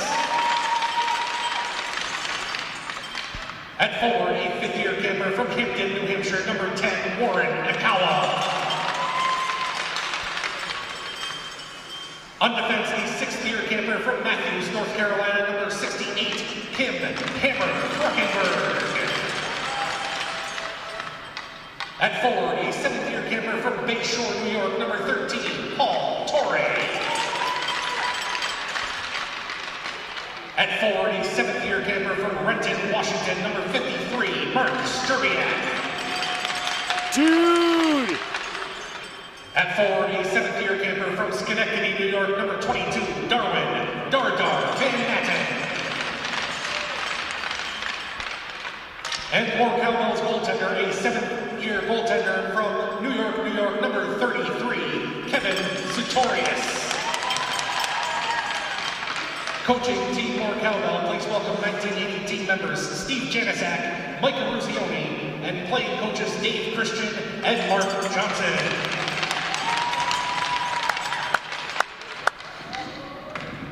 At this time, we ask that everyone please rise and remove your caps as we honor the United States of America with the playing of our national anthem.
righty, folks. You know what time it is now. Game time. At this time, we'd like to have a representative from each team. Please come to center This is ice what you were talking for a about, huh? ceremonial puck drop.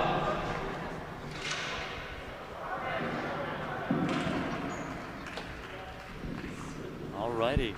Here to drop the puck today, please join me in welcoming Emily Noble and Fantasy Camp alumnus Marcus Noble.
What a moment there. Yeah, Marcus is a two-time alumni here from first 2 years, and great guy from nearby in Glen Falls, New York, is unfortunately diagnosed with ALS and has been fighting it for a few years now. So he's a great guy and really loved this camp. So it's great to have him here and being able to experience camp again. So. Well, our deepest felt sentiments, warm-heartedness shared out to the family and the extended family, all of you campers who have a very close connection.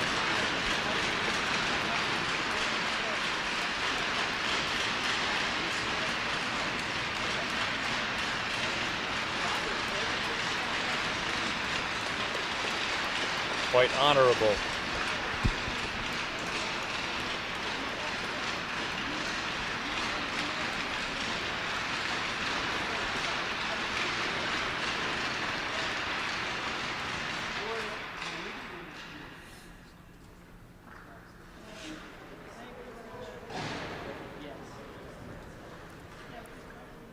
That just helps us to drink in the moment that much more. As meaningful as this living hockey museum has been to folks spanning generations, this is one of those situations where we have an opportunity to appreciate what we have, the people that we meet, the relationships that we form, the bonds. Yeah, it's an amazing thing that's happened here, and that's one thing that the campers, the staff back in 2015 never thought was going to happen. Is they thought we'd come here, we'd play hockey, everyone would go home, and it's really developed into a bigger family than ever expected, and that's what keeps coming us, bringing us back, and be able to see these new acquired friends that we've got here at camp and continue to live our hockey dreams here at the Herbrooks Arena. So. Yeah, no doubt. It seems like you could travel anywhere in the U.S. and now know somebody that you can stop in and reunite with, whether at events, maybe some are planning hockey events in other leagues and such, whatever the case might be. The two gentlemen taking the honorary face-off was Mark Schultz. He's a 7-time camper, and Darwin Van Natten, also a seven-time camper, both very close friends with Marcus. So that was nice to see those two out there as well. Well, not to lighten the mood so much, but Humpty Hump We're into game action here, and we open up first period action in the offensive zone for... And with Stanley right off the bat with 2 big saves. Now, do you want to help us decode the sweater colors? We can help. Yep, we've got more Cowbell in blue and the Bruise brothers in white. And technically, in terms of color teams, what team is more Cowbell? White in the blue jerseys. Thank you so much. Yeah, and blue in the white jerseys. But if we use their team name they chose, we'll be all right. As we open up action in the Bruise Brothers zone, as Rumbaugh, a hefty 75 years old. 1947 was a great year, wasn't it? As this is shot on net and it slips past the big veteran. Good through defensive the 5-hole. Yeah, good defensive stop on the far blue line there and get the puck in deep for Torrey to drop one in from the slot. Well, we've got our icebreaker as more Cowbell striking first. Just inside of a minute and a half into game time. As we welcome you one and all to the famed Herb Brooks Arena alongside the 1980 rink in Lake Placid, New York. As we are into game action for this, the final game of our tournament week, the Gold Game. My name's Glenn Burnett with the play-by-play and color commentary, alongside the steady hands of Megan behind the camera, and a guest in the broadcast booth, as it were, Dave Hebedy? How does it go? Is that how it started? Hebgen. Yeah, that's my mnemonic reminder. There you go. It started with Hebedy, Hebedy Hop, Hebedy Himpity Hop, Humpity Hump. There we go. Whatever gets you there. Is that the evolution? That's how I remember it. You mentioned we're going to have another guest coming up here shortly. So we will. So when he arrives, Volecki will be up here. And so Hall cashing in. more Cowbell out to a quick start here with that quick goal and just holding the zone really well. So we'll see if they can maintain this pressure.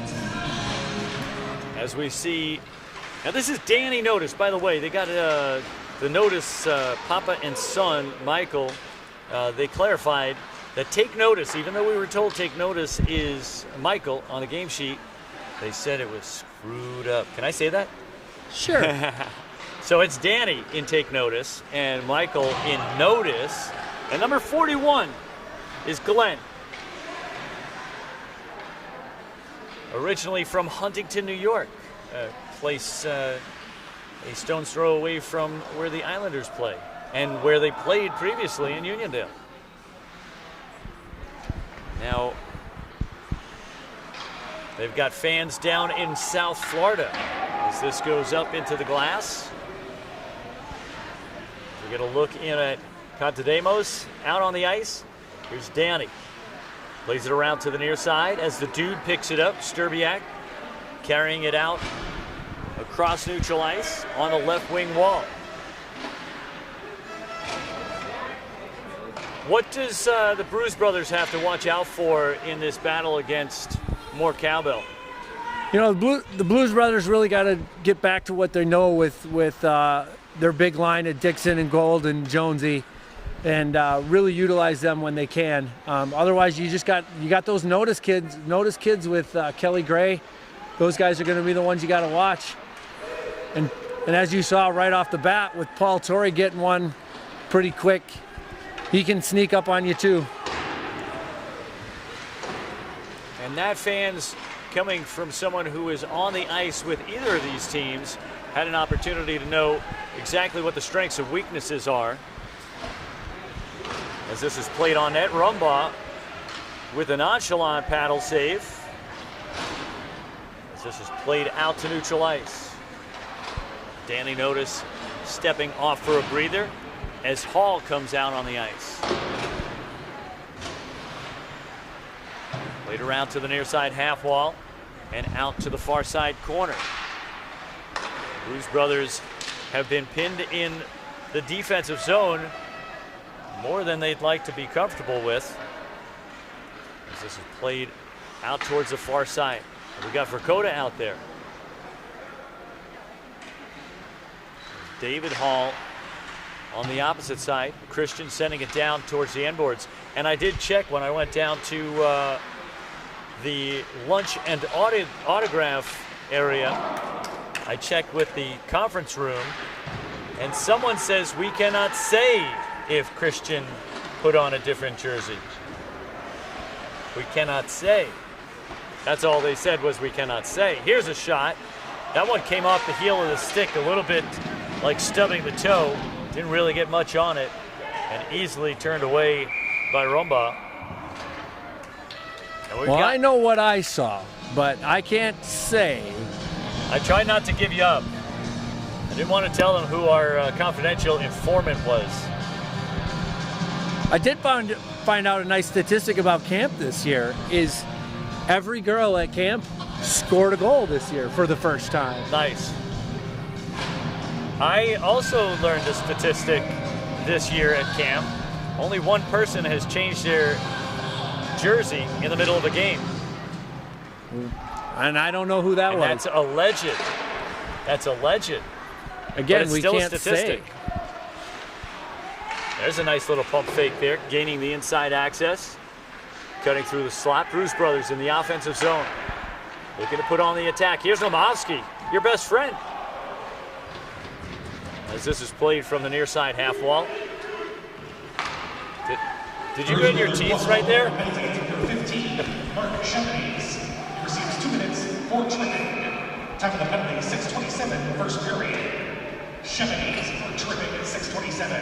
And so Shapanik comes up with a tripping penalty. And not bad on the PK that the Bruise brothers had spent as much time as they just did in the offensive zone. Of course, no better way to kill a penalty than to score a shorthanded goal. Actually, my producer says there is a better way to kill a penalty than scoring a shorthanded goal, scoring 2 shorthanded goals. Or not get a penalty. Or not get a penalty. Killing it before it happens. Correct. I like that. Preemptive strike. Here's Michael Notice. With a shot that deflects down low. Shot across the crease. As Rumba getting a little bit of help in the offensive side. And Gould got across the line a little too soon. It's going to be offsides. Tough break for the Bruise brothers. Looks like, Moar Cowbell right now has really been stifling their shots. They got Bruise brothers only with 1 shot on goal, and we're almost halfway through the first period. They're doing a great job of shutting down their shoot lanes. So see if they can hold that up the rest of this period. Well, to that point right there, we give a shout out, RIP, the hockey whisperer, who said whenever you have such a poor number of shots on goal, as he says his Kiwi coach once told him, when all else fails, put it on net. See what you can get. That was a hockey whisperer. You may know Mr. Wayne Scheller. He filmed here a couple of years ago for the Miracle on Ice Fantasy Camp. Another good color commentary as this is played out to neutral ice. Back to full strength, 5-on-5. As Danny Notice comes up with it. Now watch the footwork here. The Notice brothers, very strong skaters. Footwork? How about the stick handling? How about the stick work? Yeah, it goes top shelf there. That was Stanley just didn't pristine. seal off that near post. Pristine, put it up in the upper 90 on the left side. As Danny Notice goes, how do you call it, coast to coast? Coast to coast. Now somebody was telling me they should shorten the rink there. Is that so that you don't have some of these youngsters out here gaining all that speed across the full length? Who brought that up? I have no idea. Little birdie. No, I think it's just we're old and slow and can't move as fast anymore. Well, it's nice to have the power of the youth on the teams, as Sarah McClanahan out there adding to some of the proficiency on the ice. The Notice brothers as well. Who else have you noticed out there, young or old, who has been showing remarkable speed? Kelly Gray, I've mentioned his name a few times. That man can really fly when he wants to. And Alex Bilecki coming up here shortly. We'll have him on. He's got a lot of speed. It was fun to play with him. This was my first time playing with him this year. That guy can play some hockey. Is that his first camp this year? This is his second camp. Second camp. Yep. Here's a shot opportunity, and holding off is Johnson as Rumbaugh had the entire bottom half of the net closed off. Perhaps Johnson unable to get it up above Rumbaugh. Looked like Rumbaugh had sealed it off, so he just kind of chose to hold on to it and wrap around the net, hoping somebody's coming down the high slot. Sometimes patience wins out. You get to set up another opportunity. Here's a chance out in front, and Gould. Well, you talked about the danger that Gould presents. And case in point is danger with stick handling, shifts out towards the right low circle, able to gain commitment from Sartorius, gets it to the back of the net. Yeah, him and Dixon both have some really good speed and wheels that you really got to pay attention to as a defenseman. If they're coming at you, you got to kind of give them the space so you can take it away when you need to. So here's Dixon firing for the far side post. That has been a dangerous line there when Dixon and Gould have been out there together. We've heard Schultz a bit as well from the weak side as that's batted to the top of the net. That'll be whistled dead. And great reaction by Sartorius. That one was coming on fast, and Sartorius with a nice punch, directing that puck up and on top of the net. Take a look at the shots on goal comparison. 7-4. More Cowbell leading in that department. Bruise brothers are getting more looks at net recently. One of those looks going into the net. Assisting on the goal, number 27, Phil Vercoda. Time of the goal, 11:30, first period. And so Gould from Vercoda. Gould handing it off on the right, on the left side as Dixon goes up and in. And there's your equalizer, folks. Gould to Nixon to the back of the net. A little tic-tac goal. And the Bruise brothers draw even. that line is dangerous, and you got to contain those two when they're out there. And if you don't, that's what could happen. 2 goals by that line right out, and we're equal up at 2-2. Just know when they're out there and try to equalize them as much as you can. Now, I don't want you to pick favorites here, but who's your favorite? I'd like to see more Cowbell pull this one out. Okay. And why is that? I don't know. I like their team there. Underdog? Yeah, I think they're the scrappy underdog.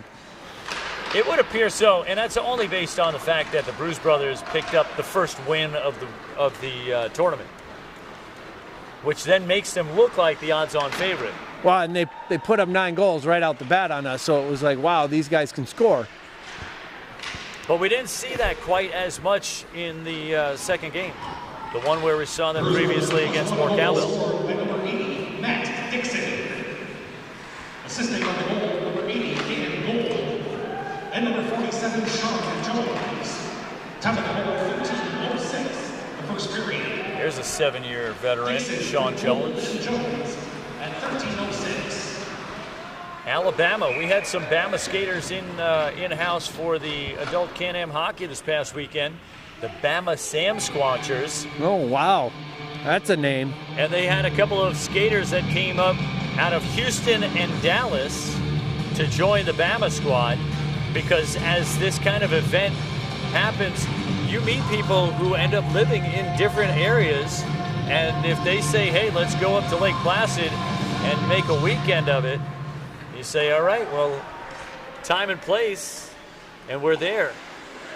So they had players not just out of a local Alabama area, but they had folks coming from various states. They had someone on their team from Pennsylvania.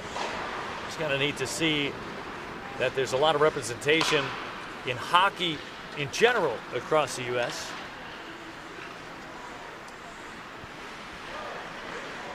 As this is played out in front of Rumbaugh, a pileup in the crease as we get down to 4:20 remaining first period action. All tied up at 2 apiece. And this seems like perhaps it's going to be more of a defensive type game. We have reached a point where in previous games, in each of the previous games, we had more than 4 goals combined at this point in the first period. Yeah, teams look like they've finally stiffened up their defense to try to. As this is played by Akawa, close call on the left side for Rumbaugh as pressure was coming down. This is Reefer sending it up ahead. Here comes that top line for the Bruise brothers. From the right side, Rister blockered away. Does he even move? Does he have to move? Rumbaugh is just very casual about it. Here's Notice. Flung around towards the far side. Picked up at the half wall. Here's Akawa. Plays it out to neutral ice. There's Nomovsky dropping back to provide deep support on the defensive side as the Bruise brothers trying to set up the attack patiently across neutral ice as Gould sends it off the glass. Gould will wait as Jones able to tag up. Bruise brothers holding possession as this is slung off of the side wall, heading all the way down to Rumbaugh.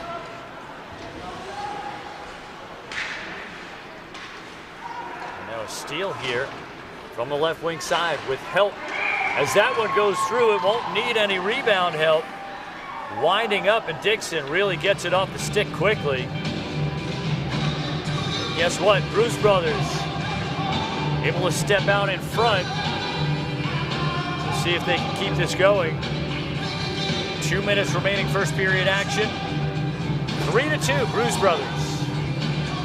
There's that top line again, coming out, putting one in. If you can neutralize that line, you can keep yourself in this. Played in from Gray as Rumbaugh holding steady. Stanley with a great save there. A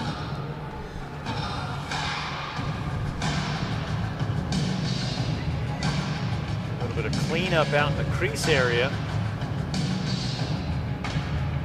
Wasn't sure if maybe the official was checking to see if there was anything foreign substance out in the crease that keeps the puck from sliding quickly through it. You don't think Stanley's out there moving snow around? Well, you know, he's been around the game for a long time. I'm sure he knows all the tricks of the trade. Oh! Didn't know that trick. 5, Mark Schultz.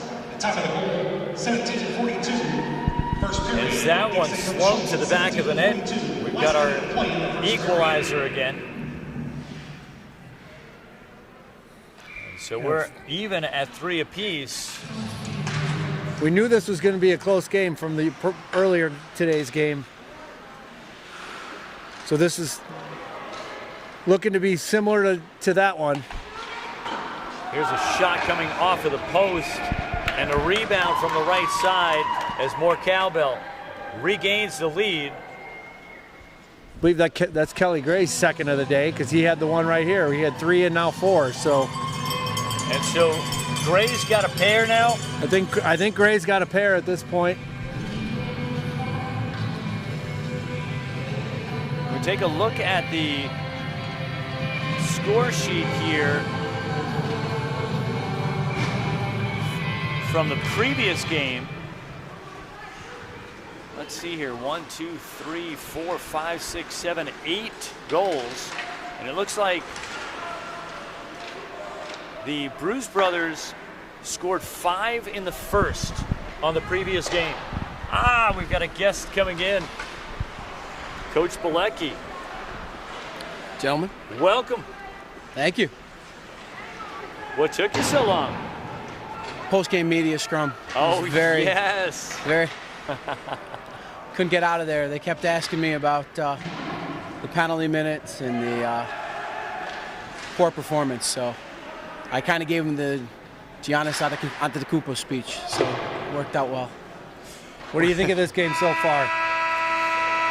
A little bit more lower scoring than I would have thought of, given how tired they all seemed after the first game, as well as the injuries we're dealing with, and the fact that I believe the combined ages of the goalies is somewhere around 130. Yeah. So. Well, we were just talking about the low total tally in this first period. But if we take a look at yesterday's game sheet, or the earlier game sheet, it was 5 for the Bruise brothers and 1 for Moar Cowbell at the end of 1. So that scoring right at the end there kind of bumped them up. So yes. They got a little bit of pep in their step there. As we close out second period play, Moar Cowbell leading 4-3. They had given up the lead momentarily, came back with a couple, and now up by 1. As we take a quick break, we are in the intermission period with 2. Please introduce yourself, our new guest, please. This is Alex Bilecki, a member of the Red Zeppelin team from Victor, New York. Welcome.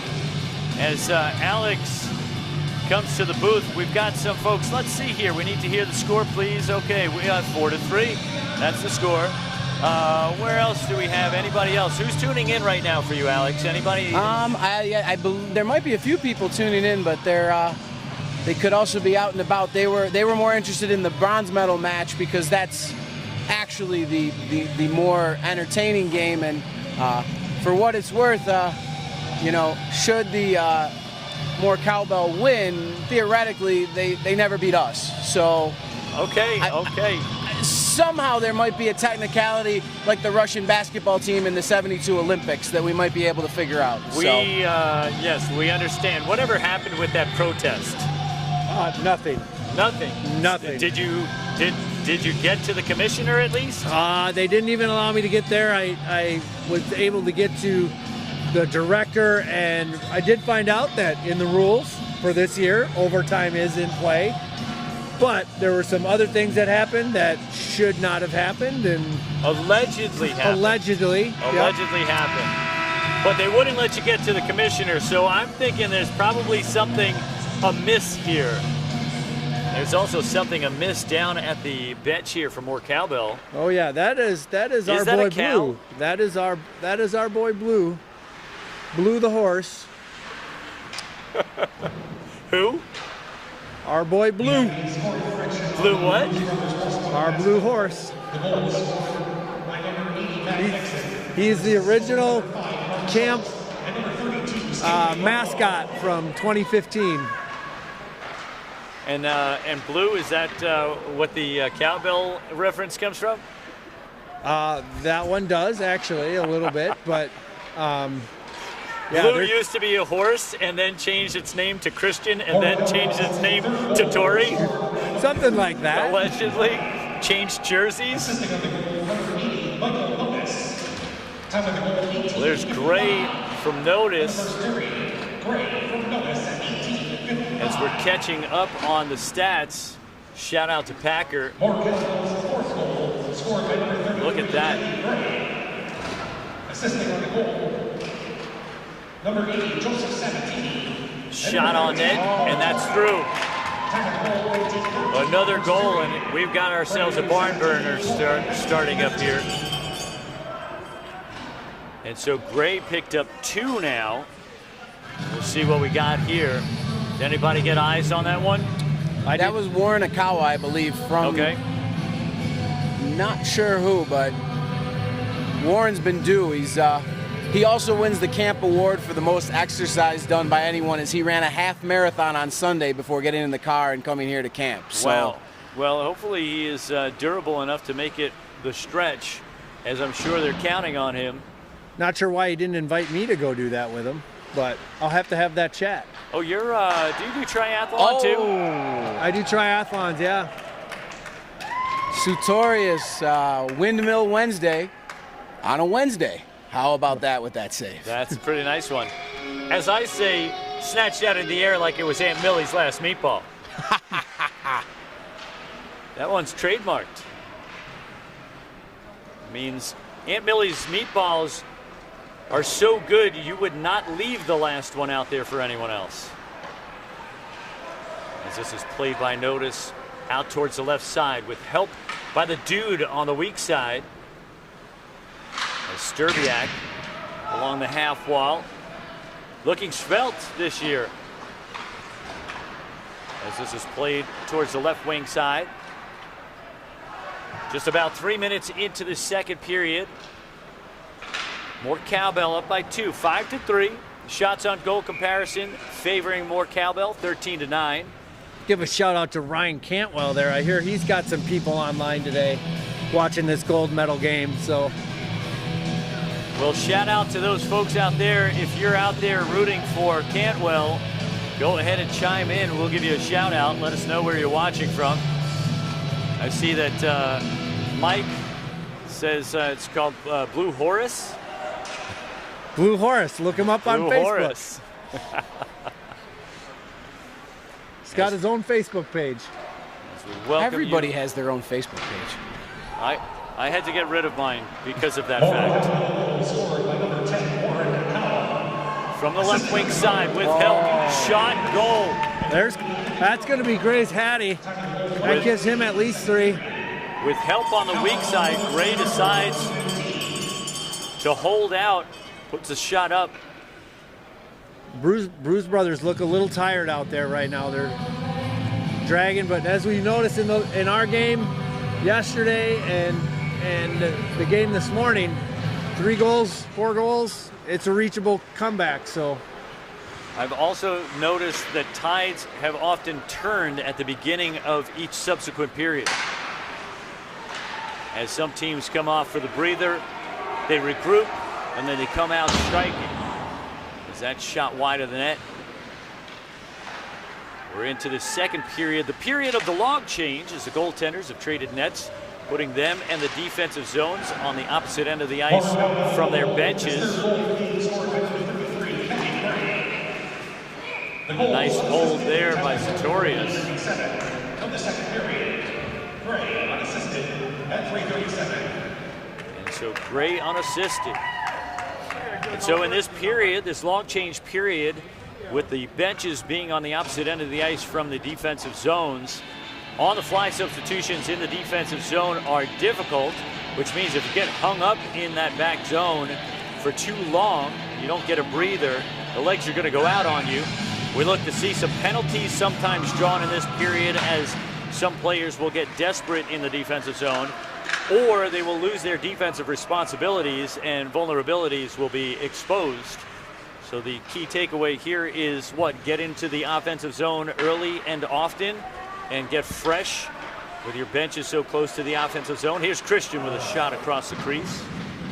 yeah, this long change can really make a difference in how you play your game. You don't want to play soft because you got to get into the zone, but your defense have got to change when you can. So if you get into that offensive zone, make that change as quick as you can so you get fresh legs out there. We got a little chippy action down there after the whistle. Christian trying to poke for the rebound, and the goaltender was having none of it.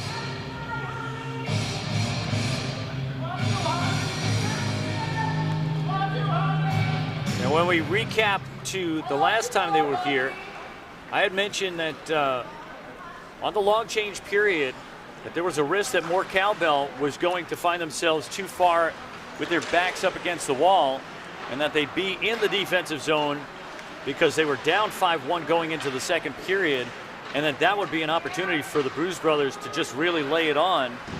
But that did not happen. Moar Cowbell actually answered the bell with a 4-goal second period and shut out the Bruise brothers in that middle period.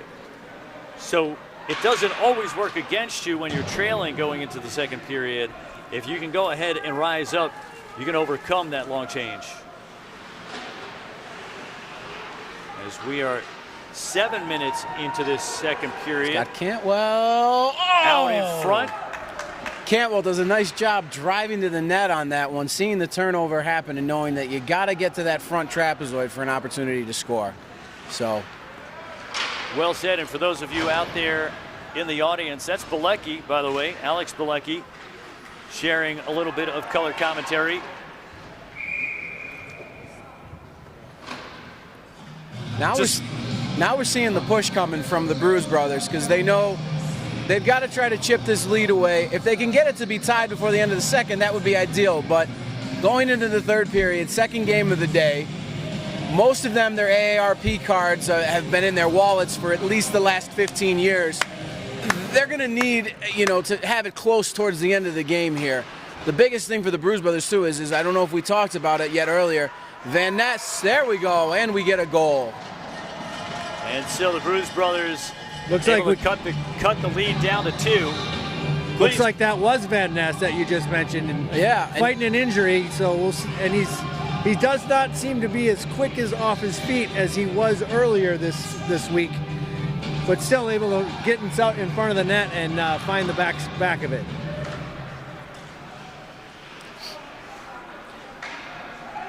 We talked to Van Ness during the lunch break between games, and while his right kneecap has been popped out 16 times, this is his left kneecap, and this is only the third time it's popped out. So I'm not sure what the math is on that, but we hope that he can skate well enough out there. Well, much like most of the East Germans through the 1970s and 80s in the Olympics, there may have been some medicinal help to get him through the game today. So everybody needs their medicine. Folks, we got the coach for the U14 Bantam Junior Americans alongside us, so we're getting some good tips here.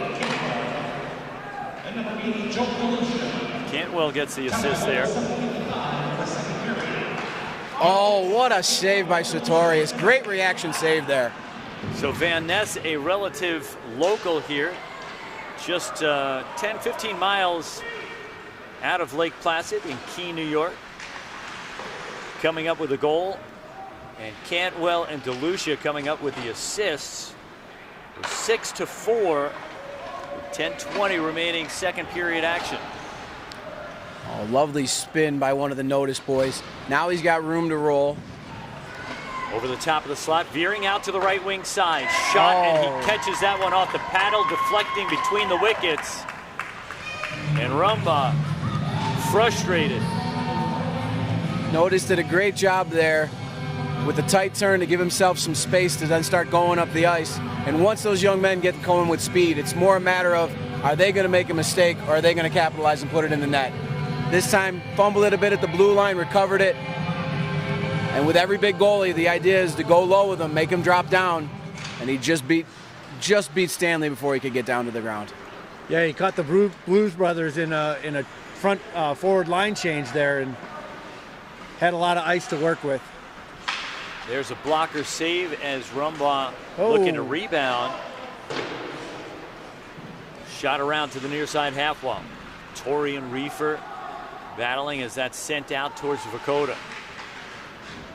Vokoda with a nice stick handling move.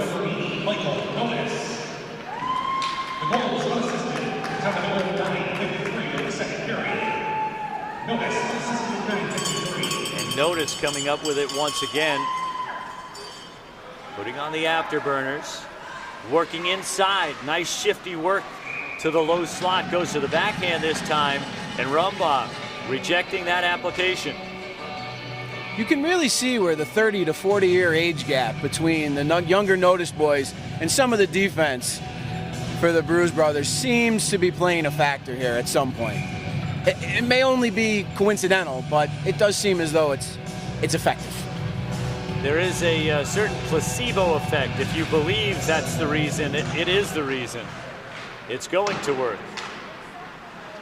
And they've done their best to take advantage of the youngsters out here, adding that strength of speed, as we saw in the case of Sarah McLaughlin.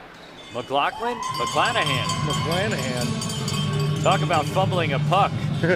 Oh, puck me.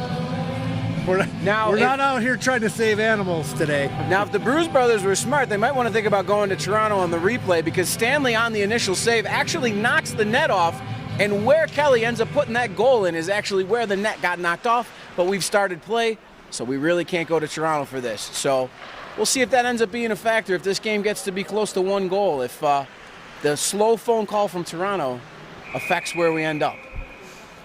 And that right there coming from our second protester of the day. This arena, known for celebrating great hockey, also known for celebrating great protest. Thank you for that. I formally repealed my protest. I just wanted everybody to have fun. So it's true the net was knocked off of the moorings. That I can say is true. Here's Gould off of the faceoff. Well handled into the offensive zone, centering pass into the middle.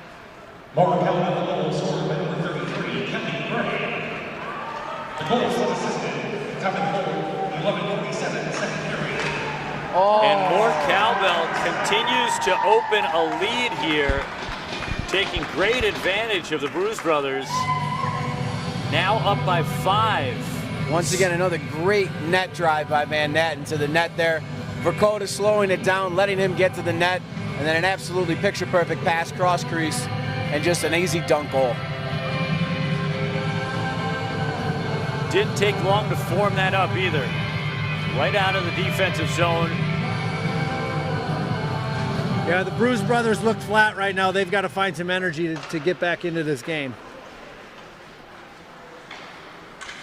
As this is played out across Cantwell's stick, no icing. Picked up by Notice. As Cantwell pursuing. Here's Notice. We had Glenn and Michael in the booth on the last game. Assisting on the goal, number 10, Mark.